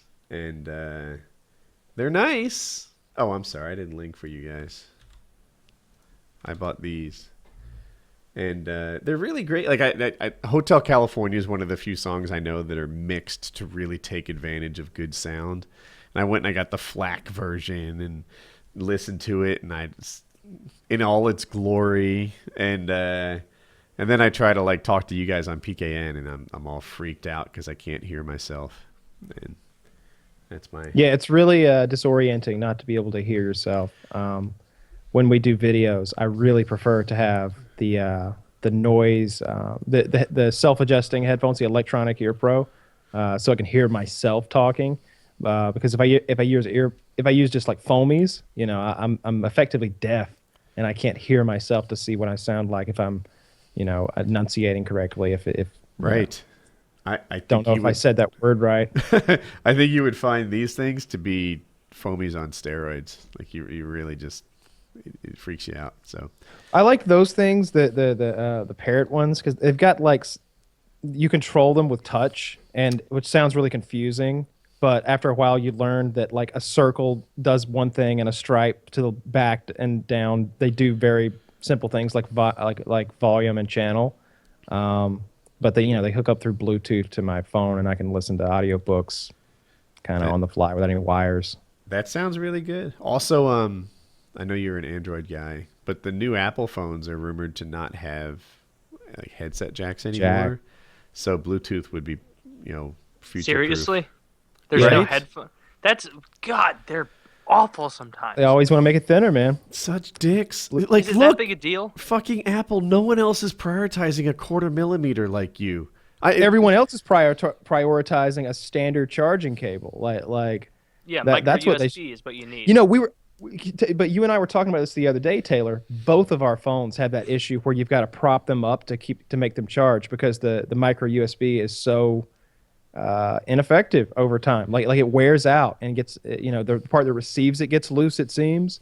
And so just putting it in there doesn't form the connection. You have to put it in there and apply some torque or some tension to the adjoining parts so that they make contact. That's true, but I can't count the number of friends I have with iPhones that have the same thing they have to do with that iPhone charger, or they have the problem of like that white shitty cord just frays and there's wires everywhere. So that happens so much faster. I was gonna go the other way. Yeah, we have a bunch of whatever products like iPads and iPhones and stuff like that in the house, and I feel like the lightning connector is great, and my son in particular abuses it so much that he like breaks cords all the time. Sometimes he breaks cords off and I have to like remove it out, and as rough as he is, the device is always as good as new.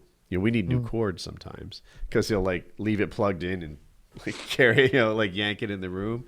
But even with him doing that, they always charge perfectly. You just need a new cord sometimes. I think I'm gonna get an Apple next time around. It's about time again. I think I want an iPhone next time. I've just had such poor luck with the Android phones, one after another, and I've spent money a couple times. It wasn't time to upgrade, but I just had to have a phone, and I've just dropped cash. Like I think that LG G3 was like, I think I paid $800, $900, something like that, and the phone before it, the Galaxy S. I think it was the S4. I think I had the S4, and it was new when I got it. And again, I had to pay for it. And I had two S4s. I had the LG, and S4. I had an S5 as well. I've had the S4s and the 5, and all of them had issues. I either had an S3, an S4, or an S4 and 5. I think the former. I think I had a 3 and a 4, and they just didn't. They worked fine. And they did one thing that I really liked. While vlogging, I could press a button and switch cameras. Love that. Yeah. And the picture-in-picture thing, where you get both combined. That was a cool feature as well. Yeah, I feel like for vlogging, they were probably better than the Apple stuff. Although the audio was slightly worse, the video was slightly better. Well, the video was considerably better because you could. I definitely agree on that. That thing was great to be able to do, because I would send like little videos to my girlfriend when I was away, and you'd be able to say like, I don't know, I'm pointing at a tank, but my face is in it, so I can be like, and that part. So you see me gesture, and the camera also points. It's cool. It's perfect for vlogging. And for making videos. I mean, like walk into a movie theater with my daughter, and I want to be like, hey, we're here, but I kind of want to be on camera, but I want to be showing you the thing, so we could just be a little, postage stamp in the side. It was much. I wish Apple would get on the ball with that, but they're too busy getting rid of. I bet there's headphone an app. jacks. Oh God! I bet there's probably an app you can get that would allow you to do that, maybe to utilize both the rear facing and forward facing cameras simultaneously and do a little. I looked into it one time. It was a hardware limitation, but maybe there's new. I don't know. I love my 6 so much. Like on a daily basis, when I talk to Siri or use it, or how long the battery lasts, or the things it does, how strong the voice recognition is. I think because I don't do the thumb typing as well as probably a lot of our listeners do, I use the voice dictation more than average, and it's fantastic. Most of the times I write to you, like I see Kyle write something, I see Merca write something, and then I'll be like, paragraph of my opinion. That's all spoken. My dad is one step worse than you. He records those voice memos, and he'll send you a voice memo. And at first I hated it. At first I was like, let's see what he has to say. But then I realized he's really packing a lot of information into this thing. He's getting a whole audio conversation out of the way right now. He's like, hey, I went to do the thing. I did the thing. The brake shoes were this much. This was that much. I'm going to be here at this time today. See you there if you come by. And I'm like, oh, shit. I did just get all that in like 8 seconds. So Oh, I okay, guess let me this works. re-listen to that 5 times with a pen and no. How about you just fucking Transcribe. write? Yeah. Yeah. Hey, I don't No wanna one get him really in trouble. complains about my text messages. I don't know if you're just being polite, but I think they're good. No, you're fine. Yeah. No, I don't mind a paragraph or anything. Yeah. people who still leave fucking voicemails piss me off. That is the most inconsiderate, awful way to try and contact someone. To have I to don't sit there and answer listen if to I don't them know the yander number. about. I don't answer if I don't know the number, so I always appreciate a voicemail because I'm sure sometimes it's someone calling, like letting me know that I didn't. Hey, maybe my insurance company saying I need you to fill out a new form, or my bank telling me my card's been stolen, but I'm just like, I don't know you. I'm just putting it off. Like, leave me a voicemail if you want to get in touch with me, and I'm not answering because that's why I'm screening your ass. Is I yours don't set answer if I up? don't It know used to them. not be set up. I think it's set up so that it says you've reached this number, leave a message, I think. One thing I've never done is, this is, I guess I used to, but it's just silly because if someone gets your number, then it just confirms that they've got the right number. And I'm kind of a, you can't get blood from a stone kind of guy when it comes to that sort of thing. So if you prank phone called me a dozen times, I would never even speak into the phone. My mode of operation is to answer and then mute myself and listen to you. Put you on the hot seat. Like I'm listening for some context clues about how to get you back for fucking with me right now. I'm listening for like a train whistle and someone to mention Seattle, and I'm coming to get you. I'll change my number. I've had like 3 numbers in the last 6 years. Just Yeah. Like, oh, do people know it? Fuck this. It's never secure again. Yeah, I changed my number. It's been changed probably three or four times since I've known you. I would say at least. Yeah. And I think some people think I'm a dick because like they're like texting me and I'm not replying back, but they just don't have my new number. And I have so many Kyles saved in my contacts where I have like Kyle Myers, PKA, Kyle Myers, Kyle from YouTube Myers, like just so many different ones in there from all the times that you text me and be like, hey, lost it again. Haha. Like this is my number now. I've had rough luck with phones there for a while. It seemed like I was either breaking them or they were breaking themselves, one thing or another. That's what I was saying with those Galaxy phones. I'd have these weird issues that I would Google and others would have the same issue, but you'd never heard it on any kind of a mainstream like tech blog or anything. Nobody's ever saying, check out the brand new S5. By the way, it occasionally makes a random clicking noise and locks for 8 seconds. It does that, and if you Google it, lots of people experience this. All of a sudden, your phone will just become a bit unresponsive and go tick, tick, tick, tick, tick, tick, tick, tick, tick, tick, tick, tick, and it's a ticking noise that you've never even heard come out of your phone before. You're like, I didn't even know you were capable of making a noise like that. I feel like if Apple did that, it'd be like Tickgate, right? And videos would get 50 million views about Tickgate, and the CEO would be answering the tick issue, and there'd be, I don't know, either a software fix immediately. Like Apple just one of fucks the up, issues. and it's a huge deal. It would overheat, and it would overheat so much that you're probably aware. Yeah, there's like, maybe you put a piece of hot food in your mouth and it burns your tongue, but you could spit it out on your hand, and your hand can take the heat better. So you're just like, god damn, that chicken was hot. And you notice Right. it probably didn't burn your hand. So keeping that in mind, this thing would get so goddamn hot you couldn't really hold it in your hand. And it's just like, what are you doing? I'd pop the battery pack off and like sit it on an AC vent and leave it for about 10 minutes so it could cool back down. I would be texting and I text really fast. I use swipe to text, and I've gotten good at it and learning how to do, common words in the right swipe. And I've been using it for like 2 years on this phone or whatever. So it's got that, it learns the words you like to use. And so I'm really fast, maybe typing to 4 people simultaneously, carrying on, doing 4 different conversations and typing and sending pictures back and forth and sending links, and the phone would just bog down to the point where I was making keystrokes before the phone could catch up. I'd be like, all right, double back, click, and then I'd start typing a word, and it's not even to the screen where the words are received yet. But I would type the word really fast, and then I'd like sit the phone down and like watch it. And like 4 seconds later, it would go to that screen, and then the word would start materializing. So this is all not show up what a at phone once. should I be hate doing that. in 2014, 2015, whatever. I don't know if my standards are low, but I'm sometimes still amazed at like what phones do now. Like I can't It's believe incredible. I've got the entire internet in my pocket, and The wealth of human knowledge.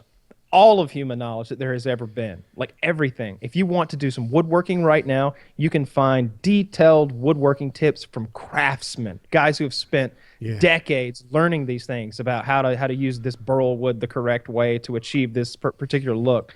But then in the same swipe of your thumb, you can find a machinist who spent 30 years working for GE, and he can tell you how to hone out or bore out a hole in a certain way using a tool that you didn't even imagine could work that you way. need a square hole?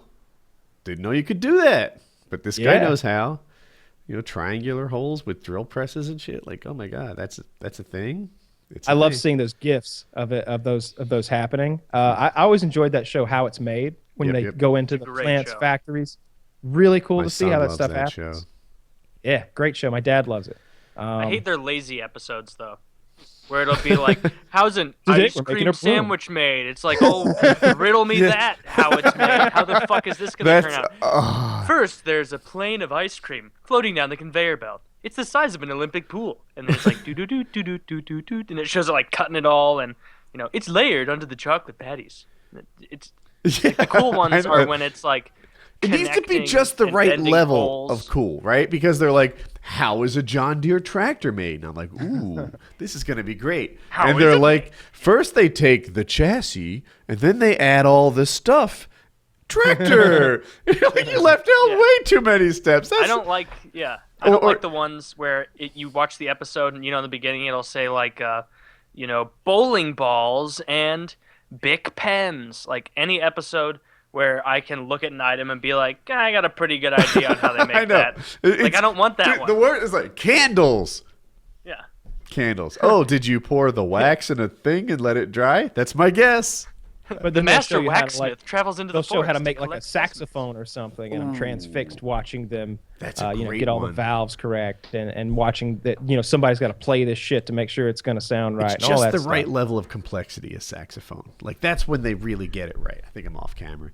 That's when they really get it right. Like a saxophone, like you said, there's some play testing. I saw them make a microphone. It was a ribbon microphone, which isn't the kind that I use, and that was really neat to me, and how they test it, and it was pretty handmade, So there's like this woman who probably be considered unskilled labor if she ever had to transfer jobs, but at this she was an artisan, and just made these perfect mics that sold for like 5 figures, and really cool stuff. But if it's too complicated, they really don't show you how. And if it's too simple, they didn't have to show me how. I like anything with sort of blacksmith style tech when they're making stuff like that. I like that stuff when they're tempering steel. I really enjoy that show because I'm curious about it. Are you any good at that? The whole tempering, quenching, fast cool down, slow cool down, crazy. We made some knives once, and I don't remember the process, but we looked it up and we followed a bit of a recipe, and we made knives out of railroad spikes. I was gonna say that. Yeah. We hammered them out and made a nice dull on one side, blade on the other kind of knife. Of course, it's porous steel you start with, so you have to do those steps. And by the time we were done, we had it worked as a knife. It looked okay, and it was hard.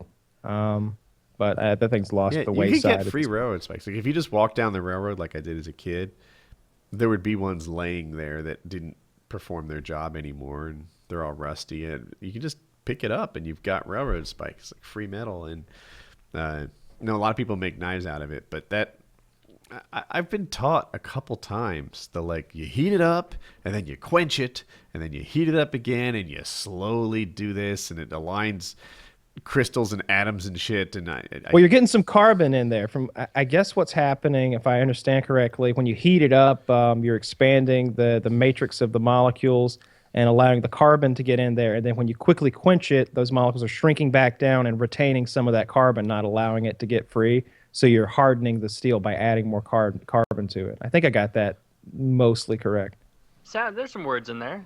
Yeah. The higher the carbon, the more brittle the steel is, but it's a hard edge that won't dull, but it's also a blade that you could shatter, so you got to find kind of a happy median between hardness and durability. You know what I don't like on the How It's Made is when they're making things that you see as like intimate. that like you want to believe that like it just goes from machine to package to your door and you're the first to touch it. And then that illusion is shattered sometimes where it's like showing a whole conveyor belt of like fucking toothbrushes, and it's like Enrique tests every one to make sure that they can scrub his teeth effectively. It just shows like that little happy music, Enrique. His doing teeth are something, perfect. just immaculate teeth, Enrique. You know, no dental benefits, but this just is good. You know, That would be gay. Yeah, that'd be great. yeah. I really don't. Don't you kind of want to believe that too when you see something that like it was never touched by another person? Yeah, I always just pretend that like I'm the first. Like when this mug showed up in the mail, like God knows how many hands touched this before me. But I ran it under the sink, did one of these, threw the water out, and then poured my soda in it and just went to it. God knows what happened between. Right. I love this though. I'm such a narcissist that this is as good as it gets for someone like me. I'm sitting there sipping from it, looking at my girlfriend like, yeah, I got one. You don't. Fuck you. Yeah. Other people are gonna buy these. There are other people drinking out of this with my face on it. This is probably an inappropriate question. In my head, you guys are getting more serious with your girlfriends all the time. Yeah, I think so. Taylor, you guys ever talk about marriage? No, not really. Really? We're not on that page right now. Like I'm not down for that for a while. How long have you been dating? Jesus, I don't know. Like 2.5 years? Okay. 2.5 years? 3 years? Yeah. Jackie and I dated for 4 years before we got married. But I would say 6 weeks in, it was kind of a known thing. Like that was the plan we were always trending toward. Yeah, that's the plan that we're going to be together. It's just no other steps are needed for now. I don't think I'm increasing the seriousness level or anything. I think we've kind of plateaued, and I'm pretty happy with where we are. Marriage isn't something that I have any interest in. To me, it seems like unless you're going to raise a family, it's just not even required. It's just a piece of paper to me. Like if for religious reasons or spiritual reasons she wanted to do a ceremony, like yeah, let's get married there. But until there are until there are like tax advantages or some actual reason for me to get that legal fucking contract written up, like I have no interest in that. Like, you have nothing to whatsoever. gain from it.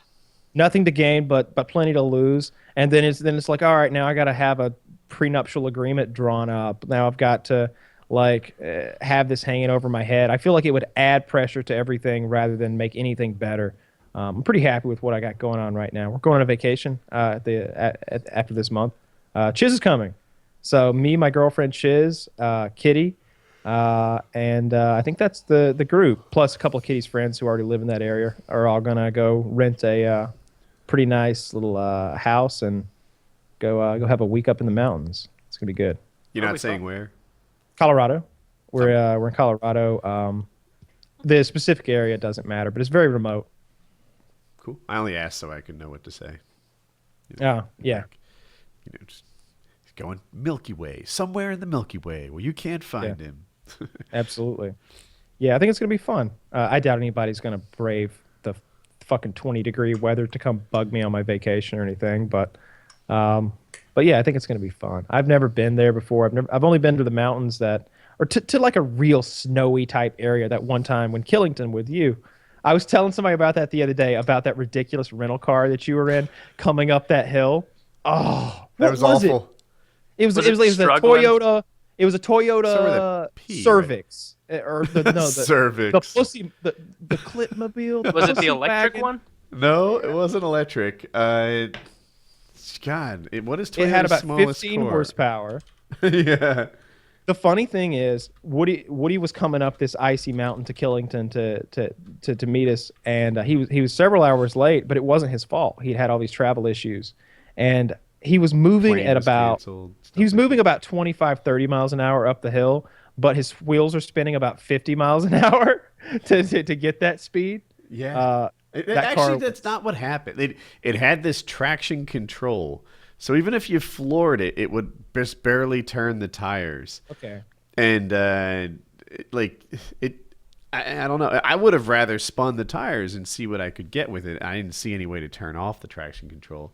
I still can't find this car. Is it a Was Matrix? it was the Echo? smallest, shittiest Toyota? Yeah. Because I have a friend who is it a Yaris? Yeah, I think it was a Yeah. Yaris. It's like this little egg-looking thing that just sounds like when little kids get those like Jeeps that they sit in that's powered by like 6D batteries and they around the living room. Like it sounds like that. It's the kind of car that nobody wants. Just people have to settle for it.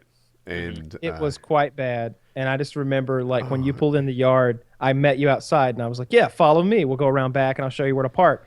And I was like, let's race. And I'm running as fast as I can in, like, I don't know, 8 inches to maybe 2 feet of snow. It varied. And he's driving as fast as he can through the icy, wet snow. And we're making about the same speed. I think Kyle was faster. Yeah. I couldn't keep up with the man on foot in this car. It's just a depressing car. And then if someone has it, they have to like put on a face of like, well, great fuel economy. Like just the, Go ahead and worry about anybody stealing it. I'm going green. Not by choice, but I used to have a Ford Focus, which I think is a level higher than the Yaris in my opinion. But I didn't like it. I'd walk through the parking lot, and every car I wish I had that one more than my own.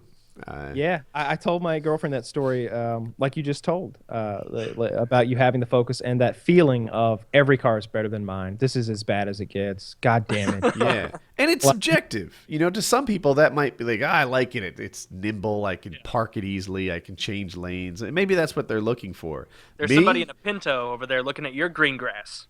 God damn it. Or even my car wasn't an explosive risk like that Focus. there could be someone in an old full-size truck saying, man, I wish my car started that quickly and got that kind of economy or whatever. But for what I like in a vehicle, a Ford Focus is the opposite. Yeah, Focus is pretty fucking lame. And there are very shitty trim levels of the Focus because it's their bottom tier car. They make like a bottom tier of the Focus. They got the 2-door hatchback. I think it's like an X something 3. It used to be. And you got a 4-cylinder engine, a 5-speed, no electric anything. Cloth seats. That's what I had. It goes vroom vroom, and that's about it. It had I think it had a tape deck, but no CD player. It had manual windows. It has a 5-speed stick shift. Kind of sporty, even for a 4-cylinder. I always thought though, I like. That's what I thought when I first got it. It was like, it's kind of a sporty thing, and it just won this like European Car of the Year thing, and so it was like they imported it in the U.S. and it's like, oh yeah, we finally get those cool European cars that they never bring here, and. But then you drive it for a while and you realize the tires are like 4 inches wide, and it's just They really are. They really are very, very narrow. It's a shitty car. It really is. It's quite bad. And they might have gotten better. Mine was a long time ago. Yeah, they have gotten better. Even now, I feel like new cars now are all fairly nice, but I guess every generation does, right? If in 2004 you probably thought a 2004 looked pretty slick. Yeah. But can you believe every car comes with air conditioning now? They used to be an option. Now it's With like special heated seats order- are practically standard. Go on. It's so it's standard like across the board pretty much, but for our lost leaders, a lost leader is like a car that's out there in the papers for like $8,000 brand new, but you get there and it's not really there. But what we had to do so that we're not technically defrauding people, because people are serious about that Better Business Bureau shit. They will report you. We would special order one to be extra shitty. You know what I mean? Like sure, the F-150 originally had carpet in the floorboard, but we told them to rip it out and replace it with rubber. It actually costs more in the long run, but rubber. We would order them to order it without an air conditioner or without a heater, shit like that, and in Atlanta. So basically, you've got a brand new 2015 F-150 for $8,595. No AC. No AC, no anything. It's an engine and a transmission, and it's got the doors and the seats in it, and that's it. Like, it's made to be a car that you don't want. So that they'll come in and say, well, I don't want that, and you'll say, well, if you want this, and that, look at this $15,000 one, or look at this $12,000 used one that you can actually make a profit on. Yeah, You've stripped very out some schemy. must-haves, you know. Yeah, you strip out the must-haves. But You were like, I hey, it want a doesn't even windshield. come with carpet. I'm like, well, I can still deal with that. Loss leader me, bitch. I'll take it. Yeah. You're like, even in Mad Max, they had a windshield. What the fuck? Like, Anyone ever buy those? yeah. Some people would make a point of it. I remember, so it. I don't think this is racist at all, but the truth is that Asians are the most. They come from some Asians come from a culture of bartering, and so they come in and they really bust your balls, and they're very cheap too. I noticed that every single time. And this Korean guy came in and just hassled us for hours on this $9,000 F-150, and he was just like he wanted more off. That wasn't good enough. Like we're just like, take it or leave it. We don't fucking care. And he's like, no, you got to come down to this price. You got to come down. And he's got the paper from like a week prior when we were selling it for a lower price. But that's neither here nor there. And I just remember my manager freaking out and being like, because the guy had broken English and it was just a bitch to even negotiate with him. He knew numbers, but that was it. So I'm constantly writing up agreements and sign here and just pushing and pushing and pushing. And my manager finally sees we can't close it. And he rips the newspaper out of the guy's hand that he kept pointing to. He's like, this is no good, no good, no good, bad. He crumples that fucking newspaper up and throws it in the floor. Worthless. $9,000, $9,000. He circles. Here, sign. He's just like, no, still too high. He's like, get out. That's it. Just walks away. So that was my favorite part of that job was when you've got to kiss the customer's ass up until the point where you know that you can't sell them a car. And then you can flip it 180 degrees and be as big of a dick as you want. And so I'm just as excited about selling a car as I am about finding a situation where I can't sell a car. Because I get to finally be like, well, fuck you anyway, Bob, you asshole, you time-wasting roach. No, we'll see. I'm not in the market for a car right now. I get truck fever every so often. I've been talking about it for a while. Right now, I'm like, I'm glad I didn't buy one. I have done nothing but work for months now. It'd just be sitting in the driveway doing nothing. Scott's truck had an interesting little accessory, I guess, that I didn't notice until today. He showed it to me. When you let the bed down, the top portion of the bed in the center pulls out, and where's that, like a step, and then it's got like a handle that turns up the bed to grab onto. And he was talking about sometimes he's got to carry heavy parts and get them in the back, and he'll just step up in it with the part and sit it down. It looked really functional. I was jealous. Yeah, it looks pretty cool. I've seen it on YouTube a lot, that step, and it's good. The Chevys, on the other hand, just have it sort of built into the bumper. And I don't know what I like better. Like, his goes lower, and it has a handrail. So his is definitely better, but it's like a 15-second setup. And there seem like a lot of moving parts. So I wonder if when that thing's 16 years old, if it's still going to work like that, or if it's going to be all like rusted and you kind of poke it in and it's gritty because of whatever. I didn't mess with it much. The step but welded into on the Chevy, it's just the bumper is like carved out like a step. That's going to be the same for your life. Yeah. I always liked the step side trucks. I thought they looked much better than the straight beds. My F-150 had those. I always liked that look. It just was a much more attractive truck in my eyes when it had the step side. Taylor, you gonna ever get a truck and man up a little bit?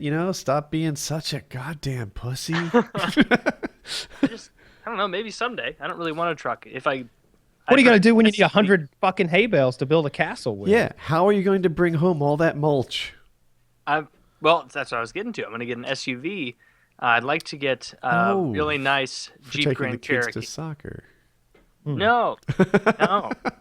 Something I could take, load all the guns in the back, go shooting. I mean, I've gone out on those hills before in my Chrysler, like driving on dirt roads, like so I can set up and then we can go shooting. And I just look like a real dick out there in that thing. It looks like a drug dealer's car, and I'm like shooting clays, and it's like a real conflict of cultures. I really like the Jeep Grand Cherokee, like the SRT8 one. Real quick, and they're really nice on the inside. A friend of mine had one of those. It was like $60,000. His parents were millionaires, and they just bought it for him. I don't know. Ever since then, I've wanted one of those. But as far as the truck goes, nah. no, I don't use it enough to justify it, and I'd feel like a prick. You can get used Cherokees really reasonably. Like you Oh, can get yeah. a beautiful one for 30 grand, or you can get an expensive one for like, 8 grand or something that still has a lot of life in it. But they keep showing up as like a car not to buy. I've seen that. Like I had an '04 Grand Cherokee before I got this car I'm in, and I liked it. It worked. It's had way less problems than this stupid fucking thing that I'm in now. That has had. I bet I've spent $5,000 on this thing just. You should try a non-Chrysler car if you'd like to see what reliability is like. I know. I really like the look of the Jeeps, and I like the Jeeps. But You're so right. God, Chrysler always crushes it with their design. In the trucks, too. Like the Rams, in my mind, beautiful looking. They're so macho compared to like the Ford and the Chevy. the new ones like the don't even Durango. have a stick shifter, though. They have this goofy little dial that you like twist it. Like drive. Oh, no, I'm going to go to reverse because we're in the fucking future now where this is too hard. That's why I like the F-150s having it on the floor. I like that. I don't like having it on the column. Yeah, I don't know. I always have stick shifts, but I saw that dial and I thought it was pretty cool, actually. But I saw some guy wearing leather gloves. It was like, yeah, I see. That's perfect for cowboys. When I'm wrestling cattle, I can't be taking time to shift down. I need a quick spin, and I'm on my way. It was just like, look, that dial was sized so that you can operate it with work gloves on, like a lot of things in trucks are. And it just seemed perfect. Yeah, I don't know. I really like a new truck, but I also, it burns me up inside. Like if I had a new truck sitting in the driveway right now getting 4,000 miles a year, I'd feel silly. That's for you. I feel like a lease is actually a thing you should do. Imagine this: maybe. if you got like I don't know which would be more attractive, but maybe a 24-month lease with like really low mileage per year because you're not going to drive it much. You could do like a 24 or 36-month lease on one of these badass, crazy expensive trucks, and maybe and put the mileage low like 8K a year, something like that, and you'd be able to right away that all right, I'm going to sink whatever the payments would be. I'm going to sink $8,000 into a new truck experience. Once it's all over, you got nothing to show for it, right? But you still get that experience you wanted without sinking $60,000. Yeah, I don't know. I think leases sometimes make sense. It just depends on what. I used to deal with a lot of customers, and I would ask them like, so what's your mode of operation with vehicles? Like what was your last car? How long ago was that? And the one before that, and the one before that. And I'm like, look at this pattern here. You buy a new car every 3 years. Why are you eating all this depreciation every time? If you know going in that part of your life is just going to be a car payment, that part of your life that has $600 carved out in it, that every month you're going to be paying for a car because you like a new one every 3 years and you're just not going to get this thing paid off and then hang on to it for a dozen years like the other half of society might do, then leasing a car might be the best option. You're going to still have that payment.